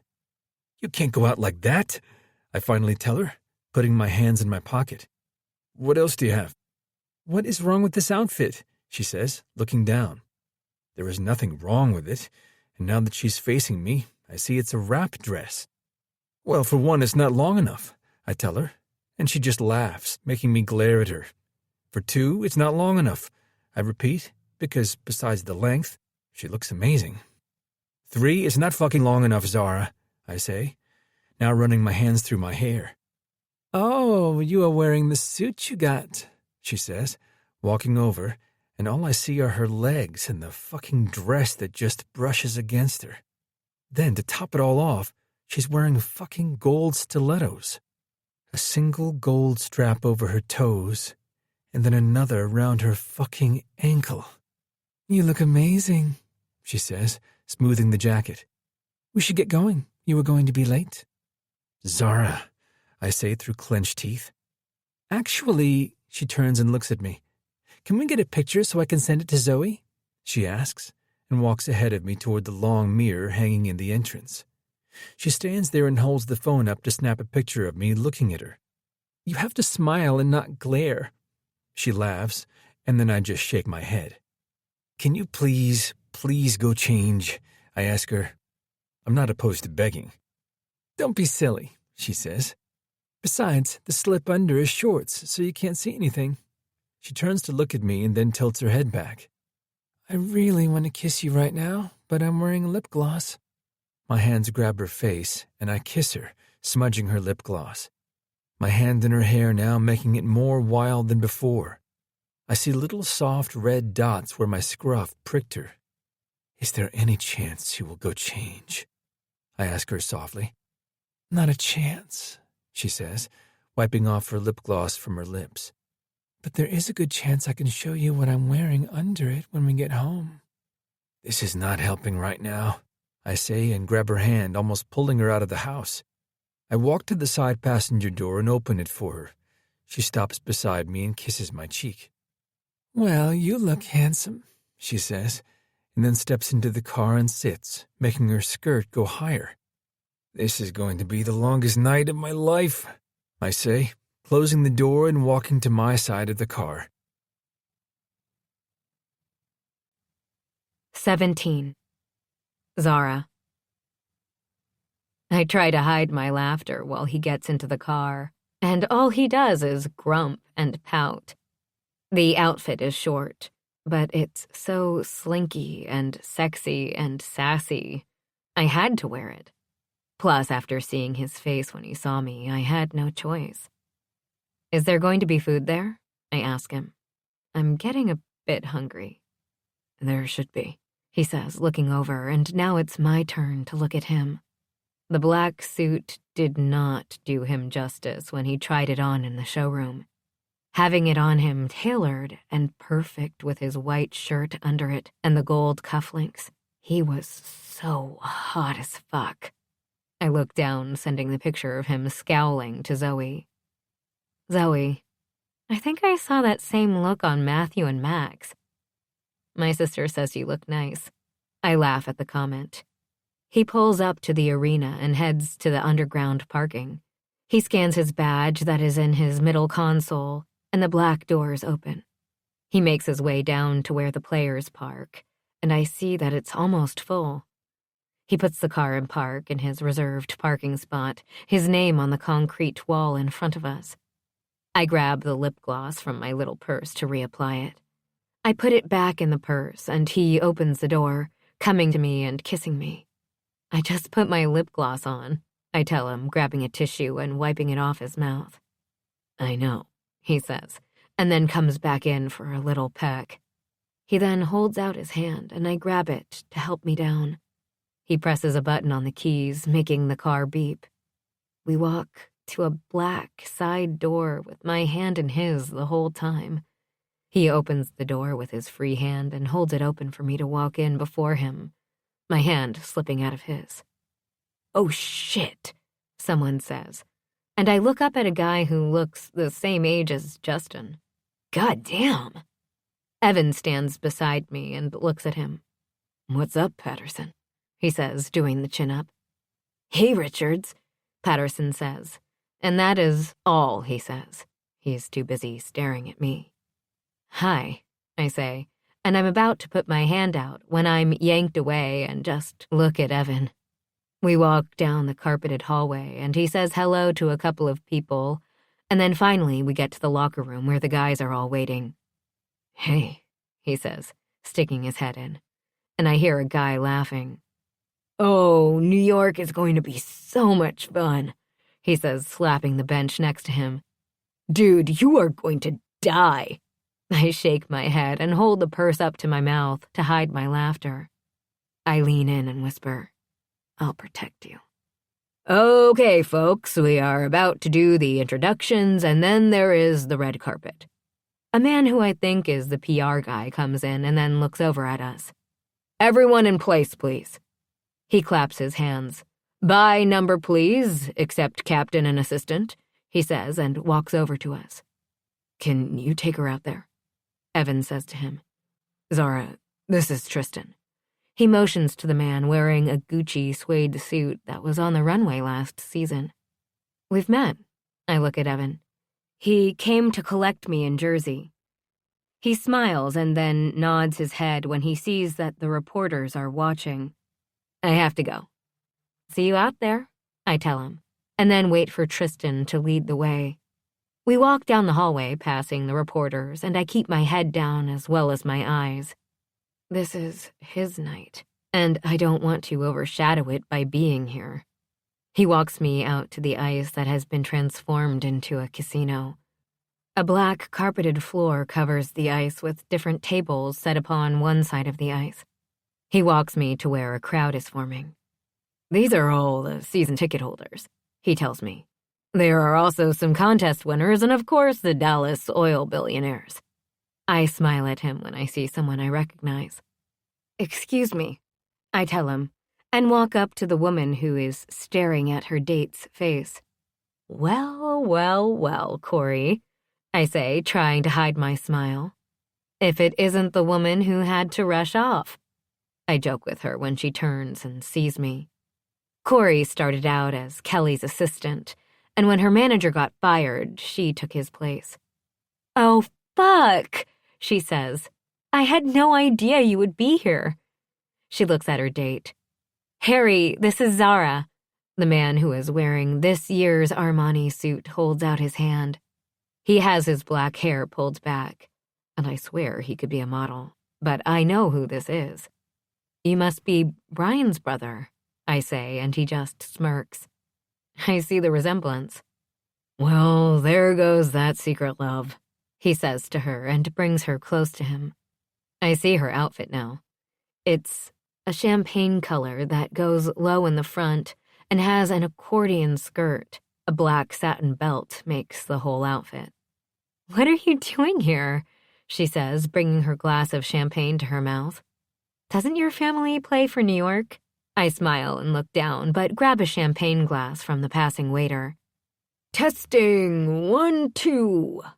I hear from the speaker and look toward the spotlight that is on a man standing on the stage. Oh, that's bright, he says, laughing. I want to take a second and thank you all for coming out for our annual casino night. I look around while the man speaks, and I spot the wives right away, all well-dressed and stuck together away from anyone who isn't them. I've seen it time and time again. Carrie has to deal with the cattiness all the time, but with Allison and Vivienne in her corner, no one fucks with her, and we all socialize. It's my honor to introduce you to the dealers tonight. The man starts introducing the players, and when he introduces Evan, I have to smile as I silently clap my hands. He walks up the step to the stage and looks out, weaving as he walks over to the other guys and stands with them. The last one out is the captain of the team. Okay, it's time to raise some money, he says. The players will be around all night, and some might even be your dealer. Everyone claps, and the guys come to mingle with the crowd. I watch him make his way around, shaking hands with certain people. I see him passing the wives crew. He stops to say hello to who I am pegging as the captain's wife. It's almost like watching the movie The Godfather. I see her throw her head back and laugh at something he says, and then see her husband come over, and she is, in fact, the captain's wife. He grabs his wife around the waist and tells her something. The wife calls over a woman who is tall, totally bleach blonde, a touch of Botox, a touch of lip fillers, and a lot of tits. She plays shy, and I am so ready to roll my eyes, especially when she tosses her hair. This is going to be good, Corey says next to me. And to think you wanted to stay in, she looks at Harry. You were the one who didn't want to come to this, he says, laughing, and then leans in to whisper. You made me sign a certain contract, he says, and she turns and puts her hands over his mouth. Shut up, she hisses. And I laugh now.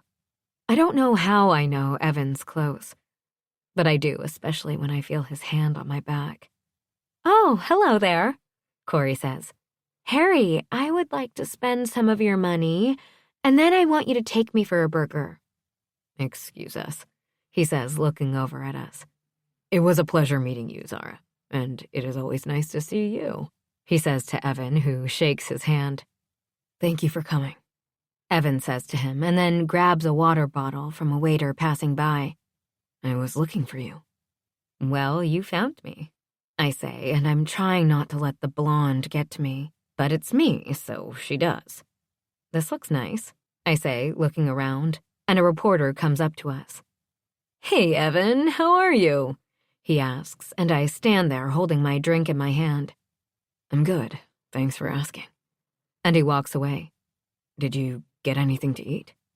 No, I got out here and I saw Corey, I tell him, and he comes closer to me. And I came over. Well then, let's go find something to eat, he says, and I want to introduce you to a couple of people. I follow him to the wives' circle, and I swear I'm ready for it. But one look from the leader, and I know this will not end well. Hey guys, Evan says, and the woman just looks up, doing a very obvious up and down. Oh, look, y'all, she says with her southern accent. Corey, Evan says to the guy. Paige, this is Zara. I hold out my hand to Paige first, who takes it with a smile on her face. Nice to meet you. And then I do the same to Corey. We've met a time or two before, Corey says, and then looks at his wife. Honey, do you remember Max Horton and his wife, Allison? From New York, right? She asks him, and he nods. This is Allison's sister, he says, and I can see the look of shock come over her. Carrie is your sister-in-law as well? She asks, and I smile. Yes, she's married to my brother, Matthew, I say. I met Carrie and Allison last year when all the wives joined forces for Calendar, she says. Wait a second. Are you the one Zara's closet? She now has her mouth hanging. You were the one who got us all that designer stuff. Yes, I say, that would be me. I had no idea, she says, and I'm almost tempted to mumble under my breath, I bet you didn't. But I don't for Evan, and also for Carrie and Allison's sake. So, what are you doing in Dallas? She asks me, and now her blonde friend comes back. Oh, there you are, she smiles at Evan. We meet again. I try to hide my eye roll and can hear my mother's voice in the back of my head. Be nice, Zara. Taylor, Paige turns to her friend. This is Zara Stone from Zara's Closet. Her friend opens her mouth in shock. We were just looking at your stuff the other day, Paige says. I love the look you put together for Jessica Beckett for the Oscars this year, Taylor says. And your dress is fabulous. Thank you, I say, and then look over at Evan, who is glaring at the women now. So what are you doing in town? Taylor asks the same question Paige asked, but I didn't answer.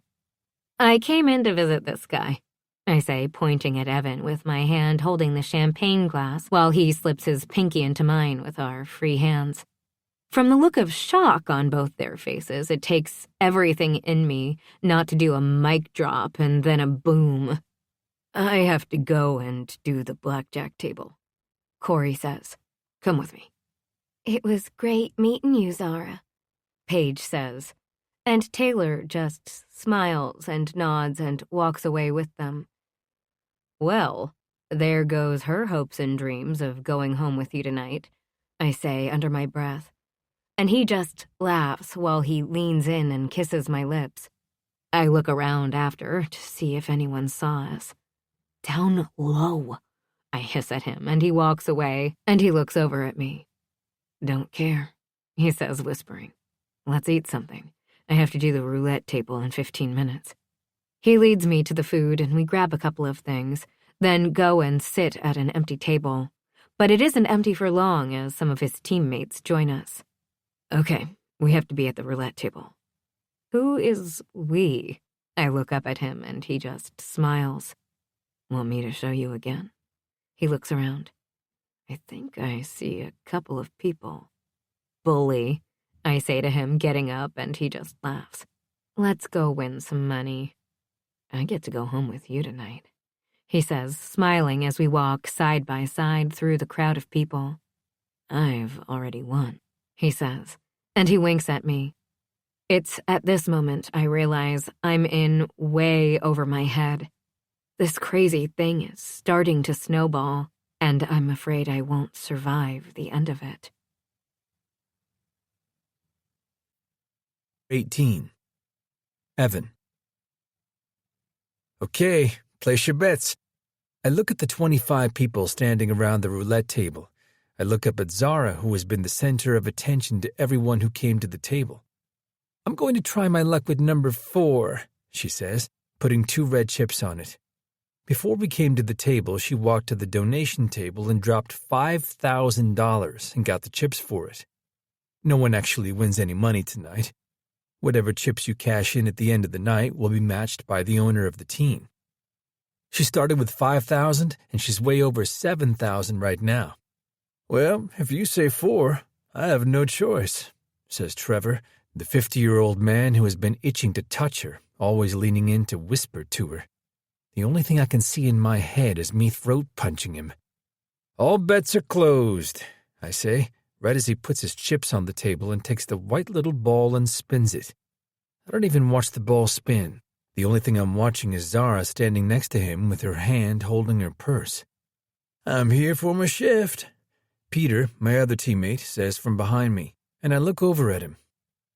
The ball finally falls and jumps from one number to the other, landing on 0-0.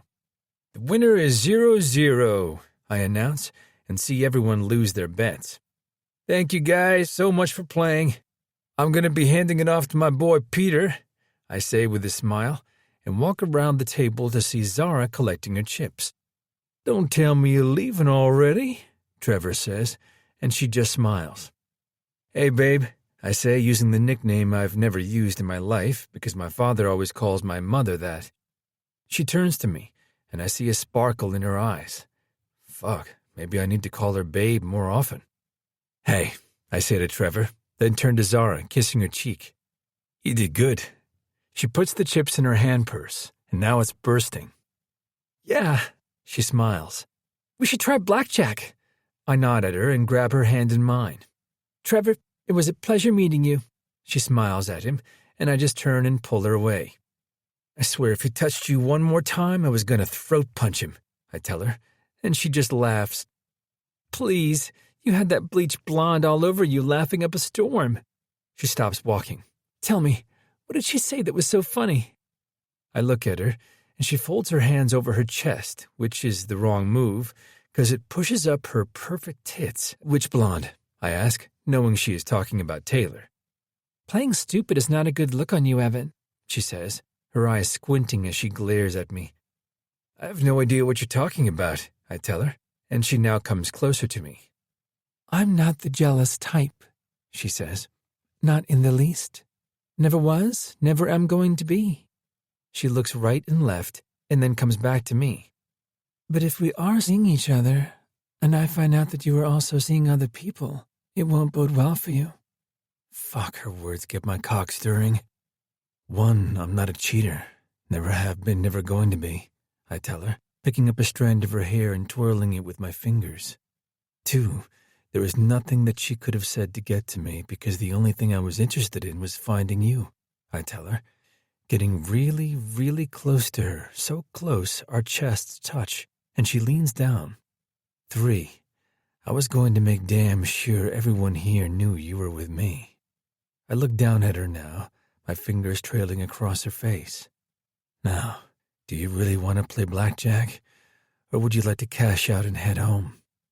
That depends, she says. Are you going to feed me?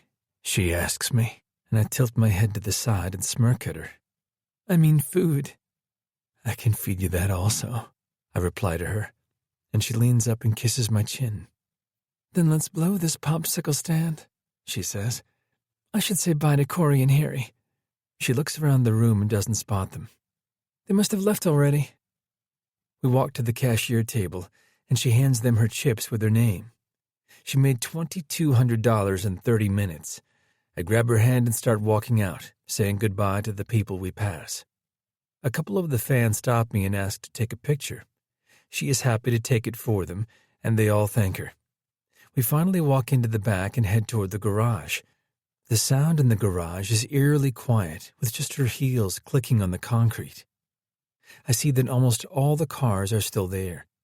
Walking to her side of the car, I click the button to unlock the door, but I don't open it for her. Instead, I turn her around and push her back against the car. My hands go on either side of her head, my palms flat against the car instead of buried in her hair. You still have lip gloss on, I tell her, and then see her eyes change from a light green to a dark gray right before my eyes. It's shiny, I tell her, leaning in and nipping her bottom lip and then trailing my tongue along it. The tip of her tongue comes out just a touch to touch mine. It drives me crazy. I kiss the side of her lip, and the tip of my tongue comes out again, and now so does hers, trying to catch my tongue. All I want to do is kiss it off, I say, going to the other side of her lips and kissing her there, but her tongue is already coming out to get mine. All night it drove me crazy, I whisper to her. All night, I say, and finally tilt my head to the side and attack her lips, her hands holding the lapels of my jacket while our mouths attack each other. My tongue fights hers, the need greater than it's ever been, my hands now coming off the car to hold her face in them. I turn the kiss to the other side, somehow hoping to get it deeper. Our tongues go around in circles. I don't want to stop kissing her, but if I don't, I'm going to take her in the back seat and we are never going to leave this garage. When I finally pull my head back, her chest heaves and her hands still hold on as she tries to pull me again for a kiss. Sweetheart, I say. She opens her eyes, and they are blue-green now. I think I still have some lip gloss on, she says softly, trying to get my lips back on hers, and I laugh. I think I got it all. Now let's get you in the car and get home. Her eyes blink a couple of times, and she comes out of her daze. You are a total buzzkill, Richards, she says. using my last name, and I step back and open the door for her. Total buzzkill. I'm telling my sister. I watch her get in the car. Maybe even Carrie and Allison. She mentions them, buckling her seatbelt. Even my mom. And when she says her mom, I tilt my head back and belly laugh while she glares at me. You are not helping your case right now, Evan. She huffs out, and I close the door and walk to my side of the car. I get in, then lean over and kiss her neck. Nope, you get no access to any of me until you feed me. She turns with her back to the door. I want a nice, big, greasy cheeseburger. Are you okay with diners? I ask her, backing up and pulling out. I make my way over to the little hidden treasure that everyone knows about and is always open. We may be a touch overdressed, I tell her, and she just shrugs. But they have the best root beer floats. I watch as her eyes get wide like saucers. When I pull up to the parking lot of the little diner, I see about 10 cars there. If we come during the day, they have people bring it to your car. I park my car under the awning and turn off the car. Getting out, I make my way to her door, and I get there while she's getting out. What did I say about waiting for me? I scowl at her. Evan, I think I can get out of a car without you helping me. She puts her hand on my cheek. Besides, I'm so hungry, I'm dying. She is the best at turning the story around so you forget what you were talking about in the first place. She reaches her hand out for me, and I grab it, loosening the tie around my neck and unbuttoning the first button. Take off your tie. She stops walking and waits for me to do it, and then holds out her hand. I'll put it in my purse. I hand it to her, and she folds it, placing it in her bag. I walk to the small brown brick building with a lot of windows showing you inside. With a brown door on each end, I grab the brass handle of the closet door and pull it open. The bell over the door rings, and once the door closes, the open sign hanging in the window shakes. 2 guests, someone yells, and I look over at the woman. Take a seat wherever you like, and I'll be right there, she says, and I look at Zara. Do you want a booth, or do you want to sit at the counter? I point at the counter with 10 stools, and only 3 are occupied. Looking around the rest of the restaurant, I see that 1 booth is open. The counter is good, she says. Walking to the end, she slides on the moving stool and places her purse on the counter, and I sit next to her. She reaches for a menu tucked between the ketchup bottle and the salt and pepper shakers. What are you getting? She asks me when the lady comes to us. Welcome. What can I get you? She asks us, grabbing her pad from her white apron. I'm going to have a double cheese with bacon, basket of onion rings, fries, and a root beer float, I tell her, and look over at Zara. I'll have a cheeseburger with bacon, she says, then looks at me. Will you eat all your fries? I shake my head. I'll also have a water, please. She smiles at the woman who just turns and walks away. I'm sharing your root beer float. She turns her stool to face me and leans in. I turn my own stool and open my legs, keeping her legs between mine to block anyone from ogling her legs. The lady comes back and places the frosted glass in front of us, the root beer bubbling with a scoop of ice cream in the middle, slowly melting, and 2 red straws sticking out. She grabs her phone and snaps a picture, then leans in and takes a sip. I might have to get my own, she says, taking another sip. I grab my straw and take a sip, and she snaps a picture.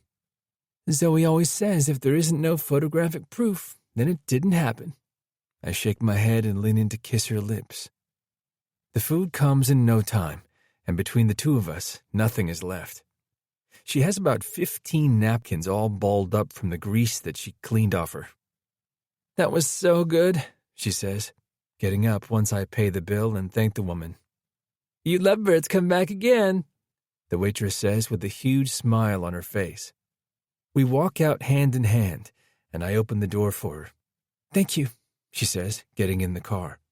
When I slip into the car, she is leaning over, and I see her untying her shoes. Okay, it's time to take them off, she says. It's been 6 hours. I look over at the clock on the console and see it's almost midnight. I make my way home and look over at her when she reaches for the door handle. She sees me and takes a deep breath. Oh, God, hurry up then, she snickers, and I get out of the car and already hear the dogs barking. I open her door, and she gets out, holding her purse in one hand, with her shoes hanging by the straps. She walks with her hand in mine, and I swear it feels like it's always been like this. I open the door and wait for her to walk in. She greets the dogs with hugs, and they get all excited. "Let's get you guys outside," she says, dumping her stuff at the front door and walking into the house, leaving me to lock the door and follow her. They didn't even come and see me. She unlocks the door, still talking to them, while I walk to the fridge and grab 2 water bottles. The light from over the stove on, giving some light to the room. "How long do they stay out there?" she asks, coming over to me, and I hand her a water bottle. I lean back on my counter, watching her drink her water bottle. "You're beautiful," I tell her, and she looks at me, walking over to me. I lean in and kiss her neck, right where I can feel her heart beat. When I feel its fast beat, I'm happy I'm not the only one feeling like this. Hands down, the most beautiful woman I've ever met in my life. Her hand roams up my chest to the top of my shirt where it's unbuttoned, her fingers going inside the top as her fingers rub my collarbone. "I believe I told you that I would show you what I was wearing under my dress," she says. Her hand leaves my chest and goes to the side, where she unsnaps the little button on the side, and I see a little bit of her pink bra strap. My whole body is on alert. My heart picks up speed, and my cock strains to come out. I watch her delicate hands reach the other side and unsnap another button, and then it just hangs open. She takes both sides in her hand and slips it off her shoulder, and I'm holding my breath. If I died at this moment, my life would be complete, is the only thing I can think. She is so much more than exquisite, and I can't come up with the words. No words can do her justice. She is standing there in a pink see-through bra with gold stitching all over the cup, but you see her light pink nipple puckered and pebbled. My hand reaches up, and my thumb rubs the swell of her breast, going from one to the other. "I have no words," I tell her softly. "I keep trying to come up with words to describe your perfection," I say to her, my thumb now slowly going down to her left nipple and running over it. Her head falls back, and she softly moans. I grab her, picking her up, and her legs wrap around my waist, her arms going around my neck, and she attacks my mouth. My hand goes straight to her ass as I make my way to my room. 19. Zara. I can't get enough of his kisses. I swear his kisses are everything. He walks through the house and I hear barking. "The dogs," I say, almost panting. "They have a doggy door in the garage," he says, burying his face in my neck. "They can get in the house," he says, walking to his room and closing the gate behind him. His scruff against my neck makes me shiver. "Evan." I moan his name. He loses his grip on me, and I slide down him. My hands go to his jacket, slipping it off him, and it falls to the floor at his feet. My hands shake when I reach out for his buttons. I really wish the lights were brighter in his room. The only light on is the bedside table, and it's on dim. I really wish the lights were brighter in his room. The only light is on the bedside table, and it's on dim. "The first time I saw you without your shirt on," I talk my way through the nerves, one button at a time.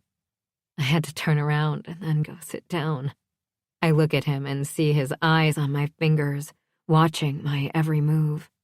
I pull the shirt out of his pants and finish unbuttoning it. Touching his chest, I lean in and kiss it softly at the same time I shrug his shirt off. "Fuck," he hisses when my hands go to his belt. His hands grasp my hair, pulling it back so he can kiss me, his tongue slipping into my mouth. My hands work frantically to unbuckle the belt and then get his button open. Our panting and our moans drown out the sound of his zipper. One hand leaves my hair and trails down to my breast.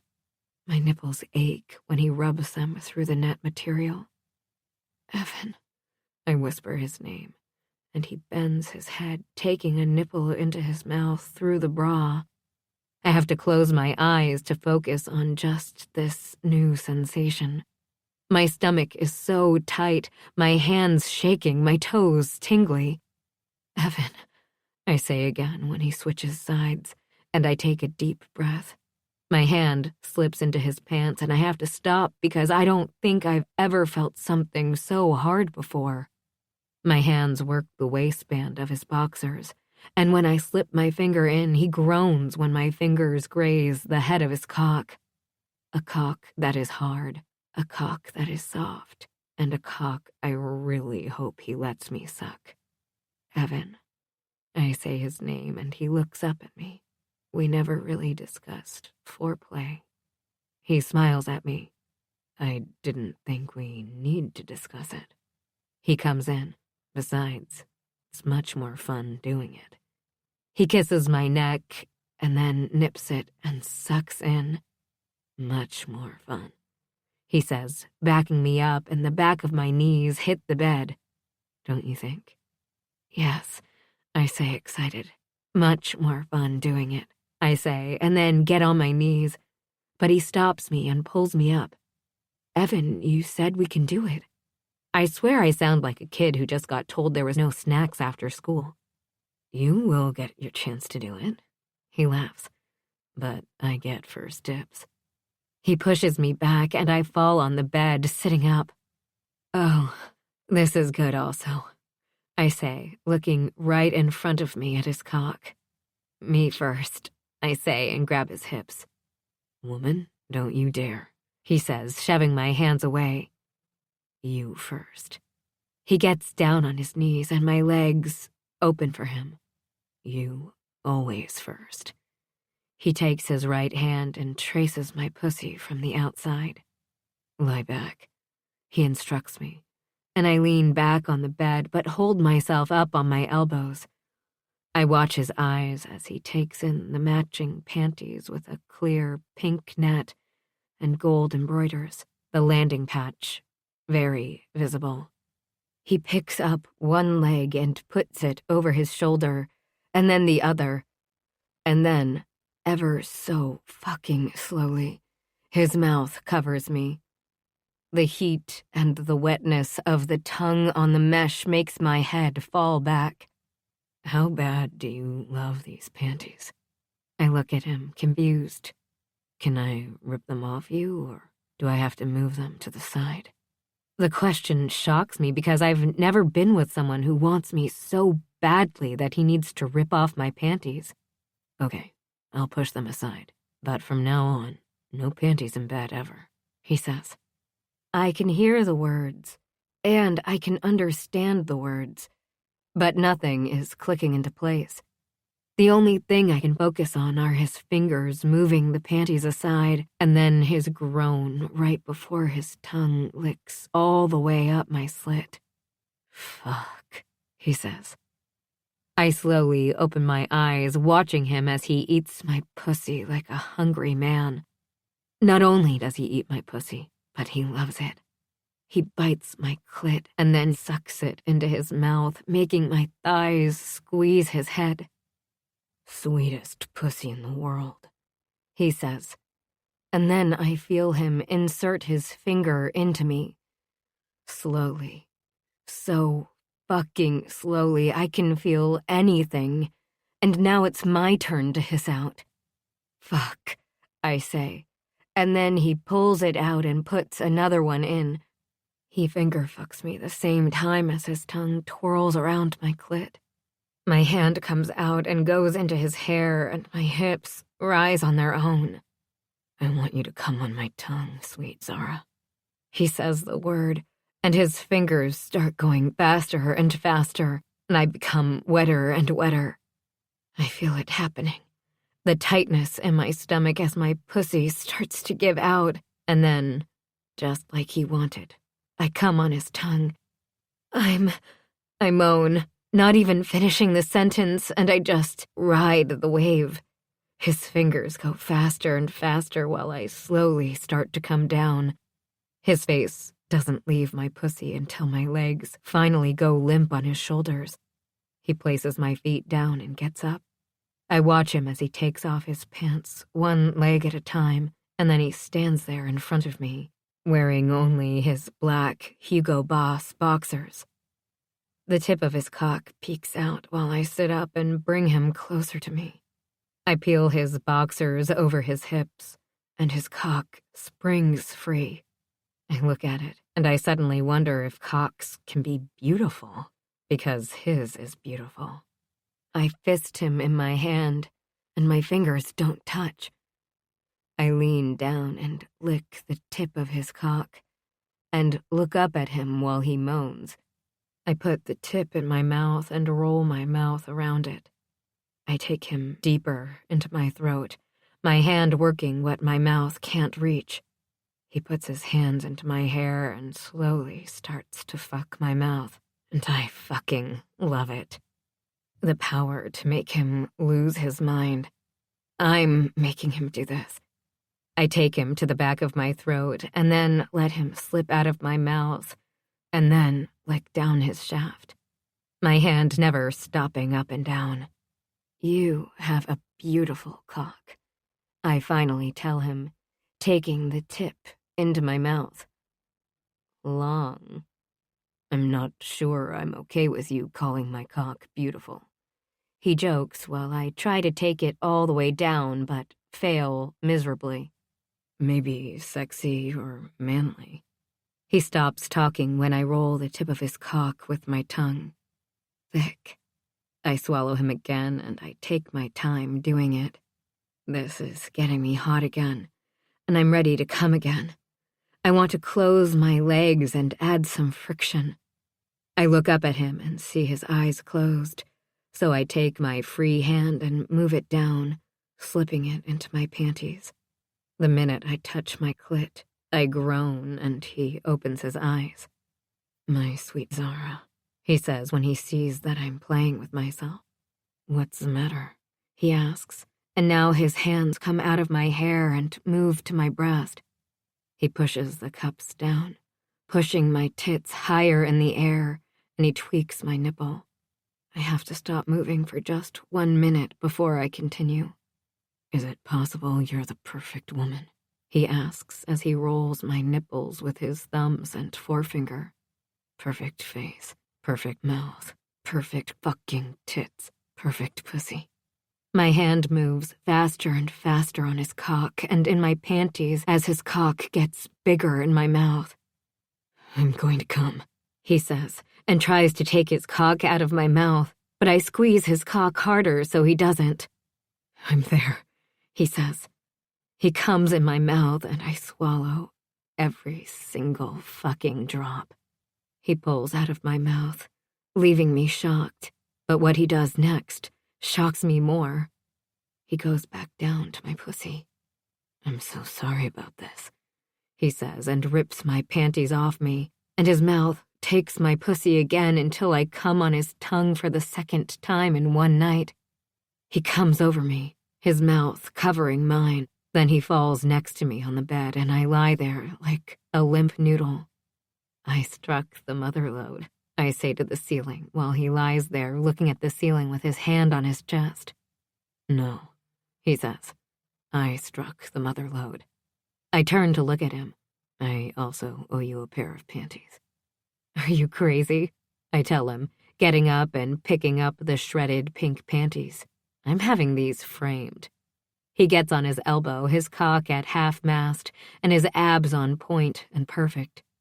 I walk to the bed and put my knee on the mattress, and his cock suddenly goes from half-mast to full-on raging. Are you ready to go again? He looks down at his cock. I think that would be a yes. He gets up, but this time, let's do it in the shower. It's something he doesn't have to ask me twice. By the time we finish in the shower, my fingers are wrinkled and I'm almost an icicle. I wrap myself in his huge terry cloth robe, and I'm heading out of the room when I hear him behind me. Where the fuck are you going? I turn to see him as he glares at me, a white towel wrapped around his hips, the outline of his cock that I just sucked. Again. My eyes fixate on the sight again, and I'm eager to try different things. Zara? Yeah, I say, blinking my eyes. I said, where do you think you're going? He asks me again. This time, he's right in front of me. I was going to get my PJs. I tell him, my fingers coming up to trail up his abs. It's the same trail I did with my tongue not too long ago. No, he says, untying the sash of the robe. You sleep naked. I laugh. But what if there is a fire? I ask him as he peels the robe from my shoulders. We will leave the robe by the bed. He takes the robe and tosses it to the end of the bed. Moving back up to the bed, he lifts the cover, then kisses my neck. Get in, beautiful. I slip into his bed, and it's like sinking into a cloud. I watch him walk around the bed, slip off his towel, and get into bed with me. He scoots to the middle of the bed and pulls me to him. Good night, sweet Zara, he says, and I settle in his arms and fall fast asleep. 20. Evan. I hold her hand on my lap, her fingers entwined in mine. Picking it up, I bring it to my mouth and kiss it, looking over at her and seeing her smile at me. I'm driving her to the airport and I fucking hate it. I wanted her to stay longer, but she couldn't. The past 4 days have been the happiest I think I've ever had. We woke up Sunday reaching for each other. Fuck, I want her all the time, and we haven't even had sex yet. I don't want her to think I asked her here for that. We got up, fed the dogs, and I took her out to buy a couch for the backyard. She was in heaven when they delivered it that afternoon. A round couch that you could lie on, and it comes with a half-sun umbrella. I found her sitting on it with the dogs right next to her on Monday when I came home from the rink.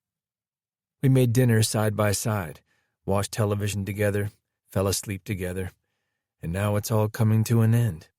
What time do you land? At 3:30. Zoe is coming to get me, she says, and I swear I want to turn the car around. What time do you have to be at the rink?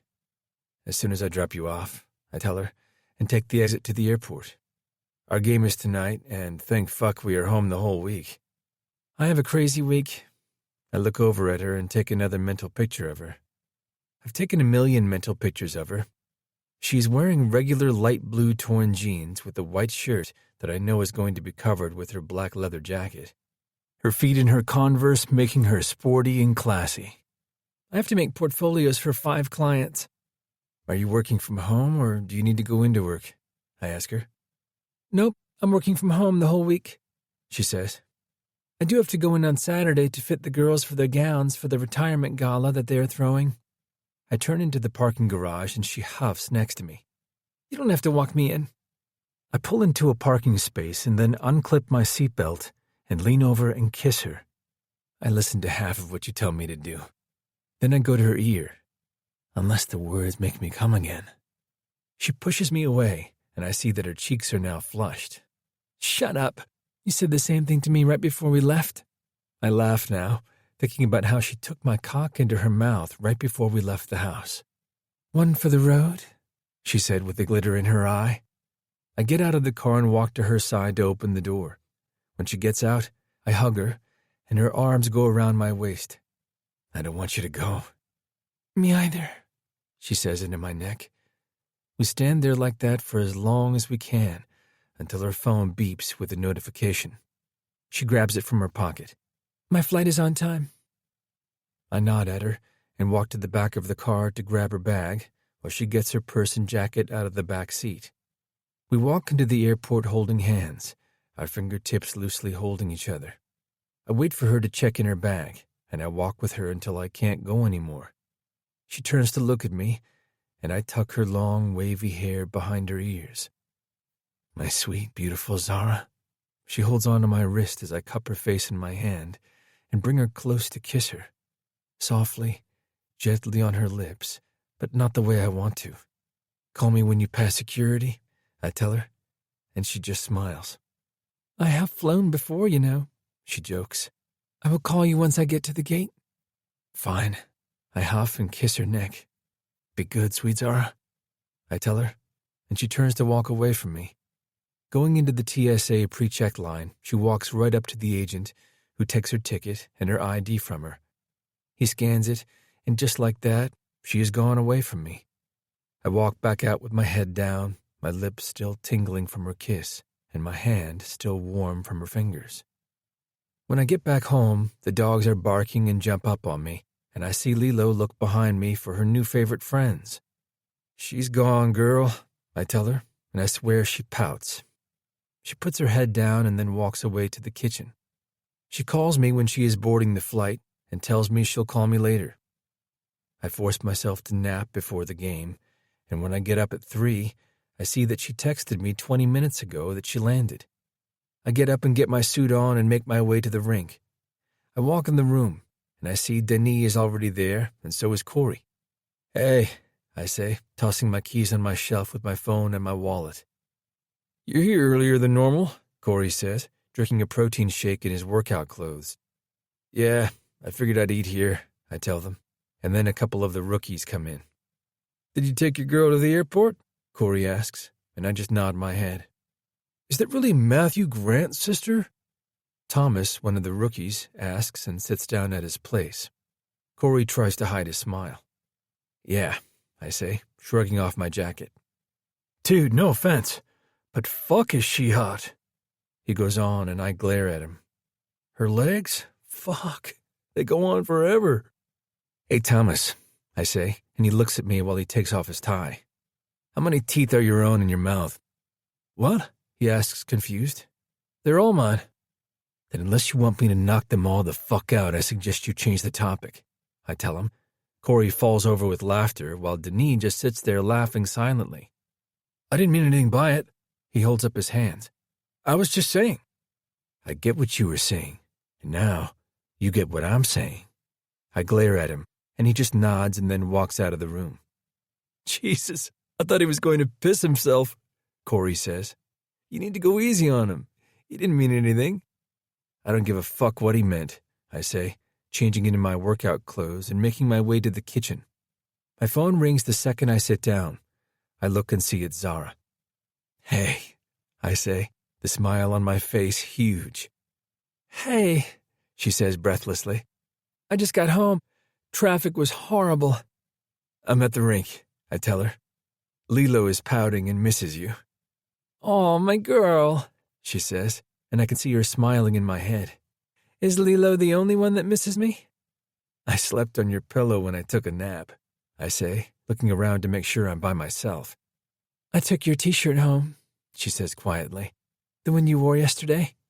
I laugh now. "What time is the game tonight?" "You don't have to watch the game, Zara," I tell her, knowing she hates hockey. "I put on the game yesterday that New York was playing, and she fell asleep in 30 seconds flat." "I know I don't have to, but I'll tune in," she says, and then I hear Zoe in the background screaming her name. "Okay, go and get into the zone. Call me after the game." "Will do," I say, and she hangs up. Putting my phone down, I eat my food when my phone beeps, and I look at it. She sent me a text. "Zara, for every goal you get, you will be rewarded with my mouth." "Zara, on your cock." I groan inwardly because my cock thinks it's now and starts waking up, and I text her back. "Me, I'm going to have to take care of myself before the game just thinking about it." She answers me right away. "Zara, well, then our chat after the game is going to be very interesting. I miss you." I don't answer her because my phone rings and I see it's Candace. "Hello," I say to her. "Are you alive?" "Ha ha ha," she says sarcastically. "Trust me, if I wasn't, Mom would be on your ass to come and find me." This is very true, I tell her, knowing that my mom would be on my ass to go get her. "Did you just get back?" I ask her, finishing my food. "Yeah," she says. "I was going to come to the game tonight and bring a friend." "Okay," I tell her. "I'll catch you after the game," I tell her, and put my phone down. I warm up a bit before I have to get into my gear and take the ice. When I skate on the ice, I see a couple of the fans waiting by the glass and toss a couple of pucks to them. I look down the ice at the number 1 team. "This is going to be a rough night," Corey says. They're going on a 6-game winning streak. Well, it ends tonight, I say, taking a puck and moving it back and forth with my stick. The warm-up finishes and we skate back into the dressing room. The coach comes in and he has shots of some plays that he wants us to work on. I sit on the bench with my pregame drink in my hand, my fingers strumming the bottle.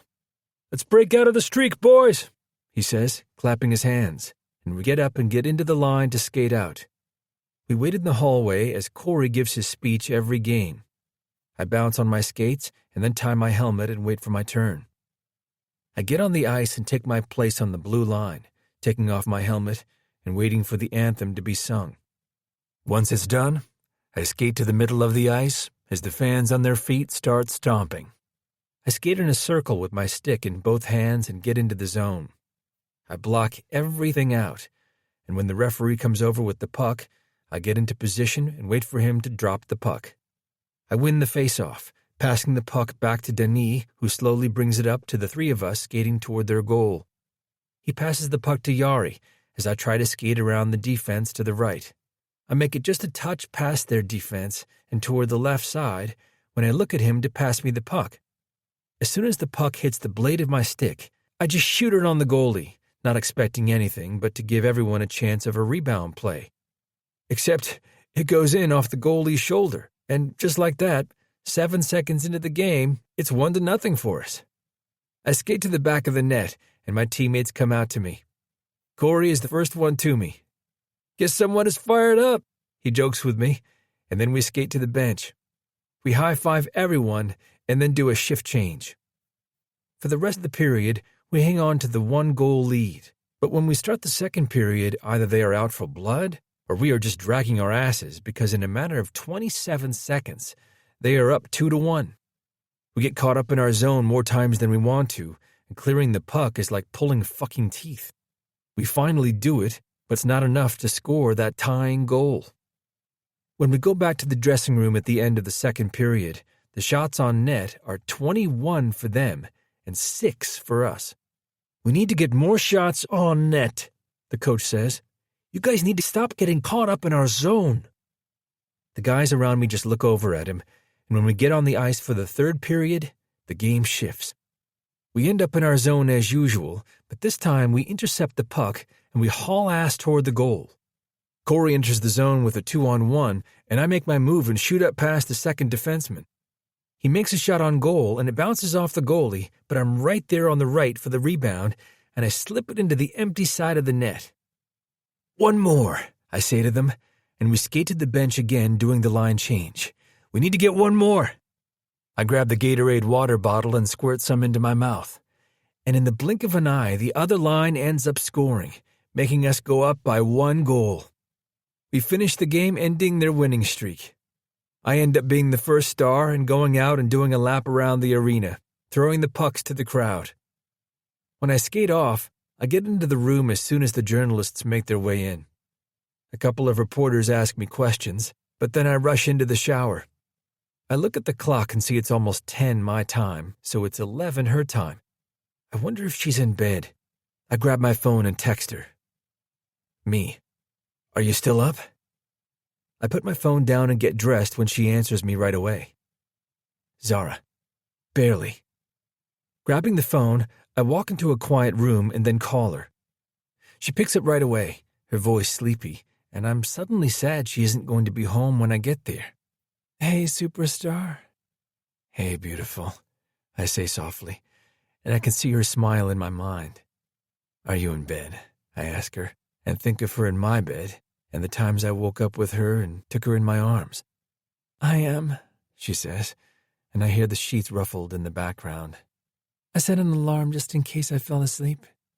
I miss you, I tell her. I wish I was going home to you tonight. I tell her the truth. She laughs now. That is only because you are owed 2 blowjobs. She laughs, and it settles me. Oh, don't you worry, sweetheart. I'm keeping track for next time, I tell her, and I hear her yawn. Why don't you go to sleep, and I'll call you tomorrow when I get up. Okay, Evan, she says softly. I'll speak with you tomorrow. Night, beautiful, I say to her, and disconnect. I walk back out into the dressing room and see it's almost empty. "Your sister was looking for you," Corey says as he shrugs on his jacket, and I nod at him. I put the phone in my pocket and put on my own jacket. "There he is," my sister says from behind me. "The #1 star of the game." I turn around smiling, and then my smile goes away when I see who her friend is. "Hey," I say to her, and then look over at Sophia, my ex-girlfriend. I knew they were friends, but I didn't know how close. "Hi," Sophia says, and I just nod at her.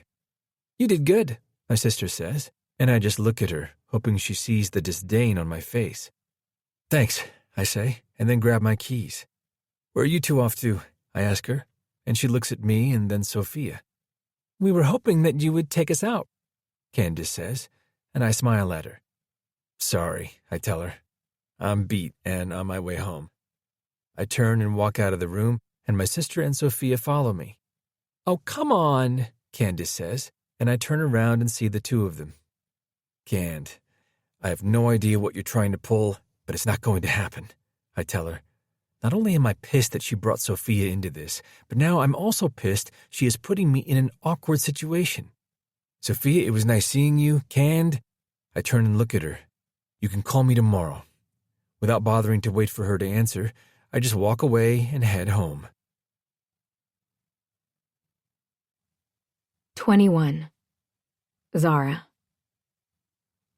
"I will get right on that, Mrs. Kitch, and then I'll send you all my ideas by next week," I say into the phone while I write down the details in my book.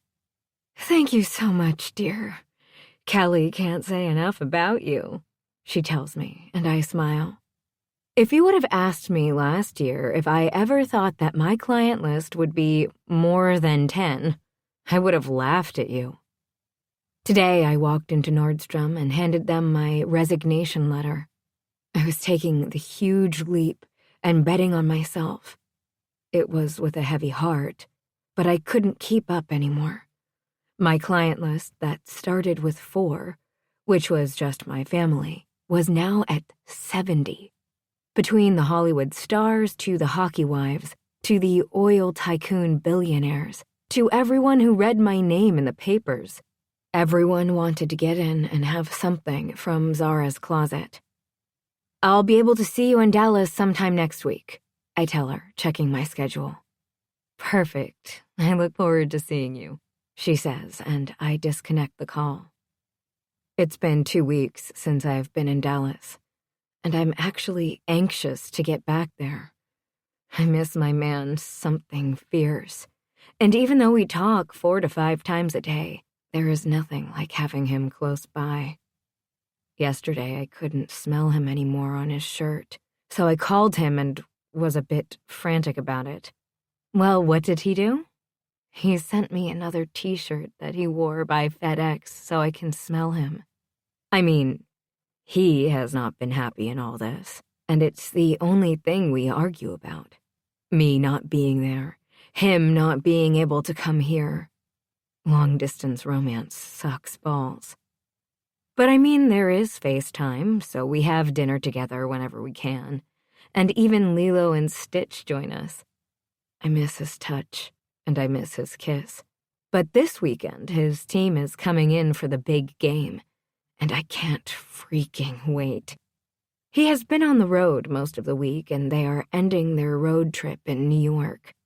Only he doesn't know that I'm going back with him.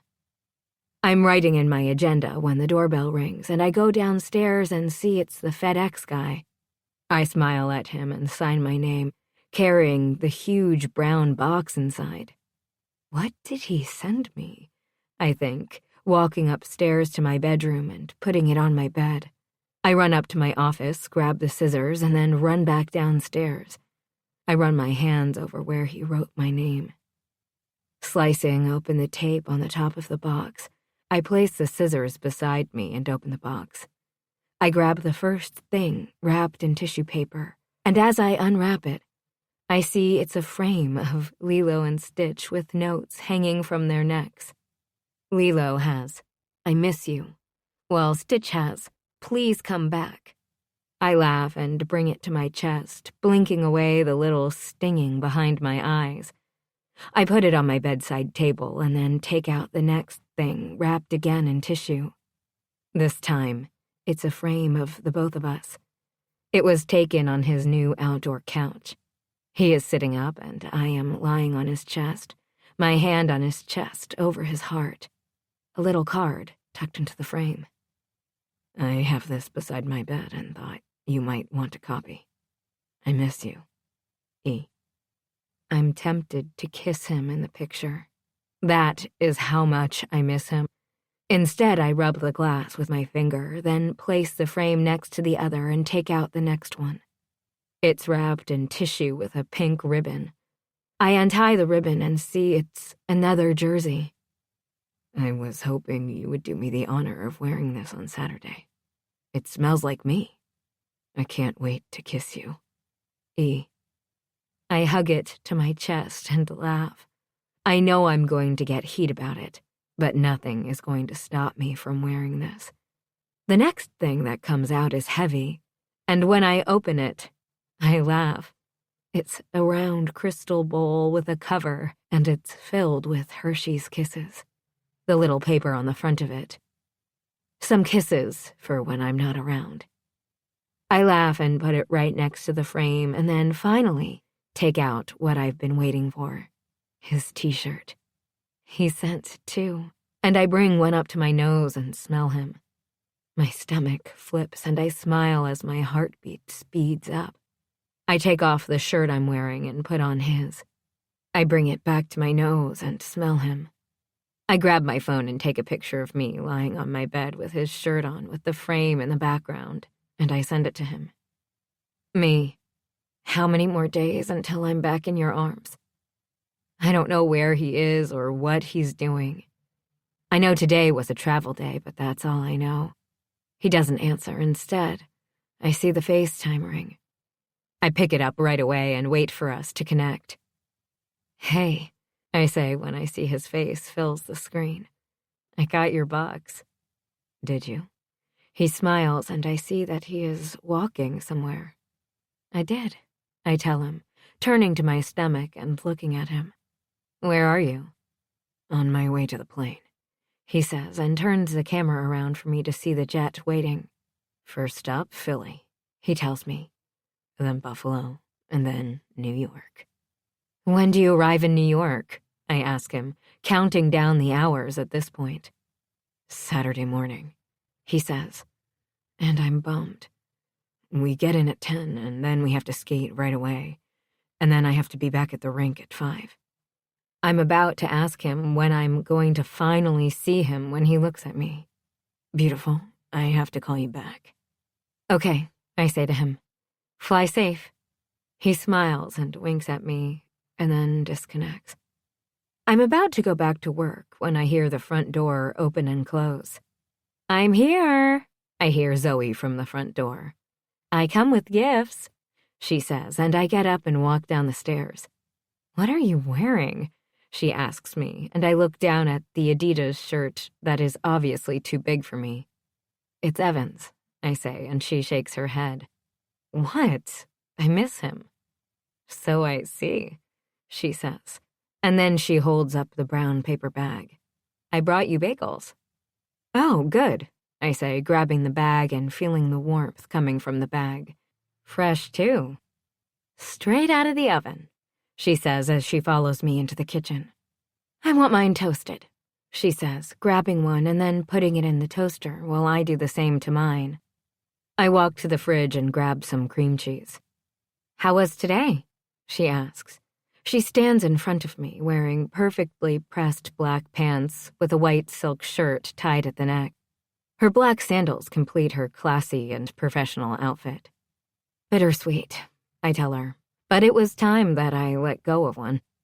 It was way past time, she tells me. You need to take the leap, and now is the perfect time. Everything happens when it's supposed to happen, I tell her, and she just nods. When are you going back to Dallas? She asks me. Sunday, I answer her. I booked a flight in the afternoon. Does that mean you're bringing Evan to the after-game party? She asks with a twinkle in her eye, and I can just imagine what she's thinking. I haven't asked him, but if he wants to, I'll bring him. If not, I'll skip it, I tell her, grabbing the bagels that have popped up. You never miss the after-game party, she says. This is a big deal, isn't it? I shrug my shoulders. I like him, I tell her. Like, really, really like him. She doesn't ask me anything else, nor does she push me. She eats her bagel and then goes to raid my closet again, leaving with another outfit. I lock up after she leaves and go take a bath, and when Evan FaceTimes me, I'm just slipping into bed. Hey, I say once his face comes on the screen and I see he looks tired. Hey, beautiful. He greets me the same way each time. Did you just get in? I ask him, getting comfy, and he nods. So, I say, and try to come up with the words, and then see him looking at me. My family is having an after-game party get-together on Saturday. Okay, he says, and I see him shrug off his jacket. He is in his hotel room, and he gets on the bed. I was wondering if you would like to come with me. I watch his face for any hesitation. It's up to you, beautiful, he says softly. I'll go and do whatever you want. Well, I tell him, I want you to meet my mom and dad. And then we'll go. His smile fills the screen. Are you in bed? I am. I turn the phone for him to see me lying in bed.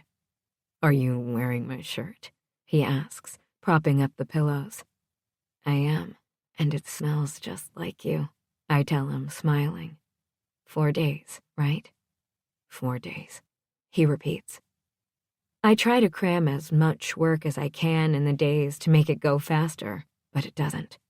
Every day is worse than the next, and I swear I don't even sleep on Friday night. I toss and turn, and when I finally fall asleep, I wake up 40 minutes later, only to see that it's not even 5 a.m. At 7 a.m., I give up on sleeping and go downstairs. I'm about to start my coffee when I hear a soft knock on the front door. I look down and see I'm just in Evan's shirt, so I grab a towel from the laundry basket and wrap it around my top half as I make my way to the door. The knock is coming again, this time a bit louder. I'm coming, I say, and unlock the door and swing it open, not expecting to see him. Morning, beautiful, he says, holding a bouquet of roses in his hands, but I don't even care as I just fall into his arms. He barely has time to drop the roses before I launch myself. I wrap my legs around his waist and bury my face in his neck. I'm pretty sure I'm choking him, but I don't care. He's here in front of me, and he's holding me in his arms, so nothing, and I mean nothing, is going to get me out of them. He walks into the house and closes the door behind him. Sweetheart, he says softly. I'm going to need your lips. I lean back in his arms with my legs locked at the ankles. He has one hand under my ass and the other wrapped around my waist, holding the flowers. There she is, he says to me. His smile so big his eyes are crinkling on the side.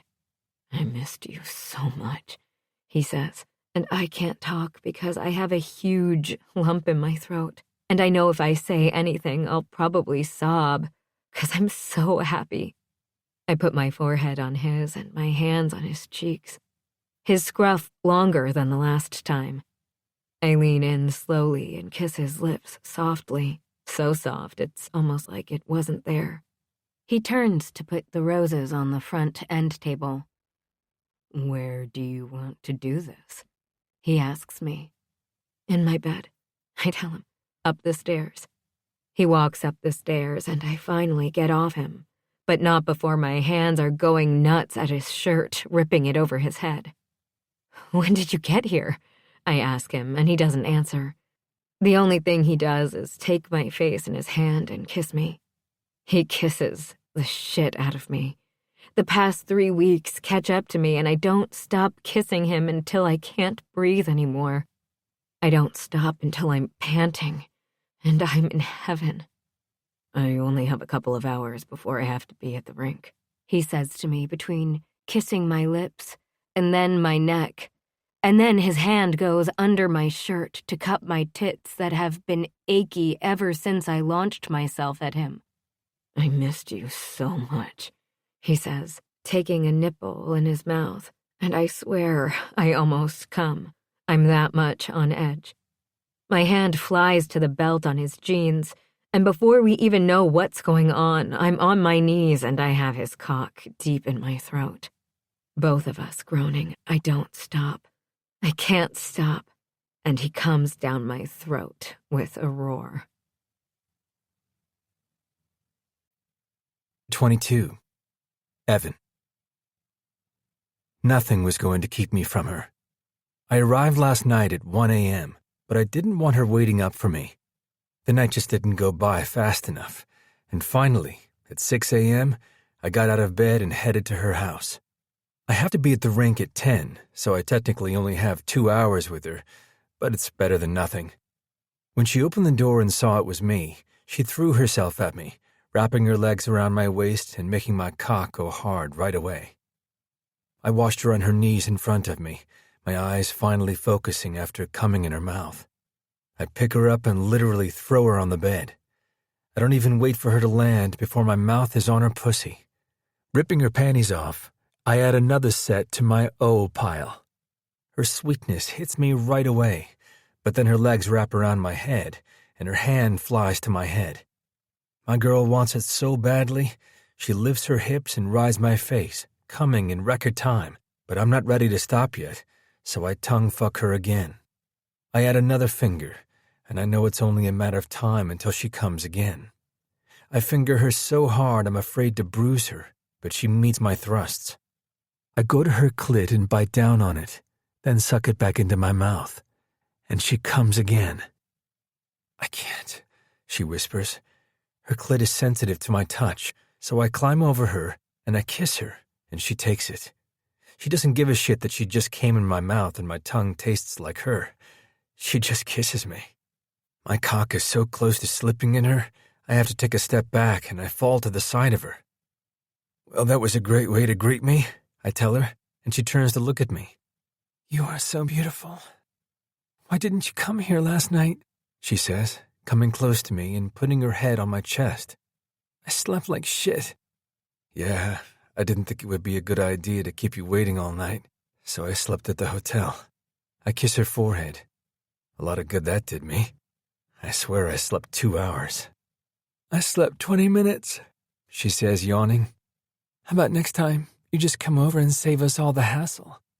"Deal," I tell her, rubbing her cheek with my thumb. "I am free as of noon." "You are coming back here, right?" she says, getting up on her elbow. "You better say you're coming back here." She attempts to get up, but I bring her back to me laughing. "It's not funny," she says. "It's been 3 weeks." "Trust me, beautiful. I know exactly how long it's been." I had a countdown on my phone. I had the minutes on there, and it was freaking hell. I won't do that again. Not for that long. But I'll discuss it with her tomorrow after I beg and plead with her to come back home with me. Now can we just lie together before I have to get back up and head out? "Fine," she huffs. "But if you don't come back here on your break, I'm seriously going to be pissed." She starts to get back up again, and I grab her. "No, Evan, I'm not kidding." "Okay, beautiful," I tell her. "Can we just rest for the next hour before I have to go?" I ask her, getting comfortable. "I should set my alarm," I tell her, grabbing my phone from my pants. "Now get back into my arms," I tell her, and she crawls next to me, and I feel everything from the past 3 weeks. The tension, the need, the want, leave me. Everything is okay because she's in my arms.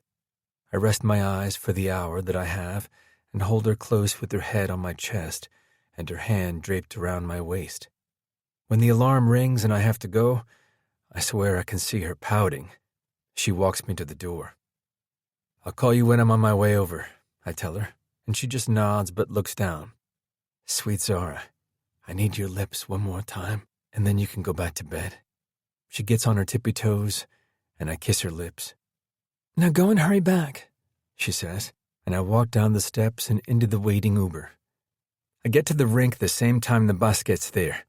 I swear there is a spring in my step, and I can't wait to hit the ice and get it over with. Going into the visitors' locker room, I suit up for ice. The practice is light and lasts about an hour and a half with an option time on the ice if we want it. I'm the first one off the ice with Corey beside me, and I unclip my helmet. "Heads up," Corey whispers from beside me, and I look up. There they are, the two guys I was waiting to see, Matthew Grant and Max Horton. In other words, Zara's brother and brother-in-law. "Hey, Richards," Matthew says first. He is dressed in his workout stuff, wearing his baseball cap backward, and has his arms folded over his chest. "It's Eminem," I say, smiling, and they just look at me. "What can I do for you guys?" "We just thought we would come down." Max starts, and I hold up a hand. "You thought you would come down here and scare me away from Zara?" Taking off my helmet, I slide off my gloves. "Sorry, boys, but you can do whatever it is you want to me.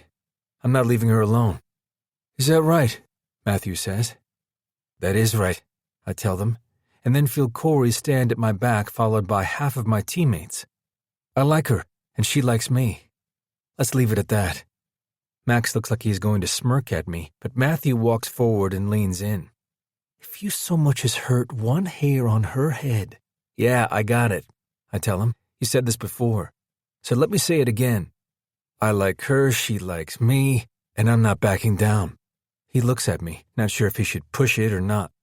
"Now, if you will excuse me, my girl is waiting for me." "She is far from your girl," he says, and I just shake my head. "That's where we differ, because the only thing she is mine." I smile at both of them. "See you later, Eminem." I walk away from them, and I swear I breathe a sigh of relief. Nothing good would come of it if we got into a brawl before the game. My ass would be on that bench the whole night, and my skates would stay dry. "I think you handled that right," Corey says from behind me. "But I think you just upped the stakes there." "Yeah, I've no doubt about it," I tell him, and then sit and undress. I take a quick shower and then take off to the hotel room, grabbing my stuff and leaving. By the time I get back to Zara's, it's almost 2. She is there waiting for me, wearing jeans and a sweater. "I made you something to eat," she says once I let go of her lips. "Then you can go nap." "Are you going to come with me?" I ask her, following her into the kitchen. "Eat," she says, as she serves me eggs, bacon, and toast. When I'm finally finished, I push the plate away from me, walk over to her, and carry her to bed. I want to undress her and do all kinds of naughty things, but I need to honestly save my energy for the game tonight. I don't bother telling her about her brother and Max. Instead, I fall asleep with a smile on my face and her in my arms. "What time are we leaving?" she asks me from her bathroom. "I need 5 more minutes." I got up and showered with her, which took 20 minutes longer than I thought since there were hands and fingers and lots of tongue. She rushes out of the bathroom, and I just stare at her. Her hair that was wet 20 minutes ago is now dried, all wavy and sexy. She's wearing a white little thong that I'm going to be adding to the destroyed pile, and her lace half bra. She goes into the closet and then comes back out wearing blue jeans that are so tight she can't bend over, and a white tank top. The lace bra can be seen through the tank top. "That isn't going to happen," I tell her, shrugging on my jacket. "Go change that top." "What do you mean?" she says, looking down at her top. "I mean, you aren't walking out of this house wearing that top, so—" I go to her and kiss her nose. "Change it." She stands there with her arms crossed over her chest. "Or else?" She asks me the question I'm only too happy to answer. "Or else it gets put in the destroyed pile." I smile at her. "The car is going to be here in 5 minutes." "You can't honestly think you can tell me that and I'm going to listen." She glares at me, and I go to her, smiling the whole time. "It would give me great joy to rip the shit out of that top." She huffs and turns around, going back in her closet. "FYI," she says, "I was going to wear your jersey over that." She comes out now with a white button-up shirt with no sleeves and tight at the waist, but then kicking out. "It's only because I don't want you to be late that I'm changing. Otherwise, nope," she says, huffing and grabbing her pink jacket and then the jersey I can't wait for her to wear. Seeing my name on her, God, it does crazy things to me. Sweet Zara, I say softly, and her eyes go soft. No, Evan Richards, you do not tell me to change and then be sweet with me, she tells me. Now let's go, or else you are going to be late, and I'm not going to have it blamed on me. She turns to walk out of the room, but I grab her hand and pull her back. Lips, I tell, and she rolls her eyes at me, but not before giving me her lips. We walk out of the house, and she puts on her jacket, and we hold hands on the way to the game. Once we arrive at the underground parking garage, I get out of the car and hold out my hand for hers. How do you want to do this? I ask her, not sure how to proceed and not wanting to make her do something she doesn't want. She holds out her hand to me, and I take it. I want to walk in there with you, she says, smiling. Even though you are the most annoying man in the world, I'm here with you. I grab her hand and slip my fingers with hers, bringing them to my lips. We walk into the building, and I'm shocked to see Matthew and Max walking in at the same time. The minute he spots us, he stops walking. Hello, boys, Zara says when we are close enough. Are we late? Oh, for fuck's sakes, Matthew says, putting his hand to his mouth. I don't want to know why you're late. It's not what you think, pervert, Zara says, and then Max tries to hide his smile. Mister here made me change my top before we got here. What? Matthew and Max both whisper. Whatever, Zara says, and then she lets go of my hand. You, she goes to Matthew, and you, she points at Max, no funny shit on the ice. Got it? I shake my head and bring her back to me. Zara, I hiss. I got it. She gets on her tippy toes and pecks me on the lips. Good luck out there. She turns back around. Don't make me put shit in your shampoo. She glares at them and walks away. You made her change?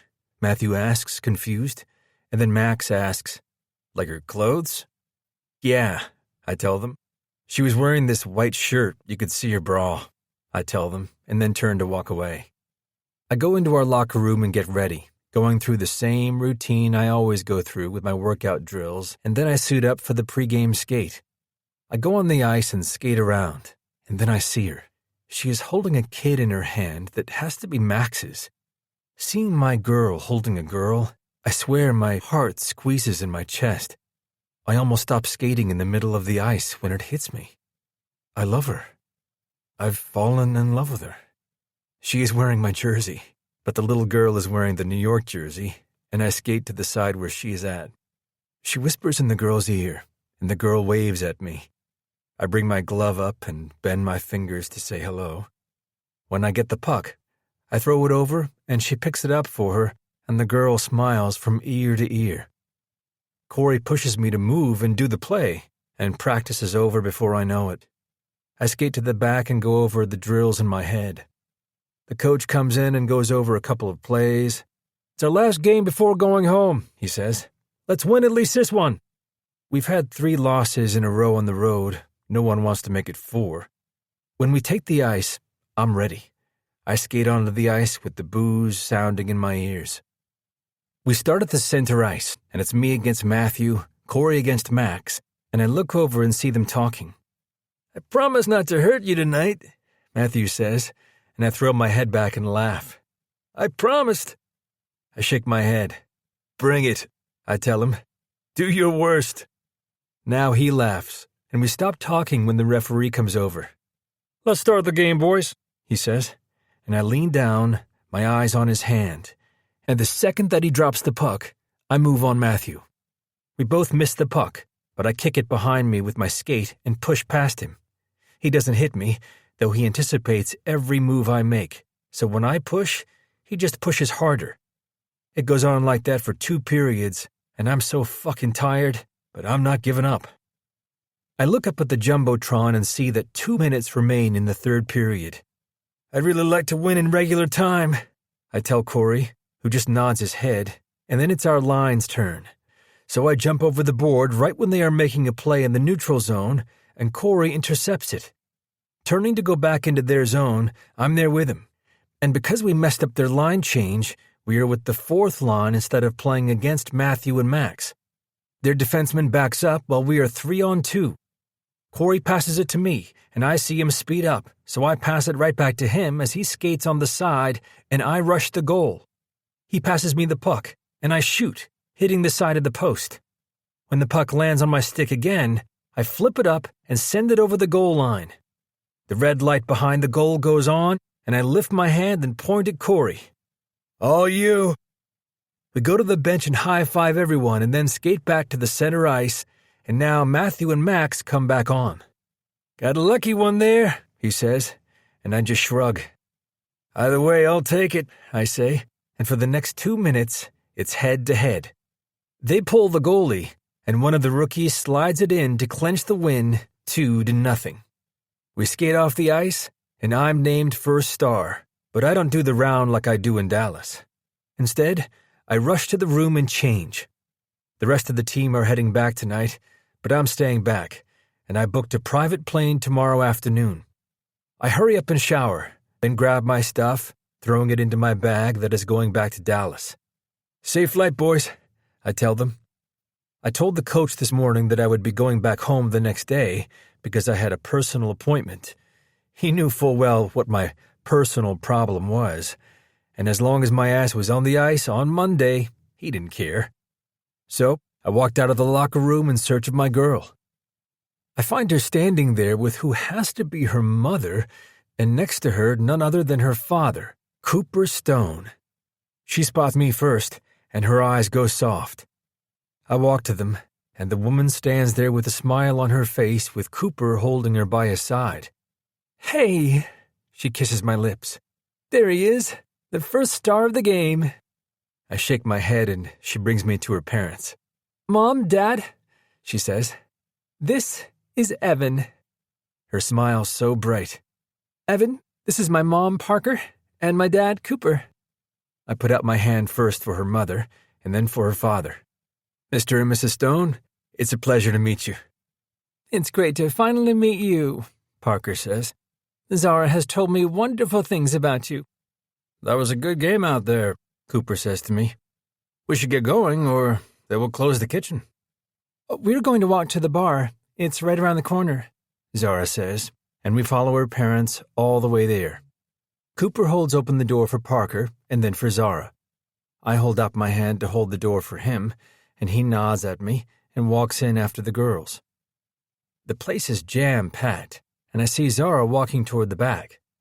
Making my way through the noisy crowd, I walk by the bar and finally get to the back of the room where I see 6 tables with a reserve sign on them. People are filling the tables, and I spot a couple of the players who all see me and give a chin-up. One of the tables is full, and I spot Zoe, who gets up and comes to greet us. Zara moves to the side so her parents can go find a seat. Are you okay? Zara asks me, and I just nod at her. She grabs my hand and then pulls me to the table. Everyone, she says, this is Evan. I smile at everyone and wave while Zara names everyone to me. Hey, mister, 2 in a row, someone says, and Zara just shakes her head. That is Vivian, she laughs. You have to ignore everything she says. Do you want to go to the bar and get something to drink? She asks me, and Zoe finally gets to us. Hey there, she says to me, and comes in for a hug. Great seeing you again. Nice seeing you too. We're going to get something to drink. Does anyone need anything? Zara asks, and Parker orders a glass of white wine while Cooper just asks for water. They are sitting side by side, but his hand is on her neck. I've noticed that every single time I look, he's holding or touching her. We walk to the bar and I get the bartender's attention and order a water for myself and a couple of glasses of wine. You look beautiful, I tell her, and she looks up at me and smiles, and then she looks to the side and her whole face changes. Oh my gosh, Zara, a man's voice from beside me says. Jesus. Then he looks at me and his mouth hangs open. Oh my, you're Evan Richards. He holds his hand out to me. I'm a huge fan. I look at Zara, waiting for her to say something, but she just looks at him. Zara, I say to her, and she looks at me and then looks back at the man. Ed, she says, then laughs. This is my ex, Ed. She points at the guy, and I now look at the man who broke her heart so badly she tweeted me. I want to reach out and shake his hand and thank him. Baby, a female's voice says, and I look over at the woman he must have left Zara for. She is smaller than Zara with brown hair and brown eyes. It is like night and day compared to her. Holy shit, someone says behind me, and I see Zoe coming toward us. She looks at the bartender. Lou, give me 5 shots of tequila. Hey, pencil dick, Zoe says to him, then looks over at the girl. My condolences to you. He just looks at Zoe with his mouth pinched together. Why is it no surprise you would be 5 steps behind? She shrugs. Why am I not surprised that you would show up here knowing we are always here? She leans on the bar and grabs the shot that the bartender puts in front of her. She hands one to Zara. To the past, she says, and Zara quickly swallows the shot and then grabs another one. I watch her and she winces when she takes the second shot, but then quickly takes the third one. Well, it was nice seeing you, he says, and then ducks his head and walks out with the girl beside him. Oh my God, Zara says, but Zoe just hands her another shot. I don't think that's a good idea, I tell her, and she just shakes her head. You have no idea what just happened, she tells me, and I'm guessing she didn't either. She motions with her head to Zara, who just finished her 5th shot, and then looks at me, her eyes starting to glaze over. I look at Zoe and then Zara, and I look to the side where I see Matthew and Cooper now standing next to us. That's enough shots, Matthew says. I hate when you girls drink and I have to be on guard all night. I ignore him and his ire, and Cooper just slaps him on the shoulder and then looks at me. I think Evan has this handled. He smirks at me. Let's get the M back to the other M. Matthew glares at him and then turns to walk away. You got her, right? I nod at him and then look back at Zara. Are you okay? I ask her, and she shakes her head. I think I want to go, she says, and I just nod my head. I'll tell everyone you headed out, Zoe says, and I grab Zara's hand and walk outside. I hail a cab and I look over at her and see that she is swaying to the side. The door behind her opens. She forgot her jacket, Zoe says, and then Zara just giggles. How much did she drink tonight? I ask her, and she shrugs. Isn't he hot? She says to Zoe. Hot, she hisses, and then reaches out to touch me, but her hand falls, and Zoe holds her straight. She whispers in her ear, and Zara just nods her head. A car stops, and I grab Zara, and we walk to the cab. I get in after her, giving the guy the address. Are you okay? I ask her, as she looks out of the window. Yep, she says. Peachy. I nod my head and look out my own window. I can't believe he showed up there, she says, her words about slurring. Like he didn't know I was going to be there. She doesn't wait for me to say anything. It's so shady. For the whole ride, she goes on and on about her ex, and by the time I get out of the cab, my stomach burns and my anger is to the level where I just want this fucking day to be over. I grab the key out of her hand when she misses the keyhole for the 5th time. I got it, I tell her, grabbing the keys from her. I unlock the door and I wait for her to walk into the house. I close the door and I don't have time to even turn on the light before she throws herself into my arms. I catch her before she falls, and she gives me a sloppy kiss. We need to have sex, she tells me, and I make a decision at this moment that is going to fucking suck. Her hands go to the top of my shirt as she tries to unbutton it, and I stop her, but she is so far gone she doesn't even realize that the mood has changed. She tries to unbutton my pants, and I walk away to the stairs, holding her hand so she doesn't fall. Yes, let's go to the bedroom, she says. We need the bed to have sex in. Yeah, that's why we are going upstairs, I tell her, and as soon as I get into the room, she rips her shirt open and stands there in the same bra she was wearing before. Let's get naked, she says, throwing up her hands and then swaying. I look at her, and in the dimly lit room, I know she will always have a piece of me. Why don't you lie on the bed? I'll be right back, I tell her, and she smiles and goes over to the bed while I go into the bathroom and wait until I hear her soft snores fill the room. I walk back into the room and see her lying in the middle of the bed with her pants on only one leg and her hand over her stomach. I pull the pants off her leg and then slowly tuck her in before I lie on top of the covers beside her.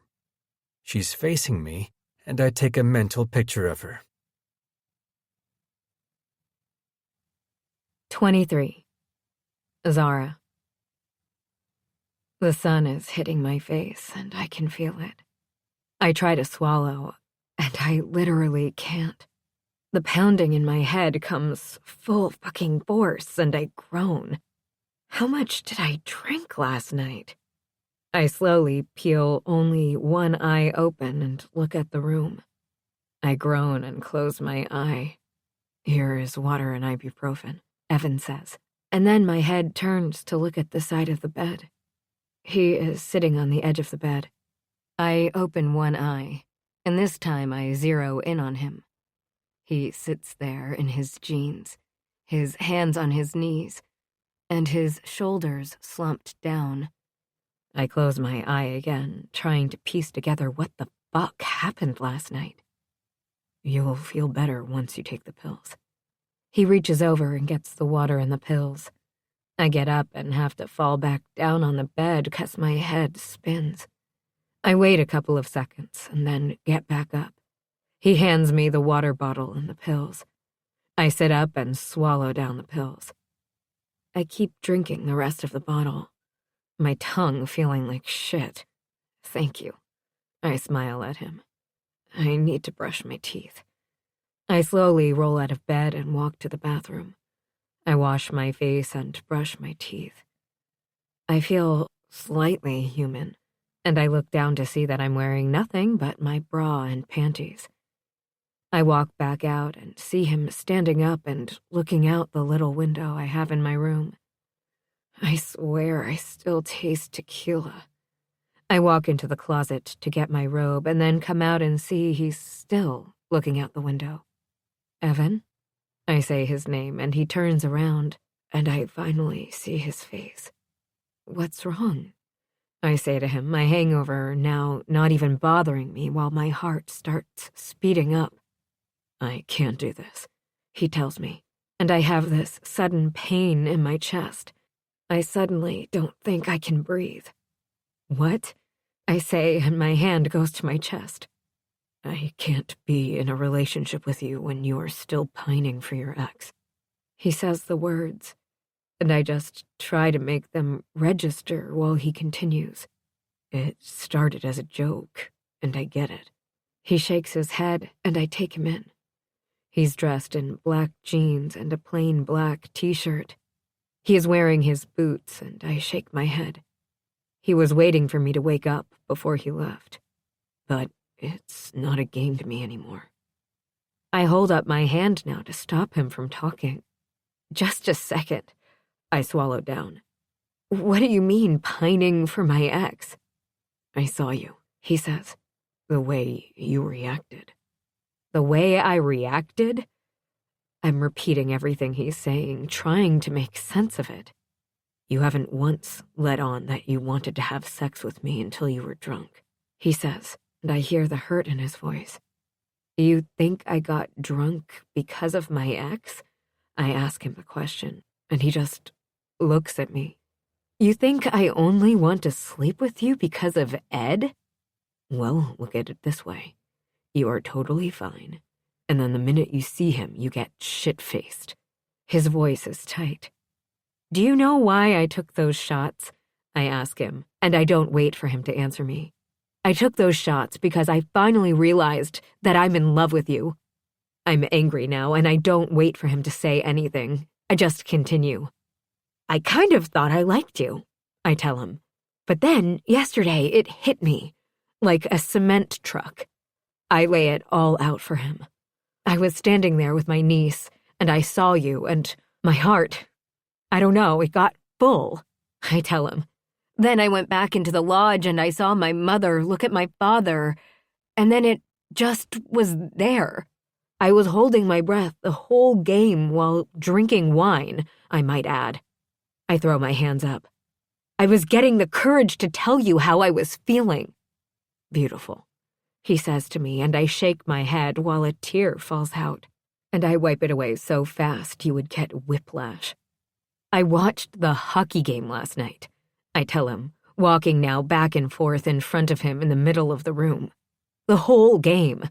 I was actually cheering for hockey, I tell him. I don't like hockey, Evan.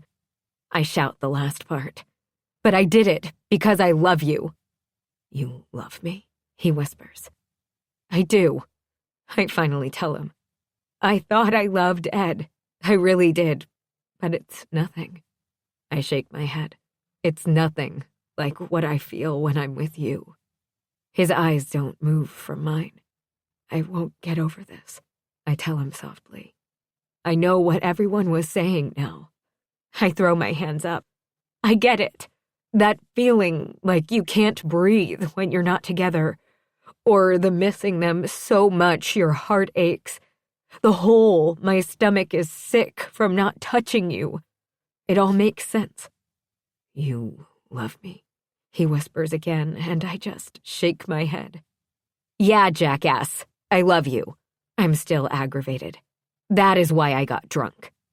So it wasn't because you were doubting us, he asks me, and I swear men are dumb sometimes.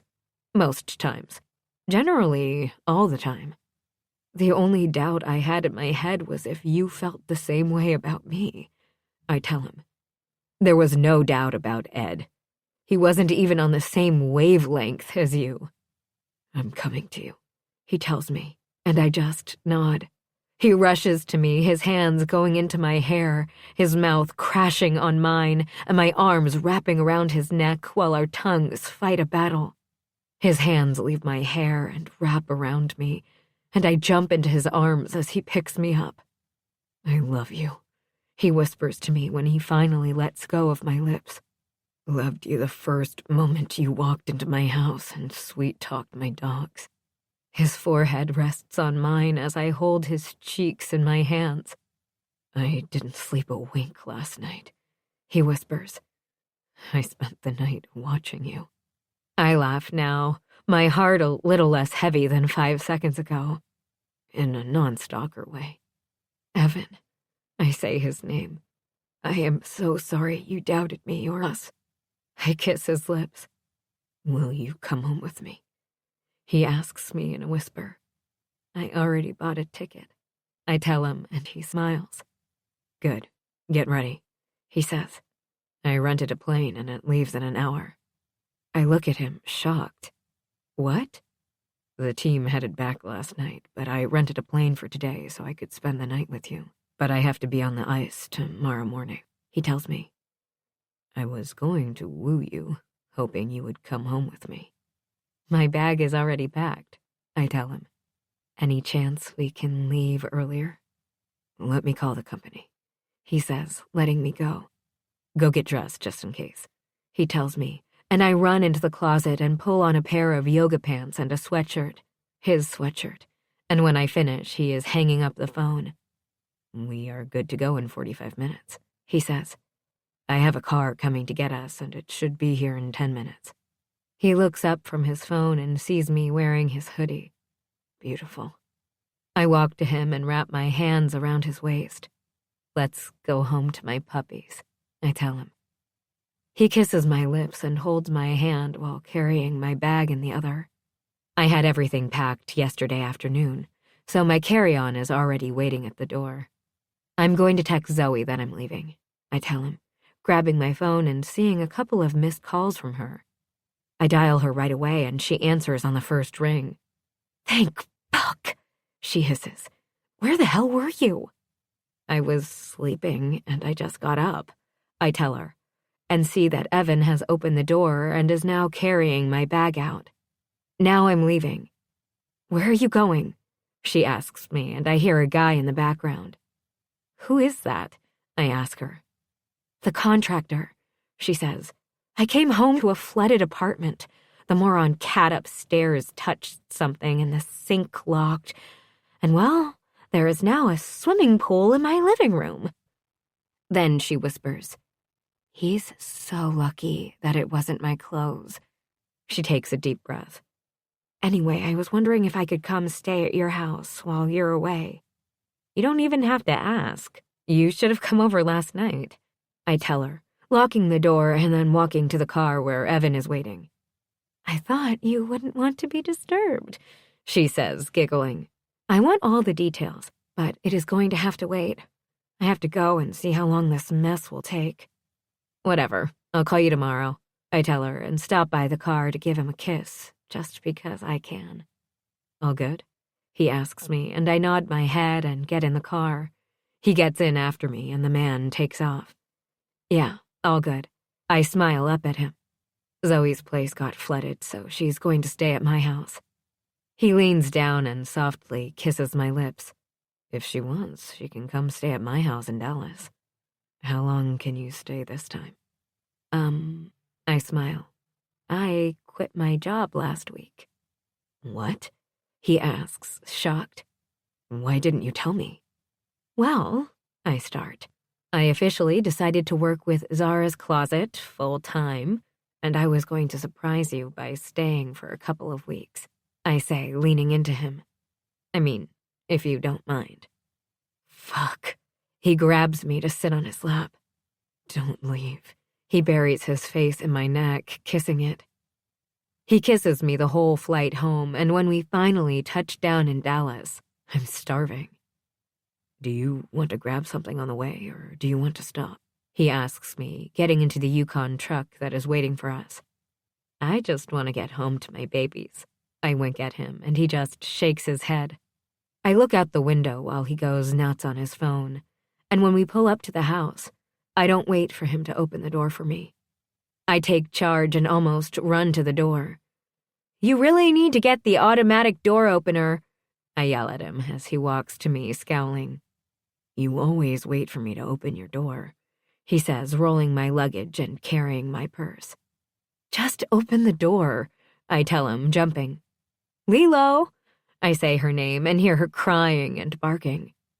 "Calm down," he says, sticking the key and opening the door. "Hey, my baby girl," I say, squatting down, and she comes to me and licks my face. She's so excited she goes in circles and then comes back.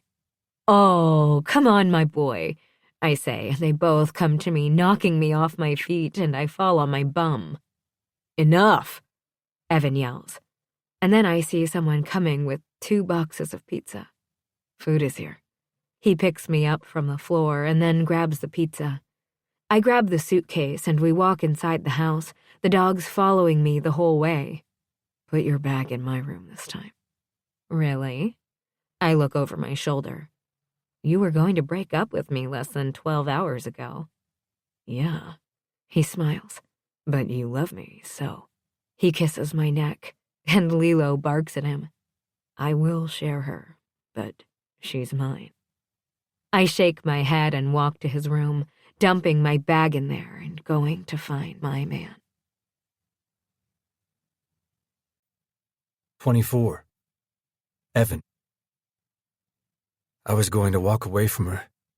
I was going to cut my losses and move on. It was going to be hard, but I wouldn't be second prize. But when she stood there and gave me everything, my heart that was breaking filled so hard and so fast, I thought it was going to explode in my chest. I love her with everything I have. I love her like I have loved no other. That moment you see the person who owns your heart, who can destroy you. Knowing that without her, you're going to be half the man you should be. Knowing that only with her, your heart beats normal. Knowing that only with her, everything is going to be okay. Seeing her standing in my kitchen, grabbing a water bottle while eating a slice of pizza, with Lilo following her everywhere, I know that this is it. She's the one I've been waiting for. "What are you thinking about?" she asks me, sitting down in front of me. "What's going on?" "I'm thinking about you," I tell her honestly. "Thinking that you, here, in my kitchen, with me, I take a sip of her water. I got really lucky. She tilts her head to the side. You did get lucky. She smiles, grabbing another bite of her pizza. But you are about to get a whole lot luckier. Really? I ask, trying not to smirk. How lucky are we talking about here? Right here is another reason I love her. She can be serious and then just turn it around and make it funny. Talking about even better than a hat trick, she tells me, and I laugh because I know she has no idea what she's talking about when it comes to hockey. I mean, a hat trick is pretty incredible, I tell her. I've had the privilege to have 4 in my career, and it's pretty hard to beat that. Really? She says, chewing. What about me, spread eagle on your bed? My throat starts to close up, thinking of her. Naked, obviously. I don't take another bite. I just watch her as she bites another piece of pizza and licks the sauce off the side of her mouth. With one hand, playing with myself. My cock hardens with this picture in my mind. Getting myself primed and ready for you. She even squirms in her chair. Do you think that could be better than a hat trick? I mean, I would have to experience it to fully render my decision, I tell her, and she just smiles. I don't think it's fair to make a half-assed choice. She pushes away from the table. Give me 20 and then come in the room. 20? I ask her. Minutes or seconds? She throws her head back and laughs. Minutes.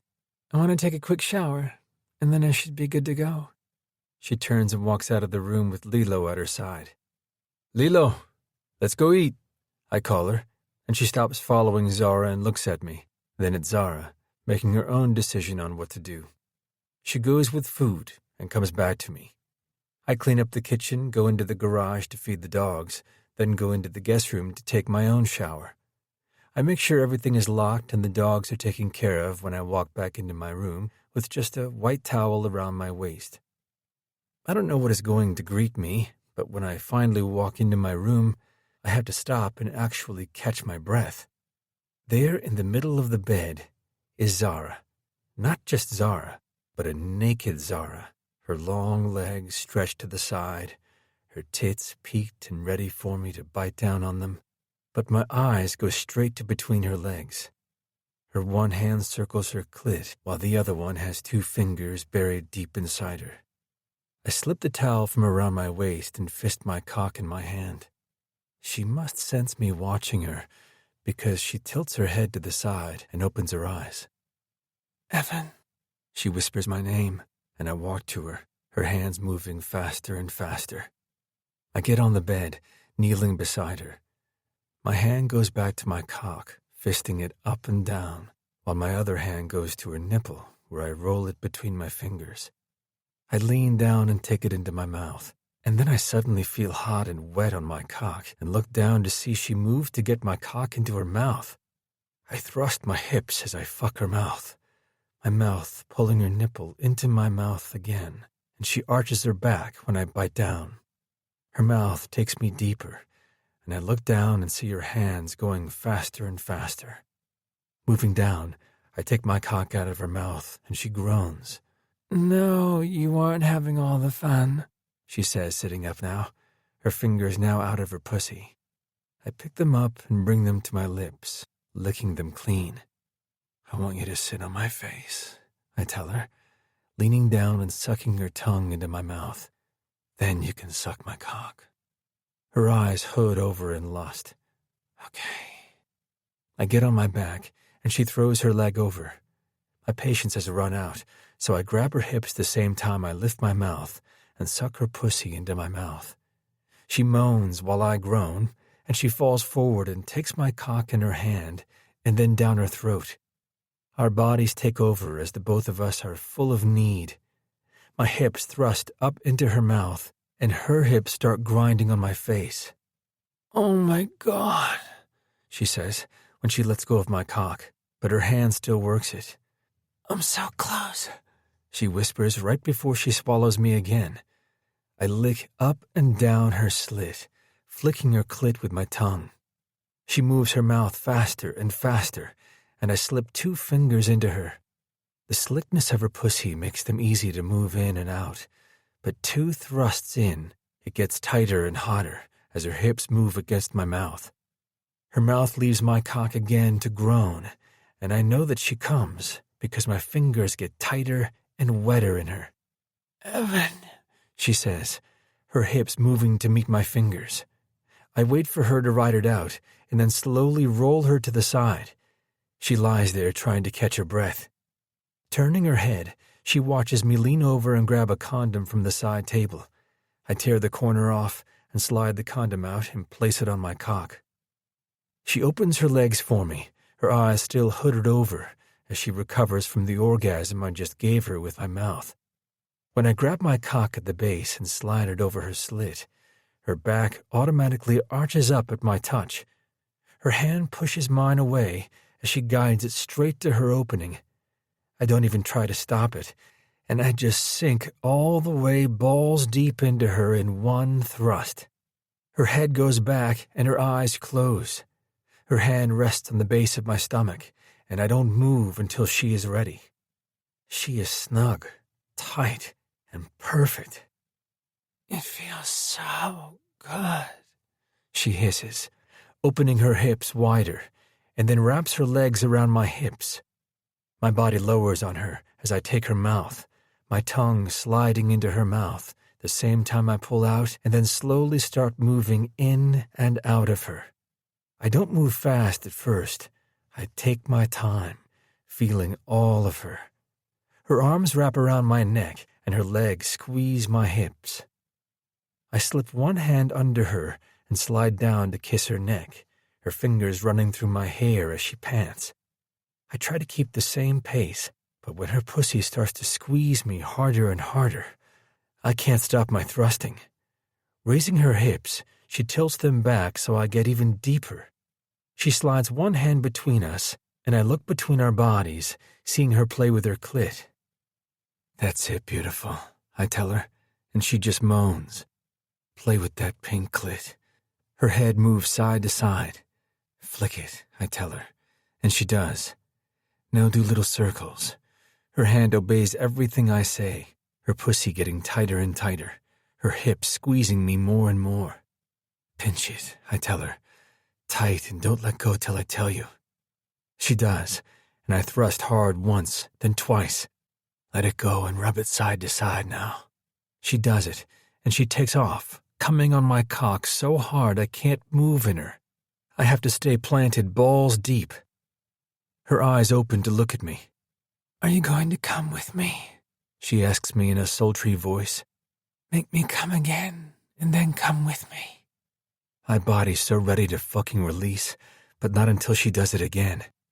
"Come deep inside me." Her hips now moving faster than they did before, her middle finger moving as fast as her hips. "I need you." She looks at me, and I will give her whatever she needs. "I need you to come with me." She moves her hand, wrapping it around my neck as she meets me thrust for thrust. I pull out all the way to the tip and then pound it down harder than I want, but she takes it.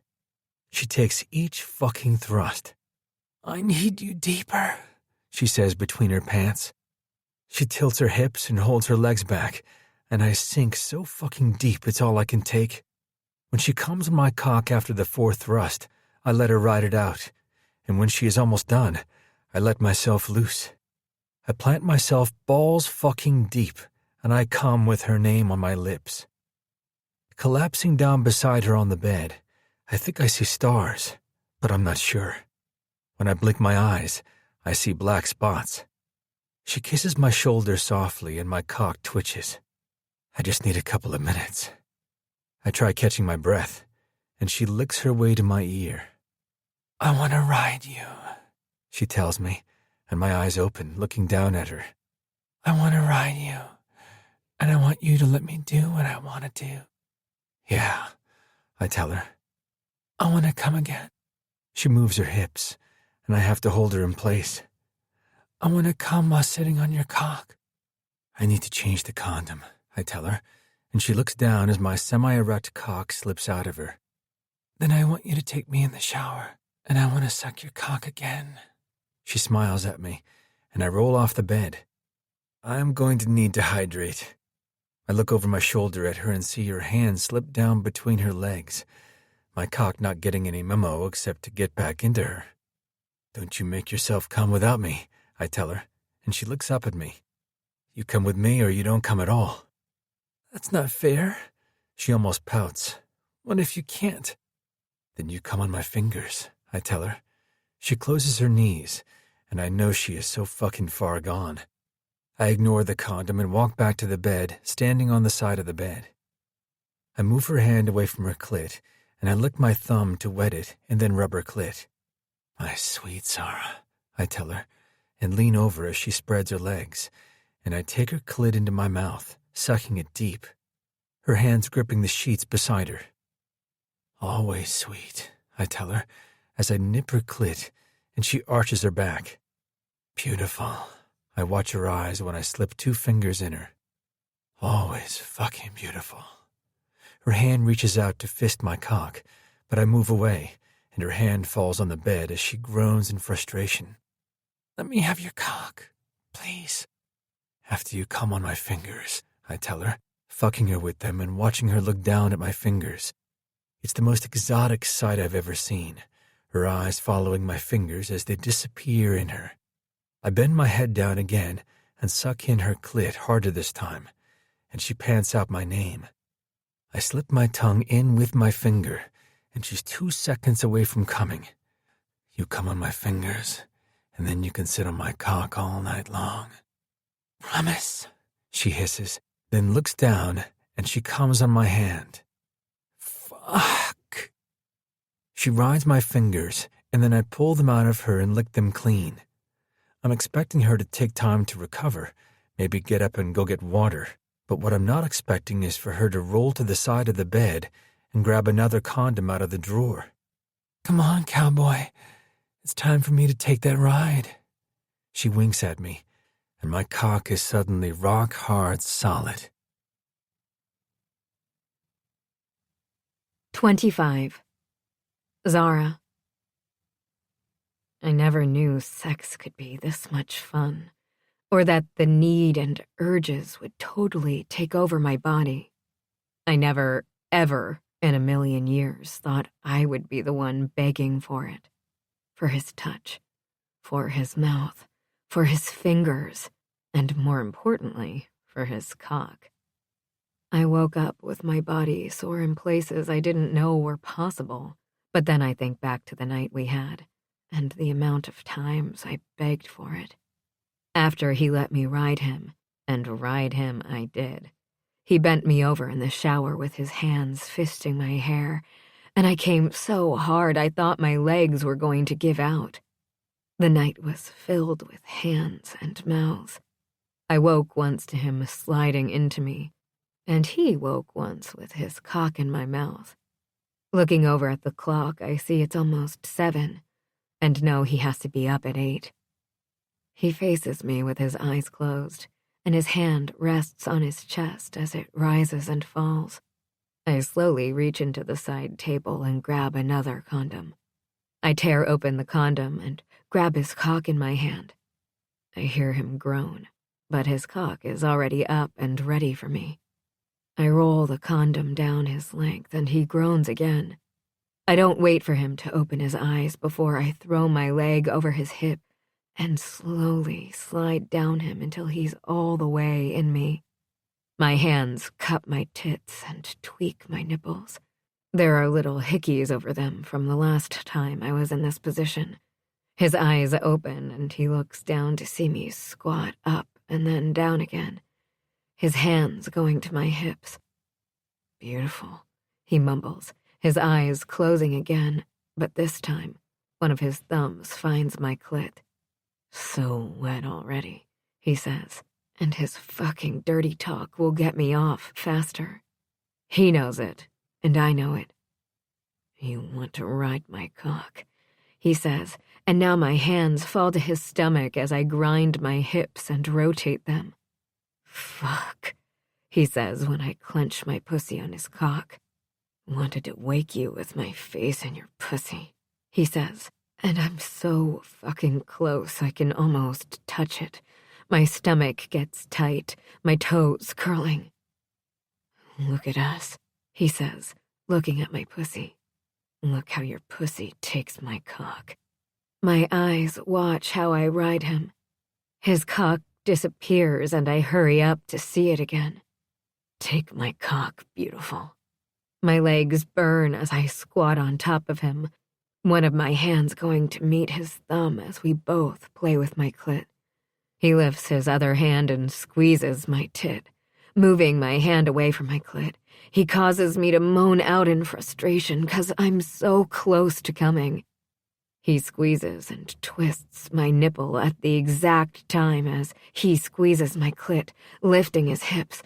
He twists my nipples again, but this time he lets go of it, and also lets go of my clit.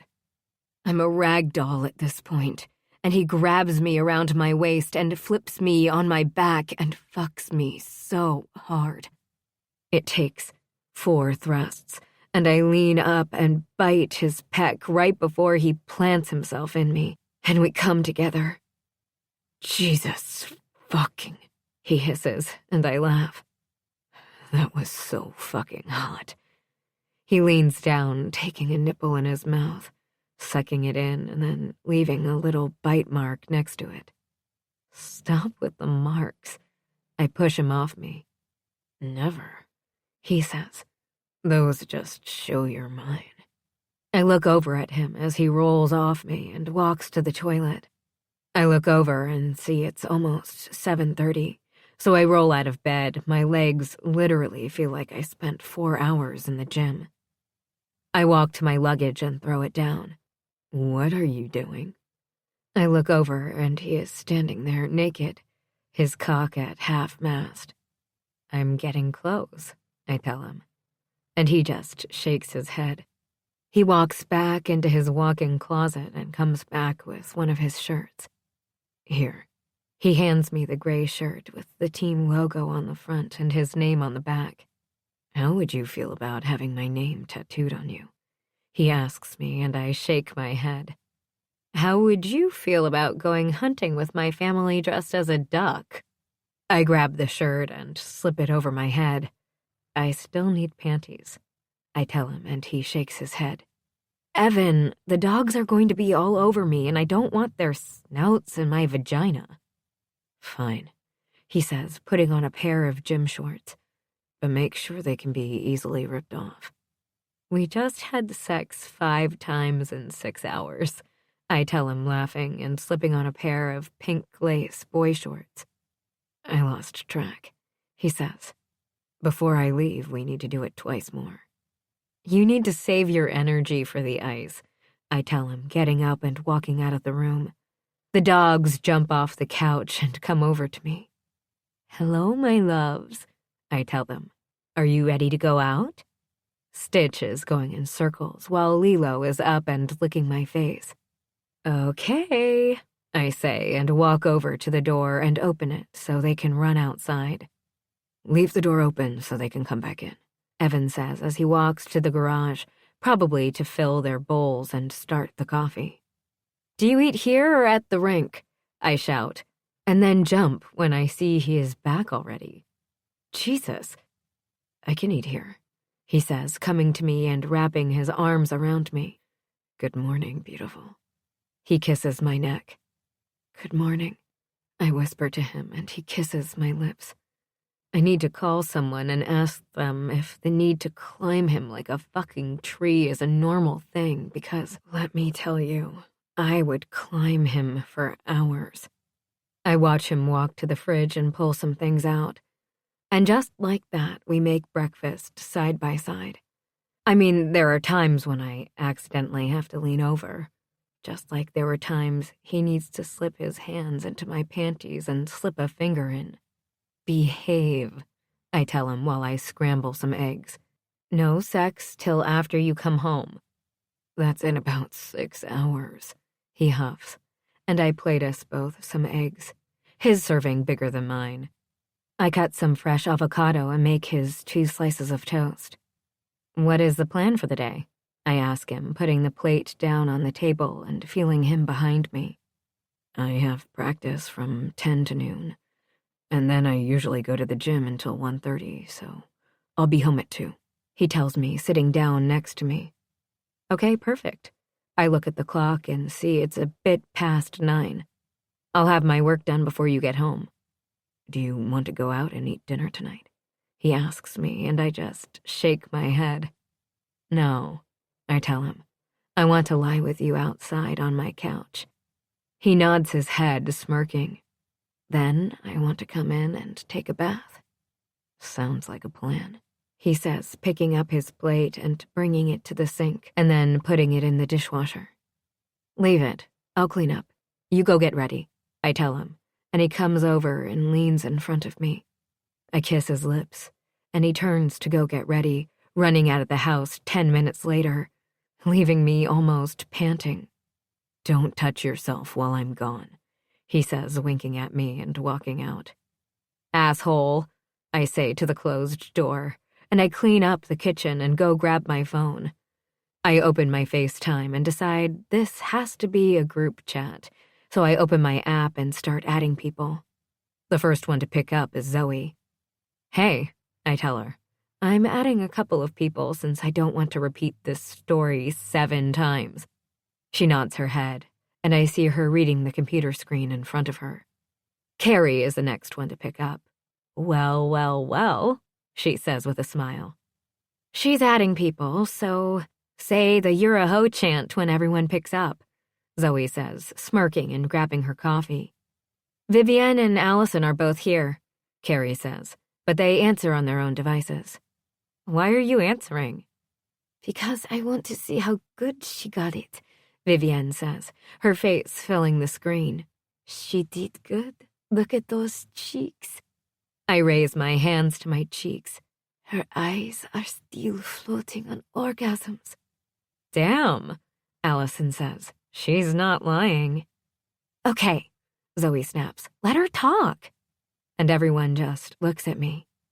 I think I'm a nymphomaniac. I come out and tell them. Zoe's eyes open big. Carrie's mouth drops. Allison rolls her lips, and Vivienne just throws her head back and laughs. She got it so fucking good, Vivienne says, slapping her hand on the table. I swear we had sex 5 times, and I must have had 10 orgasms, I tell them. And as soon as we finished, I craved it again. Snap, Zoe says. Does he have a brother? I swear this morning I woke up and the first thing I did was pounce on him. I shake my head. He was sleeping, and I put a condom on him and rode him. Jesus, Zoe says. I don't think I've ever wanted it that bad. Then you aren't getting it right. Allison shocks us all. Max is always up for it. And I now cringe when Zoe yells, Ew! What? She's allowed to talk about Evan and her pound town, but I can't? Yes, because she isn't married to him, Zoe says. I don't have to sit at the table next to him wondering if you banged him before we have Sunday dinner. The answer is yes. Allison sticks out her tongue.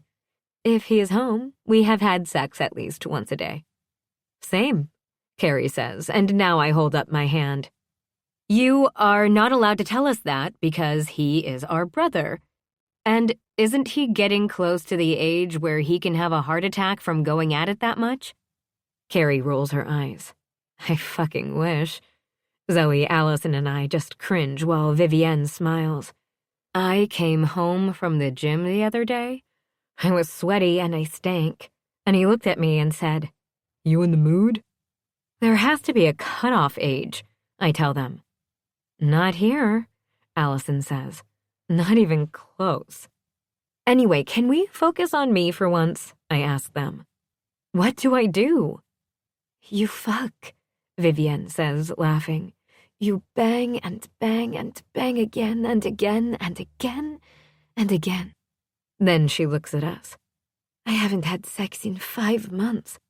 Now it's our turn to look at her shocked. I've been busy. Liar, Carrie says. And now Vivienne glares at her. But it's not about her. "Why don't you just enjoy the moment?" Allison says. He says I'm not allowed to touch myself if he isn't here, and he left so many marks on me, I am going to have to wear turtlenecks for the next week, I tell them, and they all laugh. I remember once I left a hickey next to Max's dick, and Matthew saw it. Allison laughs out loud. He didn't know I was the one, and when he found out, he threw up. Matthew is only allowed to leave them in places the kids can't see, Carrie says. So basically, I can't go topless. Why is it these men are all about branding their women? Zoe asks. It's a bit too much. The rest of the chat goes smoothly, and I tell them about how I love him, and Zoe is the only one not surprised by this. When we finally hang up, it's almost noon. I go back into his room and unpack my stuff, hanging what needs to be hung, but leaving the folded clothes in the luggage by the wall. I grab a pair of yoga pants and a top and go to shower. Then I take my laptop and a notebook and make the kitchen table my office space.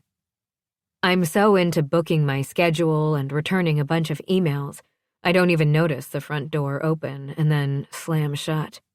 I look at the clock and see that it's only 1:30. I get up and walk around the counter and stop when I come face to face with a blonde. My heart speeds up. "What the fuck are you doing here?" she asks me, and I look to the side and see Lilo sitting beside me. "I can't believe he would bring you here." "I'm sorry." I finally find my words. "Who are you?" "Me, sweetheart," she says sarcastically. "I'm the one who is supposed to be here, and not you." So this is what it feels like to be mature.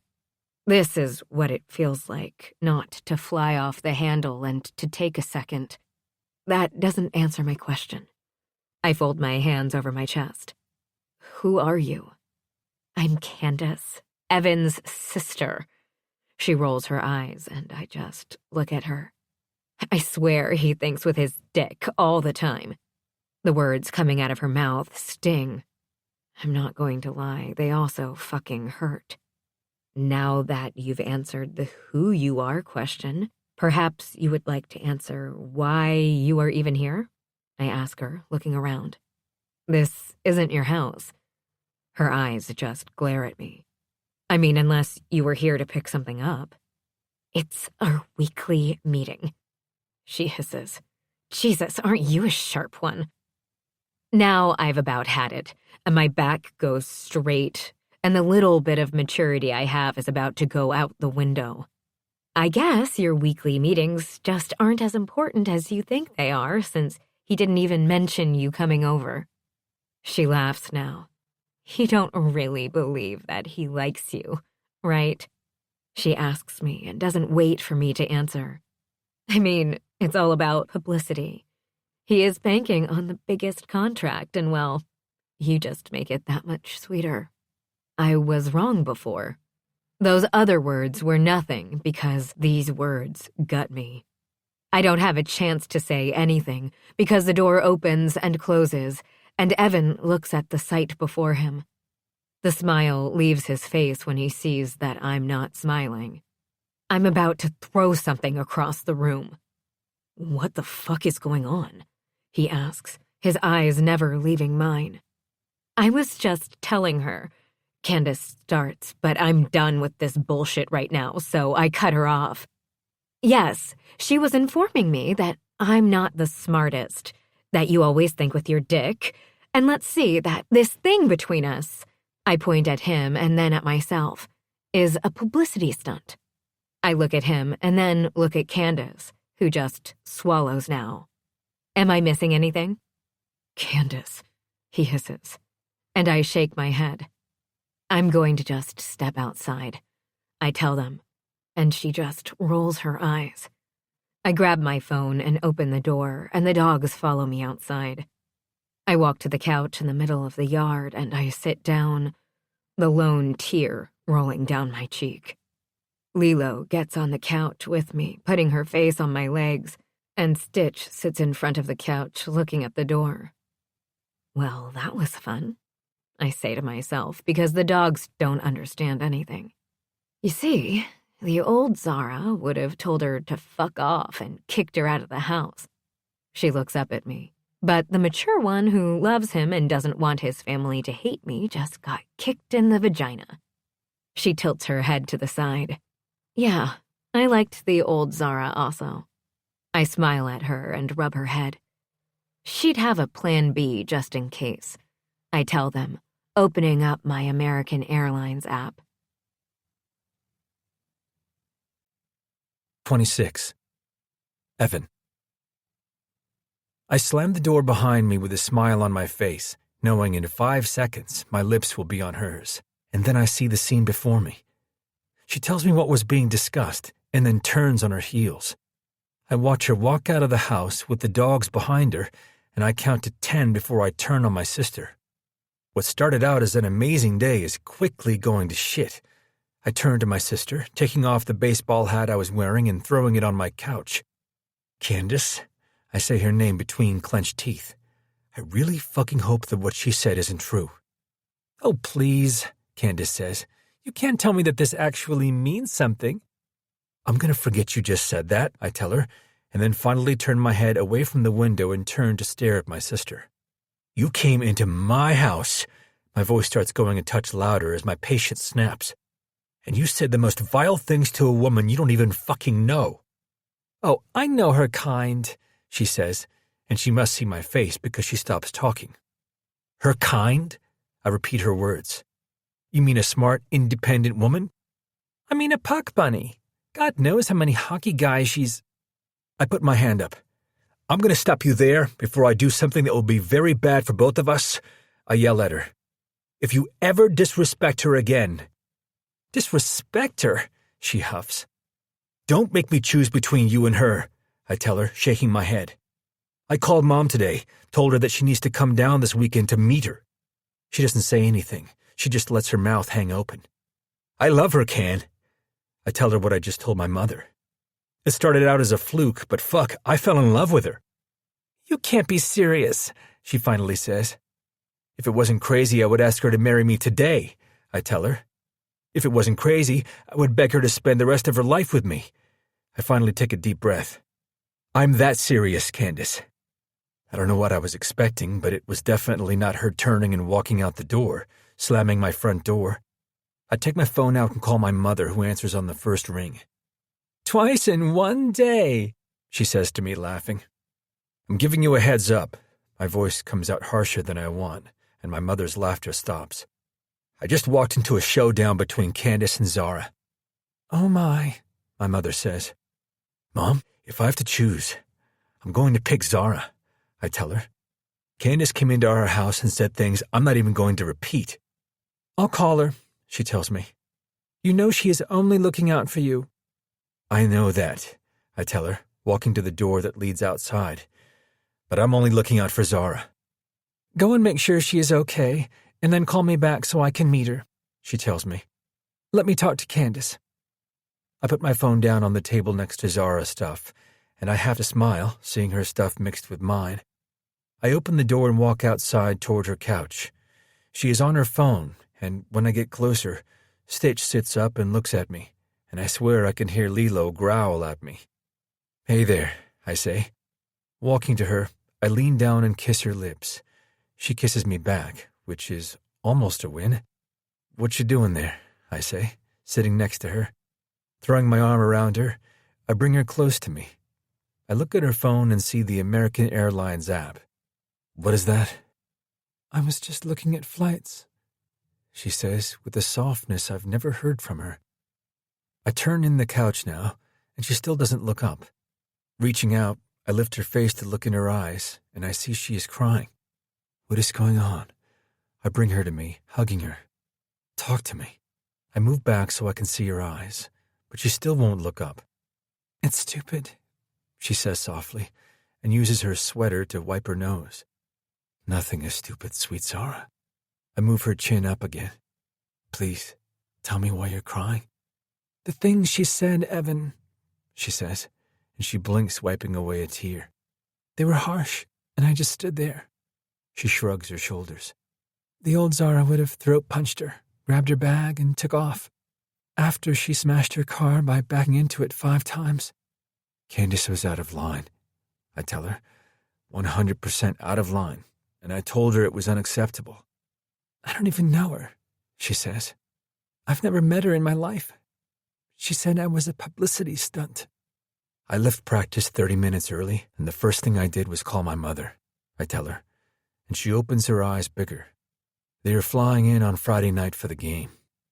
I'll go stay at a hotel, she says, sitting up. Over my dead body. You sleep where I am, I tell her. I called her because I want her to meet you. I grab her face in my hands.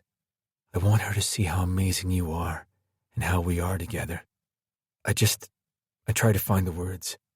I want her to meet you because I'm head over heels in love with you, and I want everyone to know it. But, she says. There's no but, I tell her. Do you love me? I ask her, and she nods. What would you do if that happened to me? What do you mean?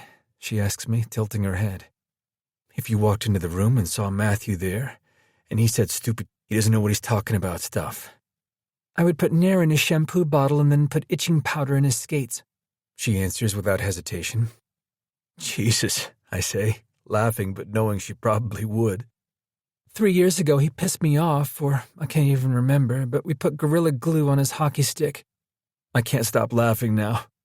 We still have the stick with the glove stuck to it. I'm so sorry she hurt you, I tell her, and she just shrugs. I don't ever want to be the source of your tears. I want to be the one who wipes them away. She smiles at me. Oh, you're good. I lean down, kissing her cheeks where the tears streamed down. I'm sorry I doubted you, she whispers, looking up at me. I'm sorry that I doubted us. I'd really like to make it up to you. I get off the couch and reach down for her, picking her up and tossing her over my shoulder.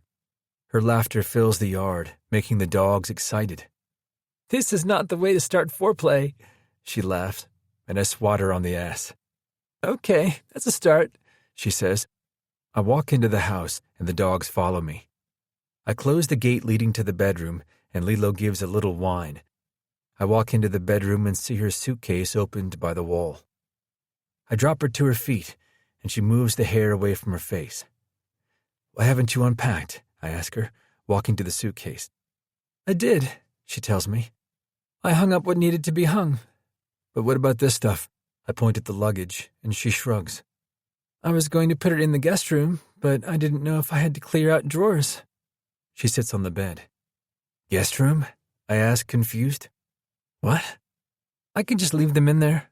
She points at the luggage, and I hate it. I walk over to my dresser and open a drawer, grabbing everything out. There is a drawer, I say, carrying all my clothes with me into my walk-in closet and dumping them on the floor. I walk back out and do the same thing with 3 other drawers. Is that enough space? Are you crazy? She shrieks. Now I have to fold all your clothes. You could have just asked me to share it with you. Put your clothes in the drawers, I tell her.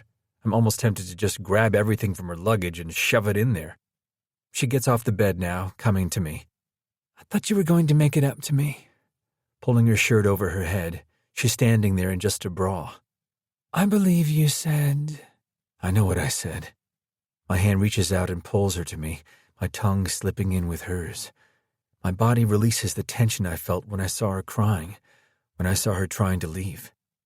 I missed you, I tell her, kissing her neck and then trailing kisses all the way down to the swell of her breast. Seeing my little red mark peeking out of the white bra, I touch it with my finger. I don't know what it is, I tell her, seeing my mark on you. We have to talk about that, she says, and I look up at her. Can't just leave them everywhere you please. My eyebrow shoots up looking at her. I work in fashion, so it's going to be hard not wearing an outfit because I'm branded. What kind of fucking outfit are you wearing that they see my marks on you? I ask her. Who cares? I care, she tells me. How about a compromise? I lean down and suck in another part of her flesh, leaving it red. I'm listening, I tell her, going to the other breast, and leaving the same mark. 1 a week, she says, her voice going low when I move the cup of her bra off, and her nipple pops out and into my mouth. 1 a week, she trails off, and then I feel her hands in my pants cupping my cock. There is no talking after that, but when I finally finish with her, she has more red marks, and I'm not even sorry about it. We finally pull ourselves out of bed when it's dark out, but only because the dogs have to eat. I watch her put her stuff away while I order food for us on my iPad. I'm gonna go feed the dogs, I tell her, walking to my closet and grabbing a pair of shorts. When I come out of the closet, she is bent over grabbing her stuff. Now that is a sight, I tell her, and she looks over at me, her hair falling down. I see the glitter in her eye as she opens her legs a tad more. I need to eat, then I'm taking you just like that. Promises, promises. She laughs when I walk out the door, but not before biting her ass cheek. Let's get you some food, I tell the dogs that are lying on the couch. I pick up my phone and see that I've missed a couple of texts from my mother. Mom. Spoke with your sister. Mom. I hope she listens. Then there is one from my sister. Candace. We have to discuss the rest of the season. I'm not going to do it at your house if she's there. I shake my head and answer back. Me. So does this mean you quit? I am not going to let her act like a spoiled brat. She doesn't take long to answer. Candace.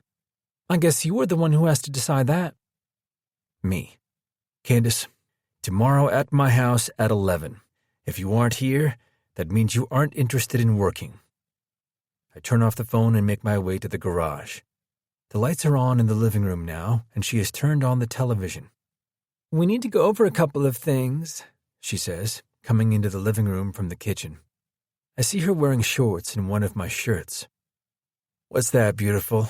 I ask her, turning the channel and stopping on the New York game. We need to go over our schedules, she says. I'm going to be here until Monday, I think, or Tuesday, but then I have to fly back to Chicago. But then after Chicago, you are coming back here, right? I ask her, and she just shrugs her shoulders. I don't think it makes sense to be here if you aren't here, she says, sitting on the couch, and Lilo running back to lay with her. Hi, pretty girl. She pets her head. We need to get you a collar with some bling on it. Lilo's tail hits the couch as she wags it. So, what are you going to do? I ask, sitting next to her. Well, we can go over our calendar and see. She looks at me. I mean, I think the season is almost done, right? Another couple of weeks, I tell her, then it's playoff time. I have Max and Matthew's retirement gala the 2nd of July. Her face fills with a smile. Want to be my date? I nod, afraid to say anything that would scare her away. My parents are throwing them a surprise getaway at their house in Mexico. Tell me where and I'll book us a house. I watch the screen. That makes no sense. We have the house. Beautiful, I tell her. We aren't staying in the same house as your parents. And why not? She asks angrily. Because we have sex, lots of it, I point out. All the time. I don't see that changing. She glares at me. If normal sex with you is skyrocketing, can you imagine vacation sex? I put my head back and close my eyes, my cock finally moving in on the action. I feel a pillow hit my face. Who says we are still going to be having sex by then? She turns to look at the television. I say we will be having even more than we are now. She looks like she is going to argue with me, and the doorbell rings. Oh, food is here. Your father thinks he's a slick one, she tells the dogs. No blowjob for him. I put my head back and laugh, knowing full well she enjoys it as much as I do. 27. Zara. I'm back, he says from the front door, and I walk out. He left this morning to go to the rink and said he had to run an errand afterward. Tomorrow his parents get here, and I'm not going to lie, I'm an emotional mess. His sister came over the day after our face-off, and I left before she got here. I made up a phony excuse about meeting with a client. I got in the car and went to the Starbucks and worked from there. I hope you brought me food, I tell him, and stop when I see who is behind him. Zoe! I yell excitedly and run to her. You're here. Well, she says when she steps out of our hug. I couldn't let you get thrown to the wolves without me. Then she turns to Evan. Not that your family is a pack of wolves. I shake my head. Evan comes to my side and kisses me. You did good, I whisper in his ear when he hugs me, and I smell him. Yeah, I smell him because it's my thing. He's my man, so I can do what I want. So this is where you hang your hat, Zoe says, looking around, and the dogs rush in full force to her, and then Lilo steps back, wondering what is going on. She finally comes to my side. This is my girl, Lilo. I bend down and kiss her, and she licks my face. And this is Stitch. He's still debating which one of us to go to. I'm going to take your stuff into the guest room, Evan tells Zoe. I'll put you upstairs so you have your privacy. Zoe just nods her head and she waits for him to go upstairs with her luggage. You landed a good one, she says, and I go and hug her. I've missed her so much, but I didn't want to say anything to either of them. Even though we don't live together, we would not go more than 2 days without seeing each other unless I was traveling. I still can't believe you're here, I tell her. Let's go sit outside. I turn and lead her outside. She is wearing jeans and a sweater with a light jacket. Are those my clothes? Yeah, she answers like, duh. I live in your house. Surely you didn't expect me not to go through your closet. I shake my head and walk to the couch that I made him buy. Look at all this land, Zoe says, and I'm sure she's evaluating his property and how much it would go for in her head. This is at least a good 3 million, maybe even 4.5 if we can make an outdoor oasis. How did you get here? I ask her. I sit down, curling my feet under me, and she does the same next to me, turning to face me. Some say we are identical if they don't know us, but Zoe's eyes are greener than mine. She also has a dimple right where she has a freckle. Well, after you called me from Starbucks, I was thinking of just coming down, but then Evan called me and asked if I wanted to come down. Zoe starts talking, and now Lilo jumps on the couch and sits next to me, putting her head on my lap. It was a no-brainer. I'm so nervous about meeting his parents, I tell her, and she smiles. Mom and Dad are coming too, Zoe says, and my eyes widen. What? The question comes out in a whisper. Well, Mom was worried about you, Zoe starts. And well, you know how Dad is when it comes to Mom. I nod my head. There is no doubt in the world that my father loves my mother, that he cherishes her right down to his soul. If she is sad, he makes her happy. If she is worried, he moves heaven and earth to make sure she isn't. So Dad is calming her down by bringing her here and letting her see for herself that you are okay. I have to tell Evan. I am about to get up. Dad already called him and set things up, Zoe tells me, and I just look at her. He just wanted to make sure that Evan wasn't blindsided with them coming. So Evan set up a lodge for them and also his parents so they could mingle and get to know each other. But I just started dating him, I tell her. This is crazy. Is it really time for the parents to meet? Oh, you silly, silly girl, Zoe laughs, shaking her head. He's the one. I stare at her, not saying anything. He is the one, and your heart knows it. Your head, not so much. It's too soon. I don't know if I'm telling her or myself. I've only known him for a month. Who cares how long you've known him? When you know, you know, Zoe says. There is no textbook or manual that says when you can and cannot fall in love. It just seems a bit rushed, I tell her, and she shrugs. When it happens, it happens. No one can control that. I know she's right. You just have to embrace it and admit it. I roll my eyes at her. Don't be all wise and shit. She laughs, and then I see the back door open and Evan comes out toward us. Is it okay that I'm here? He asks. Do you want sister time? My parents are coming? I look at him. I've looked at him a lot over the past couple of days. I've memorized how he looks when he smiles, when he smirks, when I make him come, and how his eyes now shine at my question. Where are they going to stay? I told them they could stay here, he says, sitting next to me and kissing my neck. But your mom didn't want to burden me, so I rented them a house 2 blocks over. And we are having a family lunch on Sunday, I also remind him. It's the perfect time, he says, pulling me to him. I was going to order the food, but my mother lost her shit. I can't cook, I say, my heart starting to beat faster, and I now get up. Like, I can cook, but I can't cook for your mother. I start shaking my hands.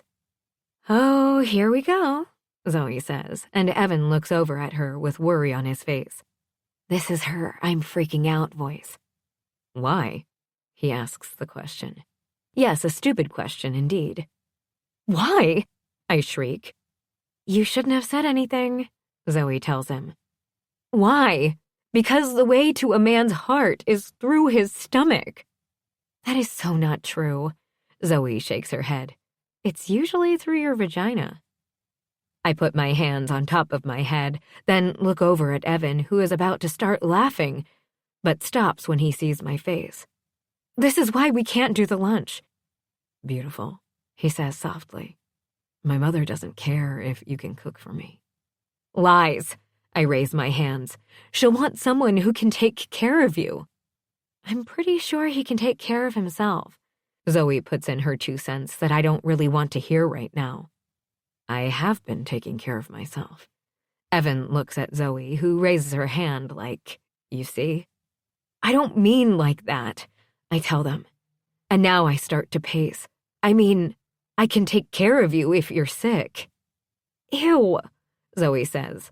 If he's sick, leave the house. Shut up, Zoe, I yell at her. Every mother wants to know her son will be taken care of. She wants to know I can cook for you when you're sick. What is wrong with you? Zoe says. It's 2019. I'm sure he can order his own fucking soup. I watch Evan as he gets up and comes to me, grabbing my hand in his.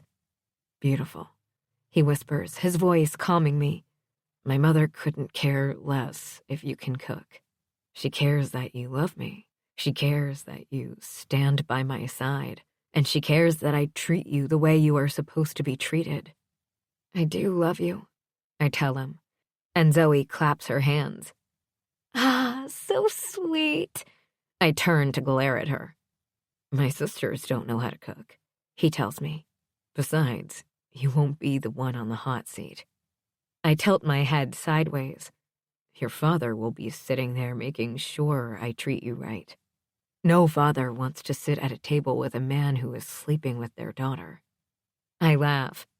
Max does it. I know, but he's Mad Max, he says. And now I step into his space. I just want him to know you're okay here. I'm more than okay here, I tell him. Besides, I'll go back home sometimes. Wait a second, Zoe interrupts again. Are you moving here? Not really, I tell her and see Evan's face. If he's here, I'll be here, but when he travels, I'll go back home. What about the summers? Zoe asks. Your whole life is in New York. I shake my head and think about what she said. When you love someone, you love someone, and there isn't a time frame or a manual. There is nothing but what you feel. Not my whole life. God, I wonder if I can move into your place. She looks up and taps her lips. It would be so good to have no neighbors. You know, if you move into my house, I move out my clothes, I inform her. Why would you do that? She asks, and I shake my head. That would be mean. Do you want to go eat? Evan asks me, and I nod. Then look at Zoe. I want to have the greasiest burgers of life. Is there any other kind? She asks as she gets up. We walk inside to lock up, and then I take her to visit my new hometown. What time are your parents getting here? I ask Evan when he comes out of the bathroom. I'm sitting in the middle of the bed with my white cami and matching panties on.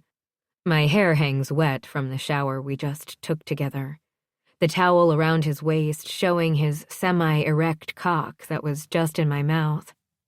Why are you dressed? He asks me, confused. I'm not dressed. I'm in PJs. I look down. You know the rules. He tells me, getting in bed, naked. No clothes when we sleep. I'm not sleeping in the house naked with your parents here, I tell him. Also, there will be no sex of any kind. His eyebrows pull together. Why? Because they already think we are having sex, I tell him, getting under the covers. His hands pull up my camisole. I'm pretty sure they know we are having sex and not just thinking it, he says while he takes a nipple into his mouth, and my thoughts start to get hazy. That's the point. I don't want them to look at me and wonder if I just banged their son before I sat at the table. You do have a glow on your face after I bang you, he says, taking the other nipple in his mouth. I can't go 3 days without having you. Yes, you can, I tell him, and he pushes me down, my legs opening for him. I mean, there is the nighttime. Yeah, he says with a smirk, moving down my body. I mean, if we have sex before we go to bed, then no one is going to see my face. I think, but not too hard, 'cause his mouth lands on my pussy, his tongue moving my panties to the side so he can lick my clit. I moan silently. We would have to be very, very quiet, I say in a whisper. Can you be quiet? He asks me. I look down at him, feasting on my pussy, seeing his tongue disappear inside me. We could try now and see. I open wider, my hand going to his head as I try to rub my pussy on his face. We have sex many times a day, and sometimes I'll wake with him sliding into me in the middle of the night, or he wakes with either me blowing him or riding him. Either way, it's a win for everyone.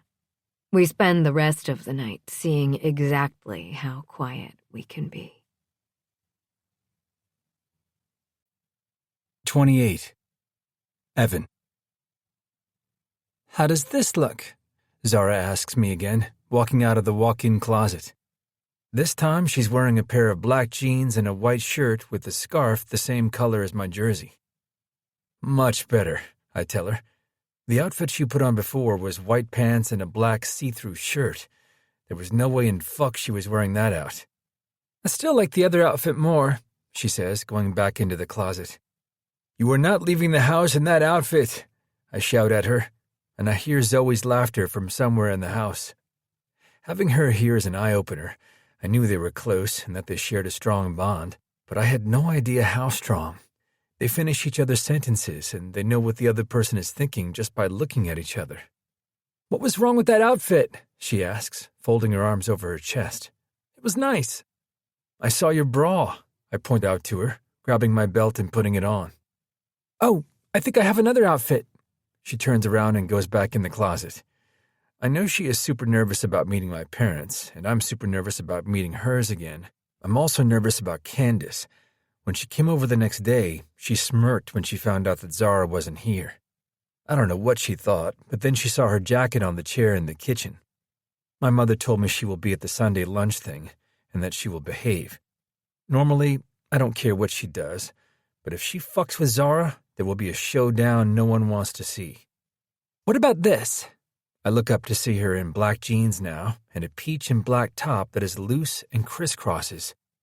That is nice also, I tell her, and she just shakes her head and walks out of the room, yelling for her sister. I look at Lilo lying on the bed.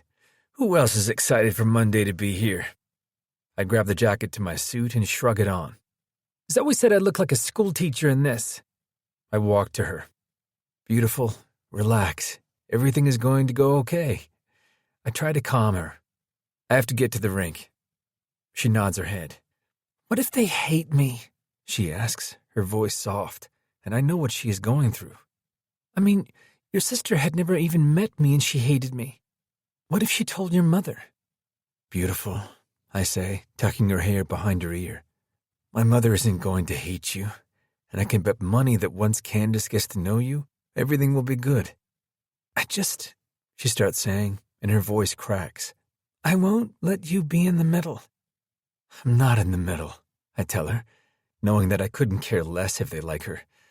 I would love nothing more than my mother to love her, but if push comes to shove, I can't let her go. Now go put on whatever you want to wear, she smiles. Except that first outfit, and then we can go. I love you, she says, and I kiss her lips. I have to change. She spends the next 5 minutes changing her outfit, and when we leave, she's wearing blue jeans and a white shirt with a leather jacket. Her black high-heeled booties make her legs look even longer. Okay, I'm ready, she says, wrapping a scarf around her neck, and we walk out to see Zoe sitting on the couch.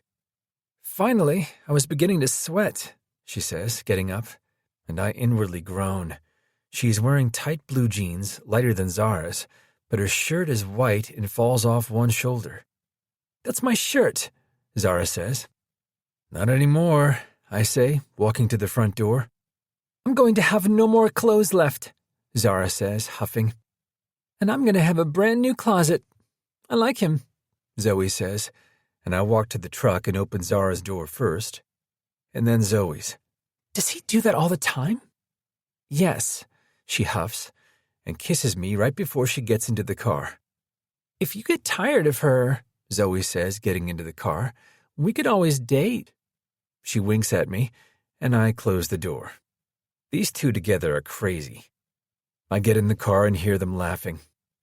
I'm just going to date him, Zoe says to Zara, who glares back at her. I'm not going to sleep with him. Zoe, she hisses. What? Even though we can go 5 times a night, I won't cross that line, she says, and I look at Zara. You told her about that? I ask, shocked. Dude, Zoe says from the back, I'd put your picture on a billboard in Times Square. She probably would, Zara says, and I don't say anything else as I make my way to the rink. Once we park, I get out and walk around. Zoe steps out, blocking me from going to Zara's door. You really are that chivalrous, Zoe says, and moves out of the way when I glare at her. I open the door for Zara. Evan, I could have opened my own door, Zara huffs. I grab her hand and start to walk inside when my phone beeps. I look down at it and see it's from my mother. Mom, we are waiting for you inside. My parents are here, I tell them, and Zara puts a hand to her stomach. I think I'm going to be sick, Zara says, and Zoe stands closer to her. I pull open the door that leads to the dressing rooms and walk down the red carpeted hallway.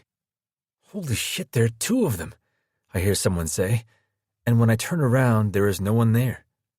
I walk out to the arena where I know my parents always wait for me, and I smile when I see my mother dressed in jeans and one of my jerseys. There he is, my father says, and my mother now looks over at me smiling. Her eyes go wide when she sees Zara. Oh my, she whispers. Mom, I say, hugging her on the side, not letting go of Zara's hand. She is squeezing it so tight, I think it's going to turn blue soon. My father stands beside my mother with his hand on her shoulder.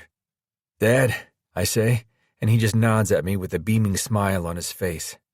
This is Zara. I pick up her hand in mine and kiss it. And that is her twin sister Zoe. I take a deep breath. This is my mom, Jackie, and my father, Patrick. Mr. and Mrs. Richards, Zara says, reaching out her hand to shake my mother's. It is so good to finally meet you. My mother reaches out and hugs her. She is so beautiful, my mother says, and I can see tears in her eyes. Then she looks at Zara. You are so beautiful. Jackie, my father says, don't scare her away. Zara laughs, and then Zoe talks. She doesn't scare away that easily. I've been trying since we were in utero.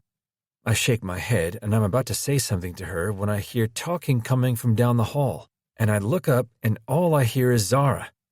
"Oh my God," she whispers when she finally looks down the hallway. There walking down the hall is Cooper, Parker, Matthew, Carrie, Max, and Allison.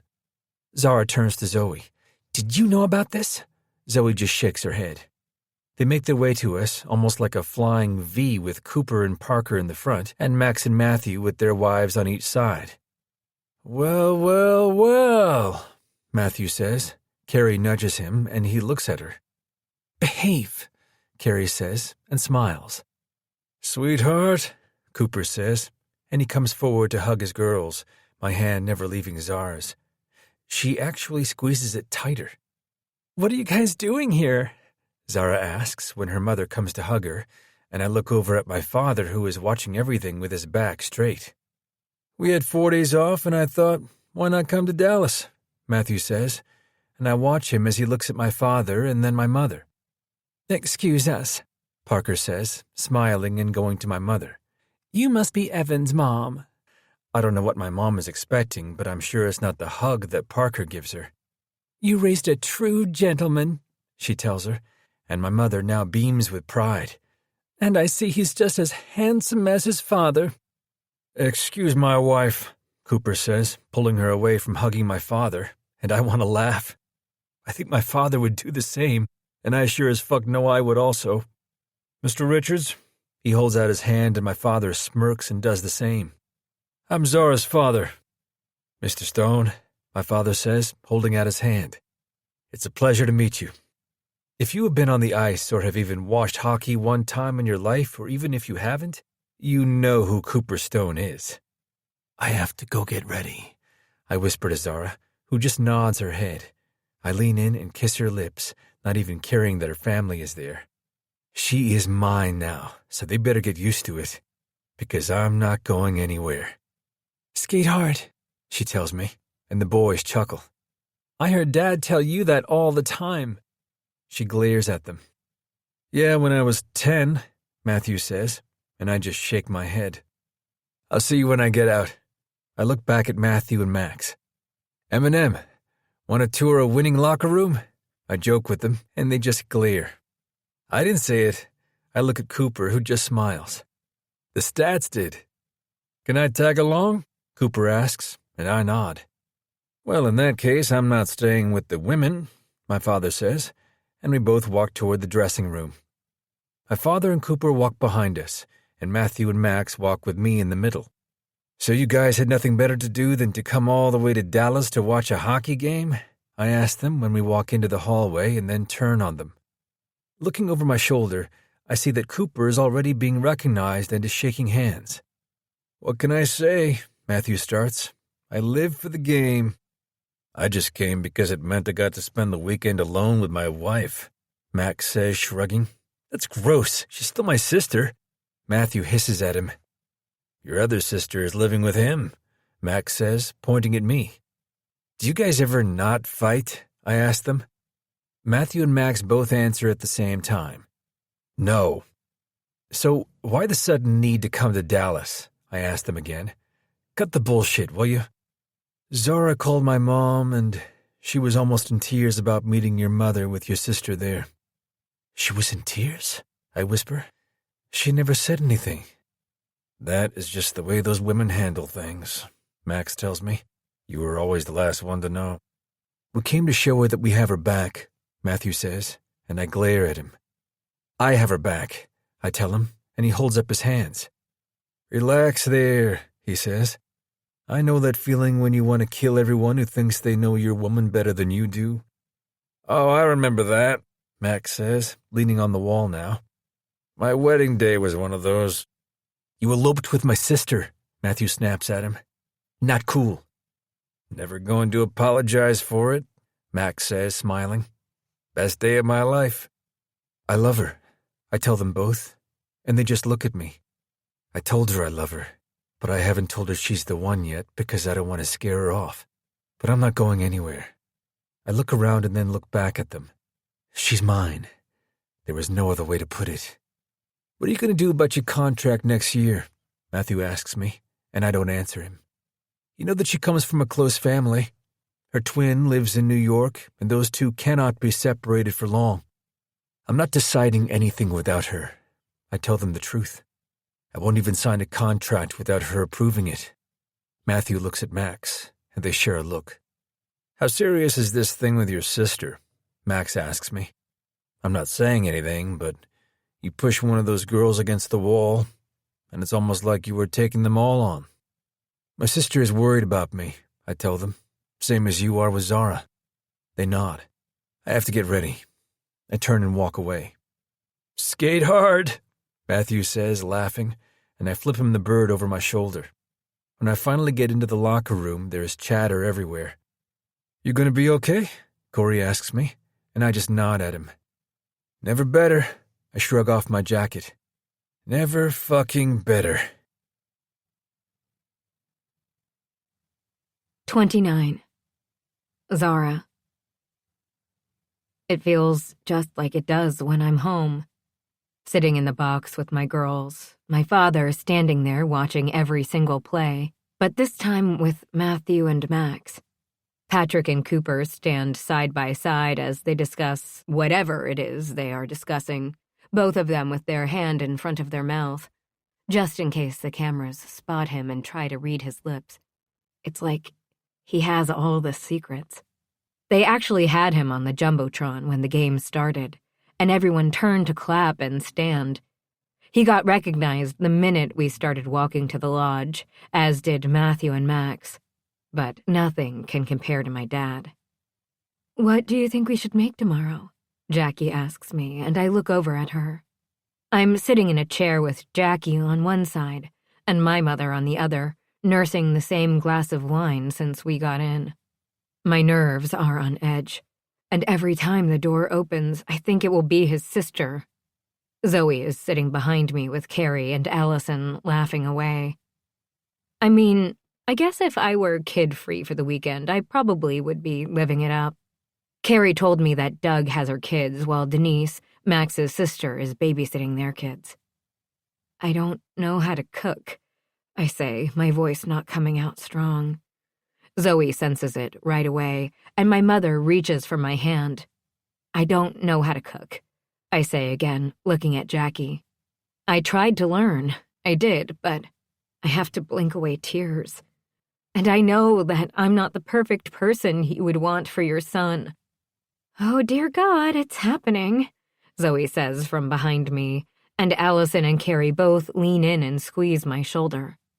I can learn. I look down at my hand, then back up at Jackie. I'll learn for him, and I'll take care of him if he gets sick. It's almost like she has diarrhea of the mouth, Zoe says, and I turn to glare at her. She looks at me. You need to stop or you're going to make yourself sick. I love him. I look back at Jackie. Like, love him. Oh, honey, my mother says, and she puts her arm around me, and I've never been more scared in my life than I am right now, waiting for Jackie to say something. Will you be there to hold his hand if things get rough? She asks me, and I nod my head. Will you be willing to go wherever this takes him? Without ever looking back, I tell her. Taking care of someone is more than just cooking for him. Jackie grabs my hand in hers. I didn't really cook when we got married, and well, it was a learning curve. I remember once I thought it would be a good idea to make meatloaf, and I broiled it instead of baking it. She shakes her head, laughing. Those were the days. It's about being there when things are on a high, and then they go so low it takes everything you have in you not to try to fix it yourself. She leans over. 'Cause men don't always get things. True story, Carrie says from behind me. Before I met him, I was dating someone. I start telling her. And I know I shouldn't, but she has to know. I thought I loved him. I really did. I look at my mom, who smiles at me and nods her head. But then he broke up with me, and I thought it was the end of the world. I thought there was no way I would be able to go on. I blink away the tears. I know now that isn't the case. A tear escapes me, and Zoe passes me a tissue that my mother holds for me. The reason I know it now is because I went on. Sure, it stung, but I was able to breathe. I was able to go about my day. The crowd gasps, and I look up and see that someone is on the ice, and he's down. I don't know who it is. All I know is that he's wearing green. I jump out of my chair, and my father looks back at me. "It's not him, honey." He smiles at me. I sit back down, gather up all my nerve, and finish.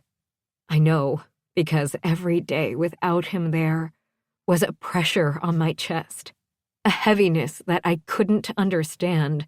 And then I finally was in his arms and the heavy was gone. I look at my mom. I get it. I get what you and Dad would talk about, how Dad would pout when he would go away for the weekend with the girls to a spa. "I don't think he would pout," my mother says. "He would start a timer on his phone with the hours of when you would be coming back," Zoe says from behind me. "Remember the time he did the hours chart on the fridge, and every hour he would cross off a number?" Allison says, laughing. "I'm here," a voice says behind me. And I look over to see Candace coming in, followed by another girl. She spots us, and her mouth drops when she sees Zoe, Allison, and Carrie. Matthew and Max turn around, and then look at each other, then spot the girl behind Candace. "What in the hell?" I hear Patrick say, and then Jackie gets up. "Candace," Jackie says between clenched teeth. "What in the world were you thinking?" "I didn't think," she starts saying, and now I get up. "You didn't think that I would have anyone at my back?" I tell her, my voice soft. "You thought I would be a sitting duck." Jackie looks at me, then at Patrick. "Hi, it's nice to meet you. I'm Zara." The blonde behind her sticks out her hand, and I look at her up and down. We are like night and day. "Sophia," she says her name, and my stomach hurts. She looks at Candace and then back at Jackie. "I think I'm going to go and—" "That would be a good idea," Jackie says, and then looks at me. "I'm so sorry." I shrug my shoulders. Nothing to be sorry about. I get to go home with him tonight. I fold my arms over my chest, and I feel my family at my back. If anything, I should have thanked her. "Everyone, this is Candace." I look around. "This is my family." I smile, and she just nods at them. "If you will excuse us," Jackie says. "I need a moment alone with my daughter." She turns and grabs her arm to walk out of the lodge. I'm about to say something to Patrick, but I don't because the arena goes crazy and everyone jumps to their feet. I look on the ice and see that Evan is skating with his stick in the air. "Woo-hoo!"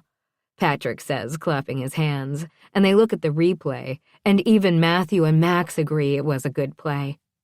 "I need a drink," I tell the girls, who are all around me. "I think someone needs a kick in her vagina," Zoe says. I shake my head. It is what it is. Nothing is going to make that whole thing better, I tell them, and walk to the bar and pour myself a shot of tequila. I take the shot with shaky hands, then put the empty glass down on the counter. I close my eyes and let the liquid burn. "The things we do for love," Jackie says from beside me, and I look over at her. She is wiping away a tear. "I'm so sorry that she did that." "It's not your fault," I tell her. "She is really a nice living person," she tries to tell me, wringing her hands. I'm sure she is. I am not going to put her in the middle of this. "He won't forgive her for this," Jackie says to me. She was already walking a fine line. "Then we won't tell him." I smile at her. "He doesn't have to know this happened." "You love him," Jackie says. "That right there, taking your pain and hurt and putting it aside to not have him know." She comes to me and gives me a hug. "That makes you worth everything."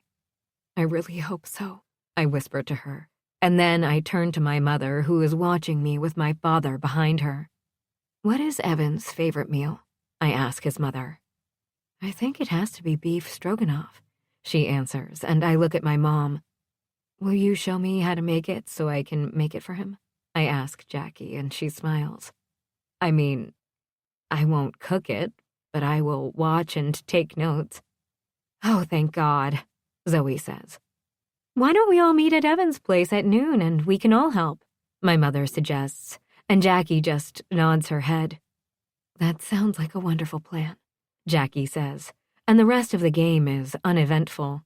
They end up winning 4-1, and we all sit in the lodge, chatting. Then the door opens, and I look over and see Evan walk in. He looks pissed, so pissed that no one says anything, and the talking stops. He looks around the room, and his eyes finally find mine. "Are you okay?" he asks when he's standing in front of me. I'm still sitting on the stool. "What?" I ask, shocked. "Of course I'm okay." I smile at him, but there is no smile on his face. "What's the matter?" "Candace texted me," he says, turning to look at his parents now. "It was not okay." His teeth clench when he says this. "Hey," I turn his face to mine. "It's not a big deal," I whisper and get up to stand in front of him. "Now, how about we take the goal scorer to get some food?" "I'm dying to eat," Matthew says, then looks at Evan. "Good game out there." "Thanks," he mumbles, and everyone gets their things together. "Go ahead, we'll meet you there."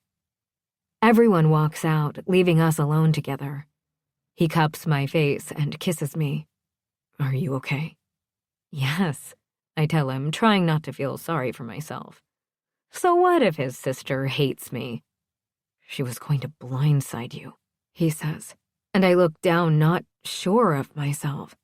I don't think I can mask that hurt. She said she wasn't thinking. "Please don't make it a big deal," I whisper. "It is a big deal," he says, getting loud. "It's a huge fucking deal. You were nervous to meet my mother and father, and then she brings my ex-girlfriend." He looks down.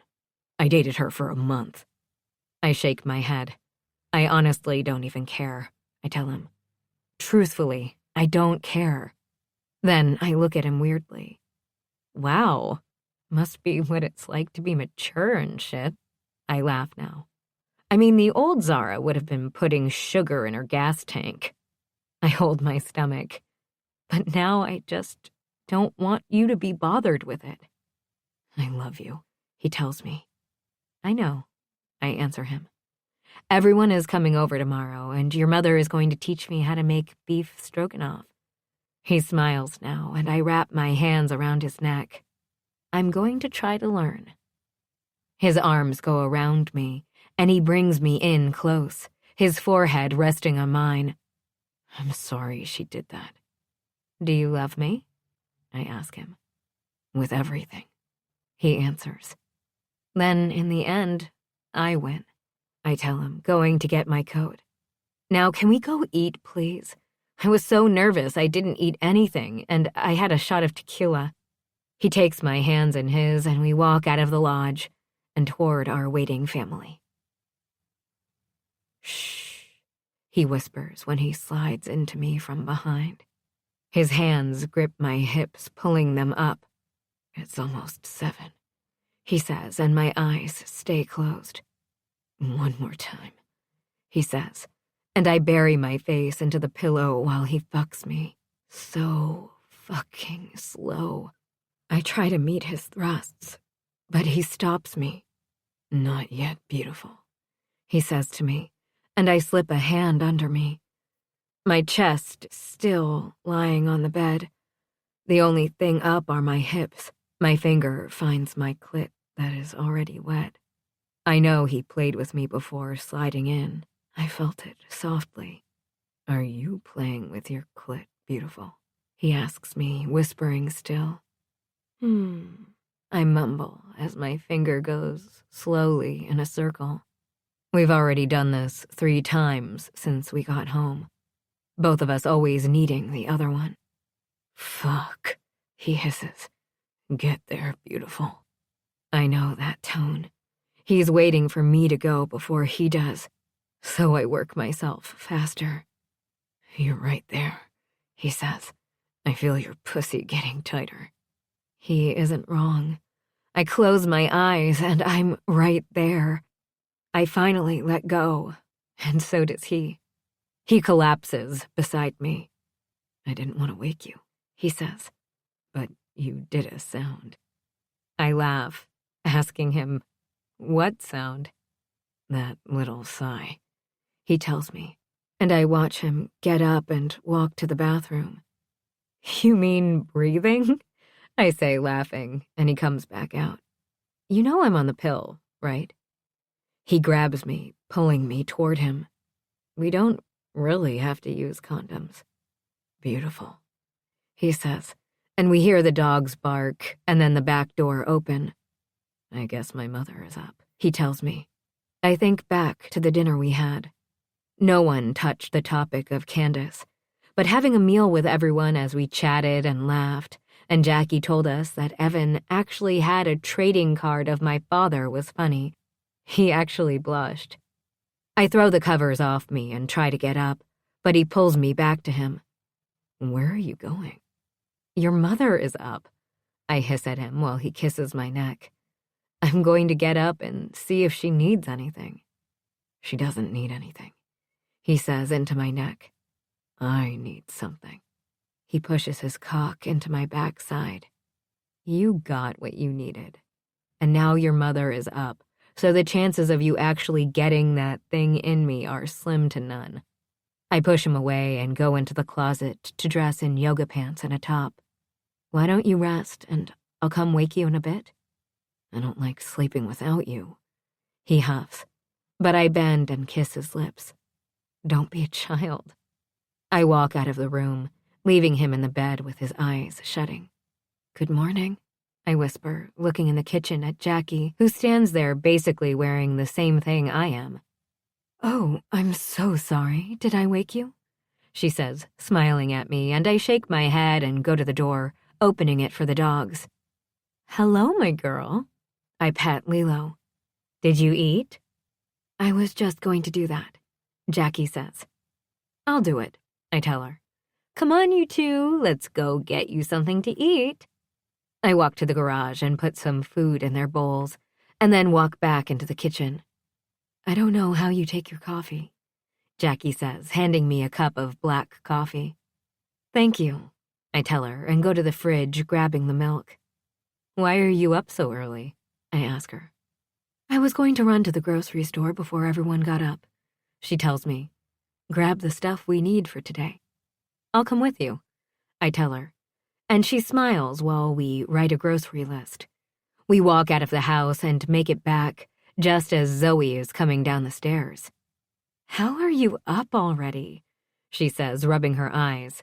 "It's just after 10. "We went to grab the food for lunch," I tell her, and she just shrugs. "There are still some bags in the car." I hand her the bags in my hand and go back out for another trip. "Evan is going to be pissed you lifted a bag all by yourself," Zoe says, when I put the last bag on the counter in the middle of the island. "Speak of the devil," she says, looking over at Evan, who is walking into the kitchen rubbing his eyes. "Evan, your woman lifted her own bags." "Why didn't you wake me?" He hugs me from behind, burying his face in my neck. "I would have gotten the things from the car." "Because you were sleeping," I tell him. "Do you want coffee?" "Yeah," he whispers to me, and I get him coffee. I get him coffee, and his father comes into the kitchen, just as we are preparing the ingredients. I sit at the stool, making a list of what she's preparing. I'm so into it, I don't even notice that the front door opens and closes, and I look over to see Candace coming in the house. "Hey," she says to everyone. "Mom told me that we were cooking at noon." She looks around, and I can tell she is uncomfortable. "I hope it's okay that I came." Zoe pssts out behind her coffee cup, and I look at her, but Candace doesn't stop speaking. Can I speak with you? I look at Evan, who is glaring at her. Sure, I tell her. Why don't we go outside? I get off my stool, and Zoe gets up also. I've got this, I tell her, and she just sits back down. I walk outside, and Candace follows me, and I look behind her to see Evan coming out. You don't need to come. No way in buck you are going to be outside by yourself, he hisses, and the dogs follow him. So, what's the story, Cant? Evan asks her. I wanted to apologize for yesterday, she says softly, wringing her hands. I was out of line, and I never should have brought her with me. Damn fucking straight, Evan says, and I shake my head at him. Evan, I tell him, and he just looks at me. Would you please just give her a chance to speak? Give her a chance, he huffs out. Twice she did that to you. There is not going to be a third time. He's right, Candace says. There won't be a third time. She looks at her brother and then at me. I don't know what came over me. I do, I tell her. You were the only woman in his life, and you thought I would come in and shake shit up. I take a deep breath. Head bitch in charge. She laughs now. I don't want to take your place or step on toes. Trust me, I know, she finally says. I got read the riot act yesterday from everyone. Even Chloe, and she is the silent one. I know I was a total bitch, she says. But I swear, you were a bitch, I tell her. And what you did was hurtful, I swallow. And I won't take it anymore. If you can't be in the same room as me without containing yourself, then I can contain myself, she tells me, then looks at Evan. I swear, one more time. You aren't getting another after this, I tell her. And if you pull shit today with my family here, I won't be held accountable for what happens. Deal, she says. One more chance. We should go in. Your mother is a nervous wreck. She's been to the door 7 times, I tell them. Did you have coffee? I ask her. Not yet. I came right over after I got up, she tells me. Let's get you some coffee, I tell her, and we walk back in the house. I was not wrong about Jackie being a nervous wreck. She is sitting at the island now with Patrick behind her. Let's get Candace some coffee. 30. Evan. The car is going to be here in 10 minutes, I shout at the bathroom while I shrug on my tux jacket. We've been back in New York for the past 3 weeks. The season ended when we went head-to-head against Washington and lost 5 games in. I'm almost done, she shouts from the bathroom. When she comes out, I stop and look at her. Her hair is tied to one side and she's wearing her makeup heavier than usual. I just have to get into the dress and I'm ready. She rushes to her walk-in closet and comes back out, and I look at the dress. Can you zip me? She smiles at me. I walk to her and zip her dress up in the back, kissing her neck. She turns and smooths down the dress. How does it look? She asks me, and I look at her as she stands in front of me in a rose gold gown to the floor. The mesh around the legs gives you a look at her legs, a peekaboo effect. You look stunning, I tell her, as usual. Are you packed? She asks me, and I nod my head. We are on our way to Matthew and Max's retirement party. Lunch at my house went off with so many hitches. The onions got burnt to a crisp because Mom was talking and Zara was taking notes, and by the time they noticed, it was too late. So they started again, and this time it went smoothly until they added the cream, and by mistake, the heat was turned up, and it boiled over onto the stove. Then talking and talking, they forgot the pasta on the stove, or actually one thought the other was taking care of it, and it turned out no one was, and the water had boiled out. I'm surprised the fire department wasn't called. But in the end, we sat at the dining room table eating pizza, and I took a look around and knew that this was my future. I just had to ask her the burning question. My parents are also coming tonight, along with Candace, who has done a 180. And the two of them are thick as thieves when she's in Dallas. I'm packed, I tell her, my bag to Mexico at the door. My parents said they would come and meet us. Oh, really? That would be so nice, she says. Will they stay with us? Fuck no, I tell her. I don't like fucking you when you're quiet. She glares at me. You better watch yourself, she says. And I know she's lying. Our sex life didn't slow down. In fact, it is more active than ever. How are Lilo and Stitch? She asks me. They were fine when I dropped them off, and we can always log in and see how they are doing. Another thing, Lilo and Stitch came with us when we came to New York. Lilo is not going to be happy when she comes back, Zara says, putting on one shoe and then the other. Last time, she ate my pink Louboutin. I laugh and get a notification that the car is here. We walk out of the house, and I open the car door for her, and we make our way to the gala. How big is this thing going to be? I ask her. Knowing Carrie and Allison? She looks over. Massive. I kiss her hand, and she is not wrong. When we show up at the hotel, we walk in, and it's a who's who in sports. I look over and see that even A-Rod and Jennifer Lopez are here. We walk in, and the room is massive, and pictures spanning Matthew's and Max's career are hanging everywhere. There she is, Zoe says. I look over and see that she is wearing almost the same color, except her dress has a high slit on the side, showing you her long leg. She comes over and kisses Zara and then greets me with a hug. I look around and see that Matthew and Max are standing almost in the middle with Allison and Carrie beside them. Hey there. I feel a slap on my shoulder and look up and see Cooper. Isn't this something? I grab a glass of champagne from a passing waiter. It's something. Matthew is fucking dying, he says quietly. He thought this was going to be a small get-together. You should have seen his face when he walked in. Over the past month, I've gotten to know Matthew and Max really well. We even went golfing, and no one tried to kill me. If I can get everyone's attention, someone says, and then a spotlight comes on. Wow, that is bright, the man says, and I recognize him right away as Carrie's father, Doug. He owns the team, along with a shitload of other media companies. If everyone can take their seats, he says. The room slowly falls into place, and everyone finally takes their seat. He is standing on the stage in front of the 50 tables that are set up. I follow Zara, and I see my parents already sitting at the big round table in front of the stage. I bend to kiss my mother and grab my dad's shoulder, and he just nods at me. Zara sits next to my mother, and my mother gushes over her as usual. On behalf of Cooney Communication, I want to thank you guys for coming out tonight to pay tribute to our captain and assistant captain as they hang up their skates. Everyone applauds them. A very long time ago, he starts talking and then laughs when Matthew's face shows up on the screen beside the stage. This little punk, he laughs.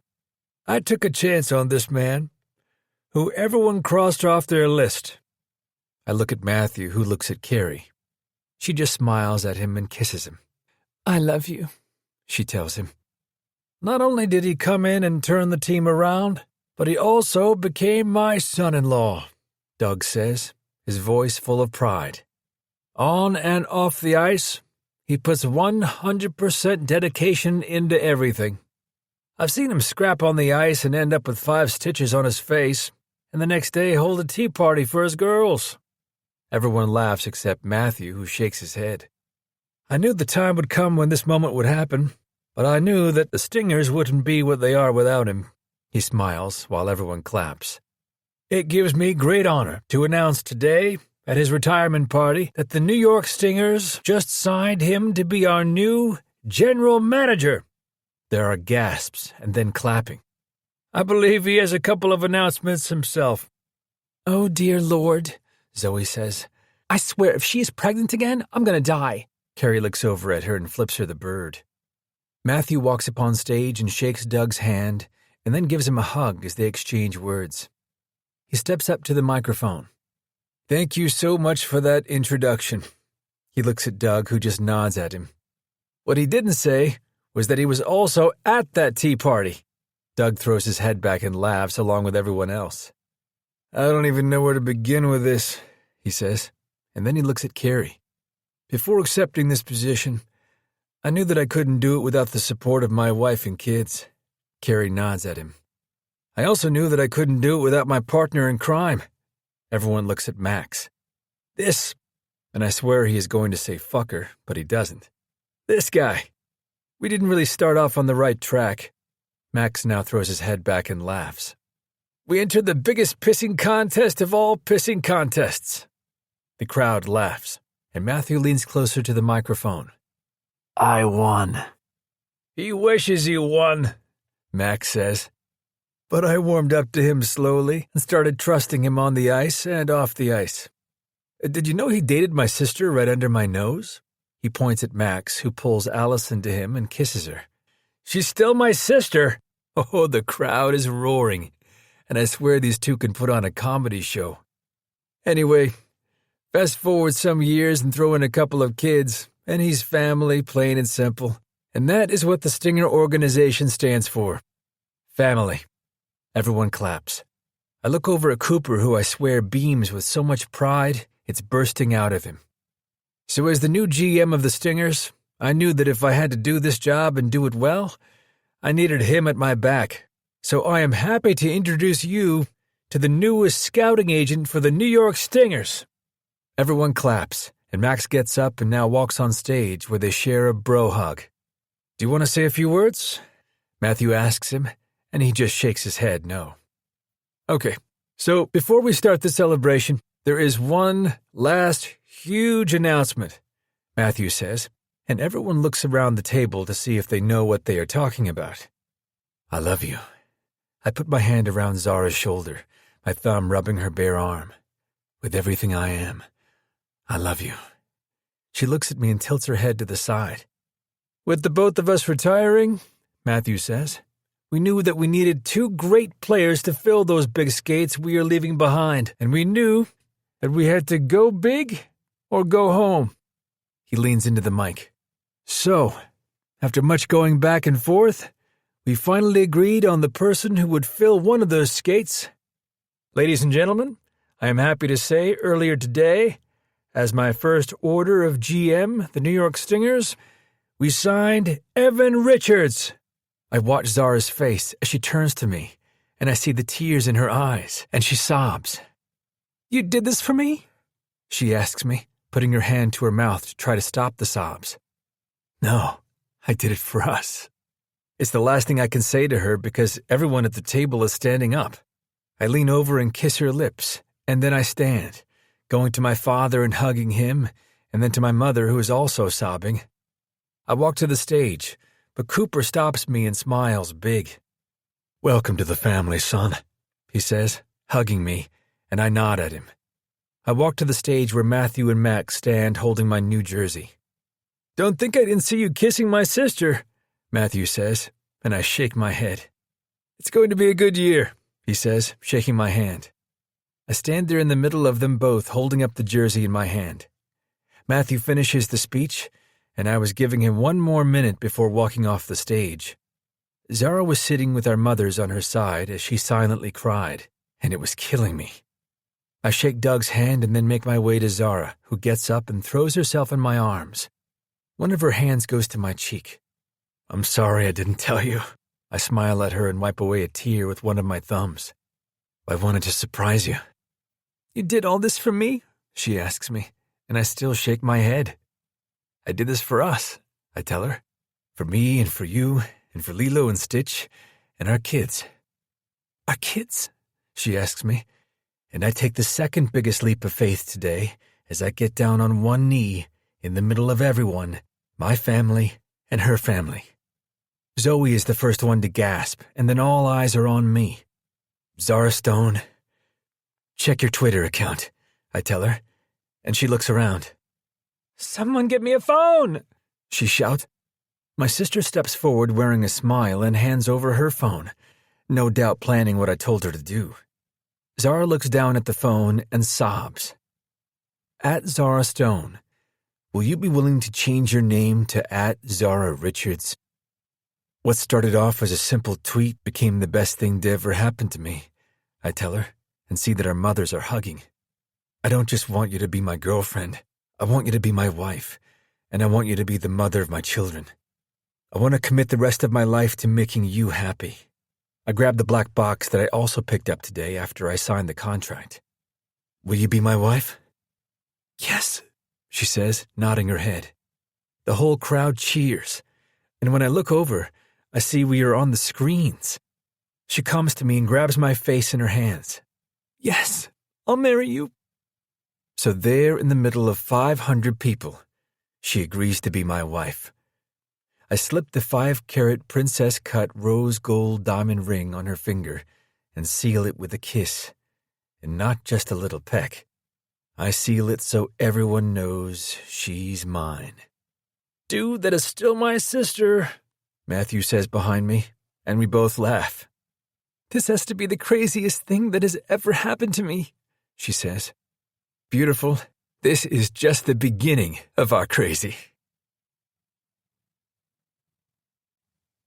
Epilogue. Zara. You need to leave, I whisper when he finally collapses on top of me. Everyone is going to be here soon, and it's bad luck for you to be here.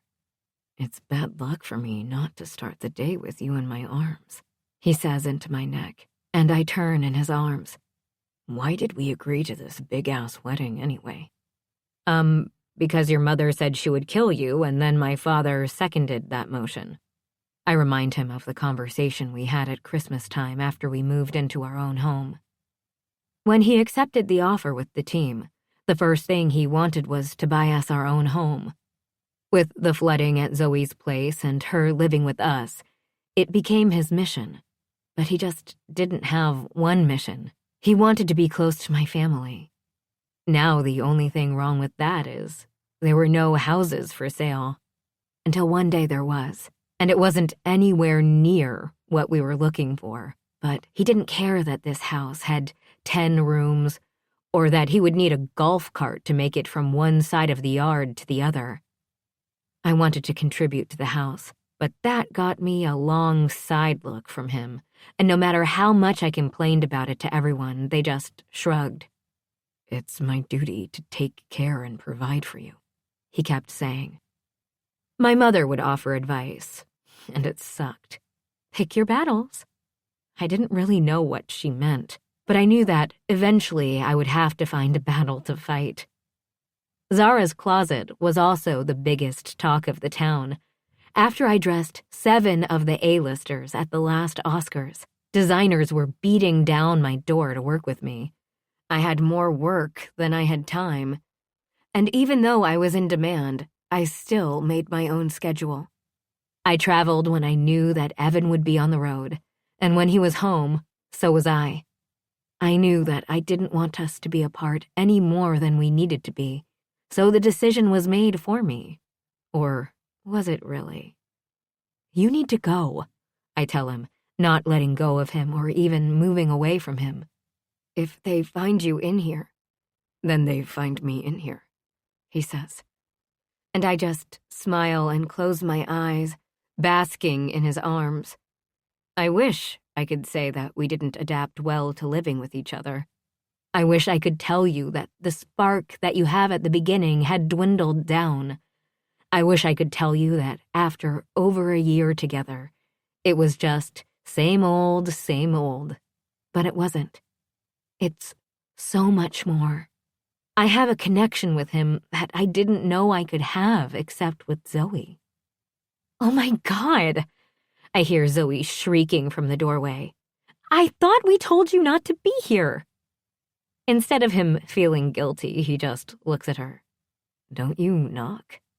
I knock when I know you are home, she tells him, folding her arms over her chest. I don't knock when I'm sleeping right down the hall and you aren't supposed to be here. I live here, he says to her, trying to hide his smile. Zoe and he have a special bond, a bond that was so important for me, a bond I didn't even know I wanted them to have. They both have my best interests at heart. They both team up when they know it's good for me, and they both really just love each other. I'm sure you could be without her for 24 hours, Evan. She shakes her head. I'm not going to tell anyone you are here. She turns to walk out of the room. But I won't deny it either. She closes the door. We should get up. I look over at the clock, seeing it's almost 8.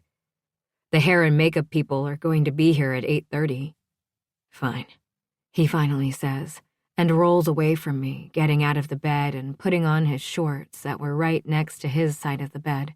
And a soft knock on the door makes me look at him and smile. Come in, I say. I'm shocked when both of our mothers walk in the room.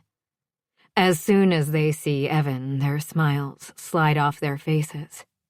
I told you it's bad luck, his mother shouts at him. I put your father in charge of you. Mom, he says, and my mother just rolls her lips. I know what you told me, but I'm not going to spend the night without Zara just because of an old wives' tale. Jackie turns to my mother, who just shrugs her shoulders. I'm just happy he didn't throw her over his shoulder and elope. Will I ever live that down? Allison says from the hallway. No, Carrie says from beside her, and they both walk into the room. Isn't this a shocker? Well, I see someone glowing this morning. Allison teases me, and I put my hands to my cheeks. Where is he? I hear Matthew shout from downstairs, and then hear him running up the steps. Evan tosses me his shirt to replace the cover. I slip it on, looking up at the mothers, who look at each other, and then see Allison and Carrie now trying not to laugh. Dude, seriously, we left you at 11, and you had strict orders to go to bed. And I did, Evan says. I just did it in my own bed. Where is Zoe? Matthew asks, and she walks into the room with a mimosa followed by Vivienne. I'm right here, she says, walking to the bed and handing me the mimosa. Why is this my fault? You were supposed to make sure he didn't come in here, Matthew tells her, putting his hands on his hips. Well, it looks like someone shouldn't be wearing whites today, Vivienne says, holding up her drink and smiling. Is he here? I hear my father yelling, and then I look at Evan, who I swear doesn't even bat an eyelash at having our whole family standing in our bedroom. Son, my father says, poking his head into the room, and then spotting my mother. He smiles at her and kisses her. You can't be here. I can be here, Evan says. 1, I own the house, and 2, she's here. He points at me.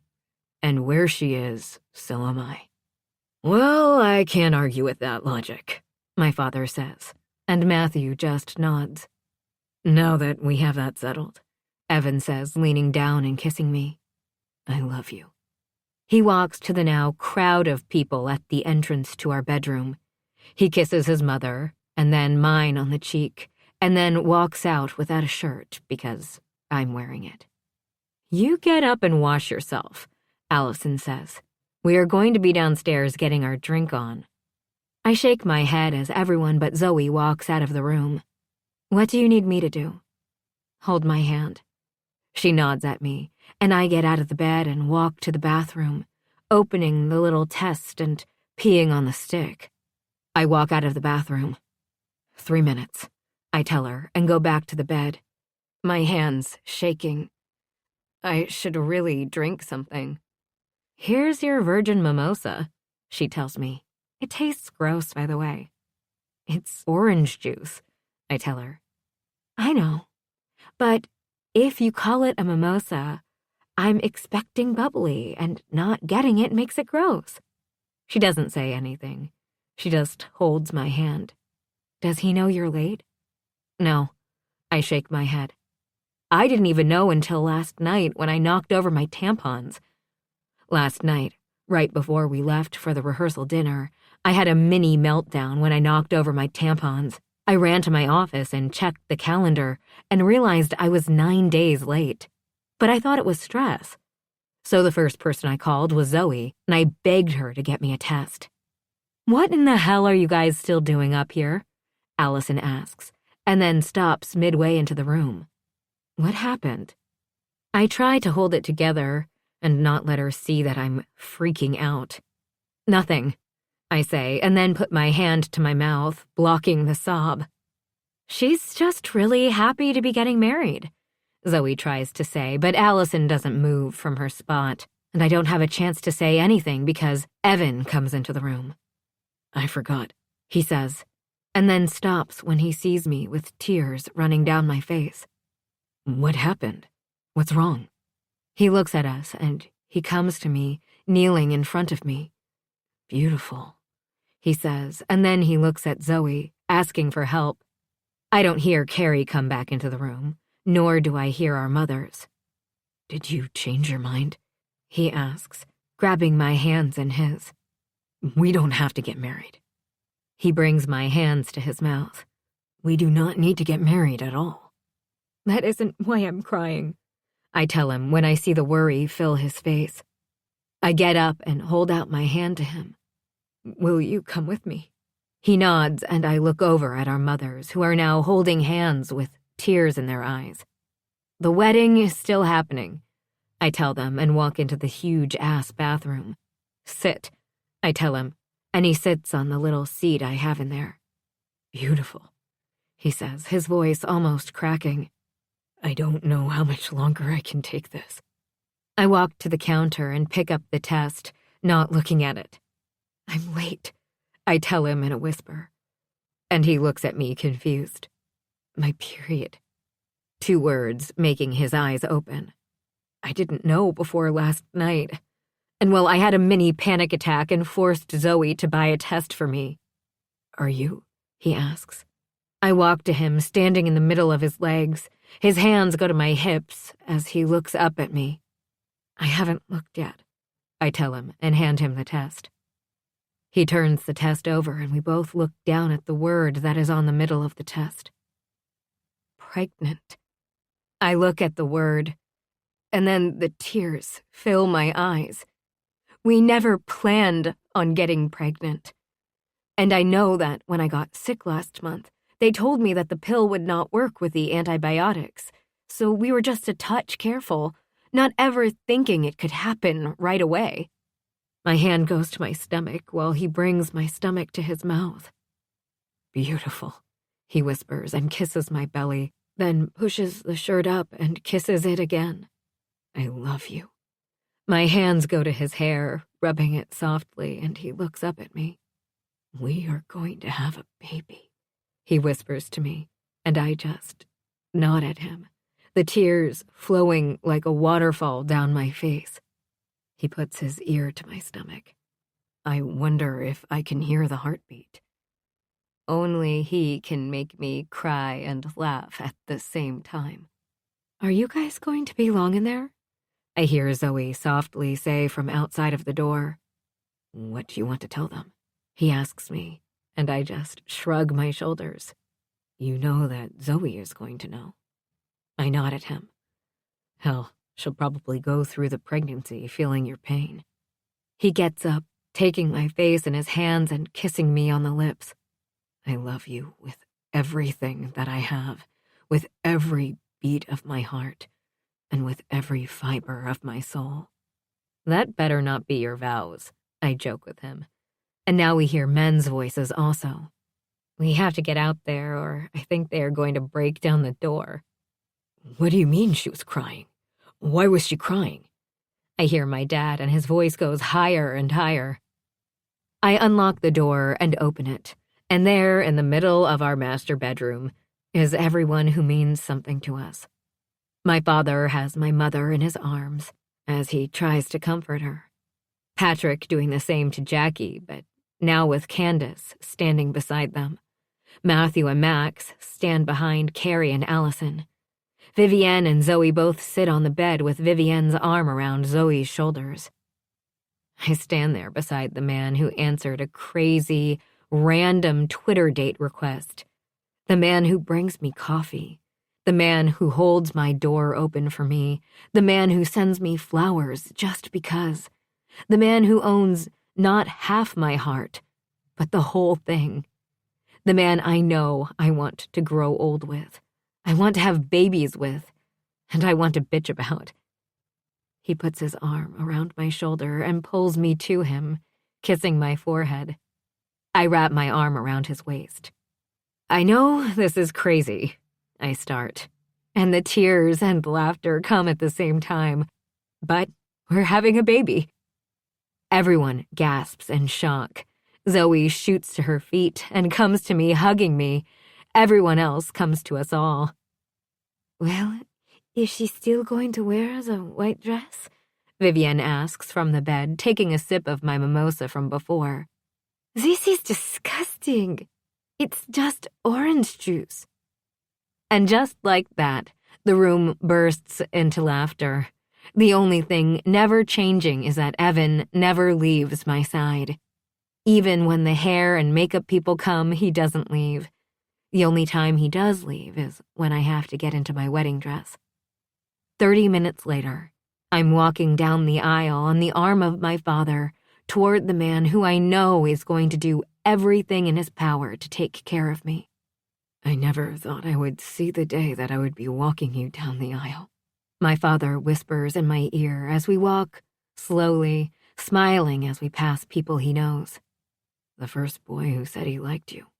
Do you remember what you did to him? I look over her and shake my head. You kicked him in the balls. Oh, right, I say, thinking back. But in my defense, you actually told me to do that. Yeah, he laughs. Don't ever tell your mother that. We finally get down the aisle, and he stands his arm, never letting me go. Who gives this woman to be wed? Her family does, he says. And then he looks over at Evan. Welcome to the family, son. And then, just like that, he hands me over to the man who was always in my dreams. Matthew. 3 months later. The plane will be landing in 5 minutes, Mr. Grant, the flight attendant says before going to her seat, and I look out the window. Nothing but greenery, but what do you expect? It's Arizona.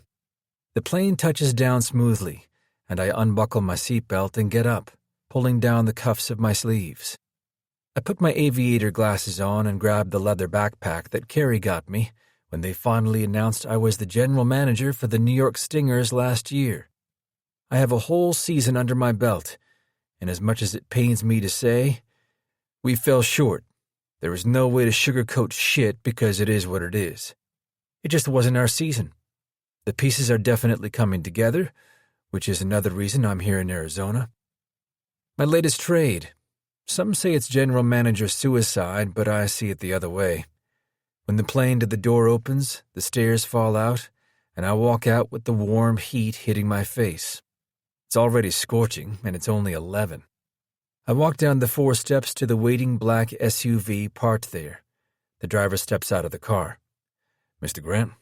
He nods his head. Pleasure to meet you, he says, opening the back door, and I get into the cool car. I take my phone out and send a text to Carrie, telling her I arrived. I'm not going to be here long, but by the time I get back home, it will be late.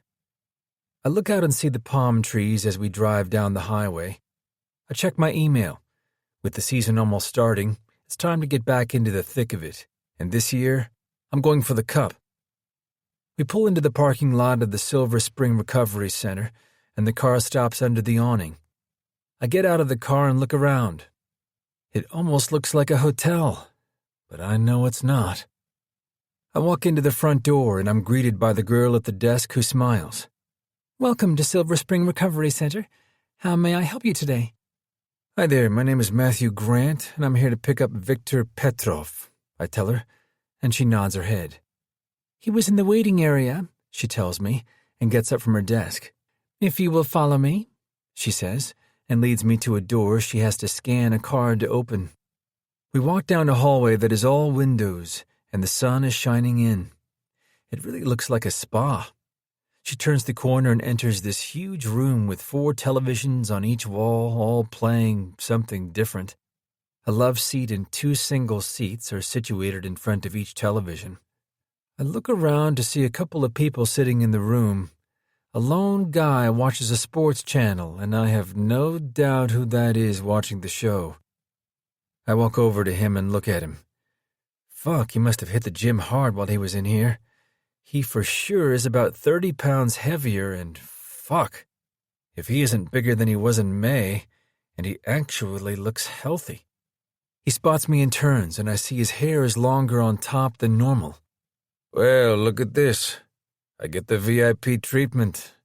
He smiles and gets up, holding his hand out to me. Figured I'd give you a lift home, I tell him, and he just nods. He picks up the bag that I just noticed on the floor beside him.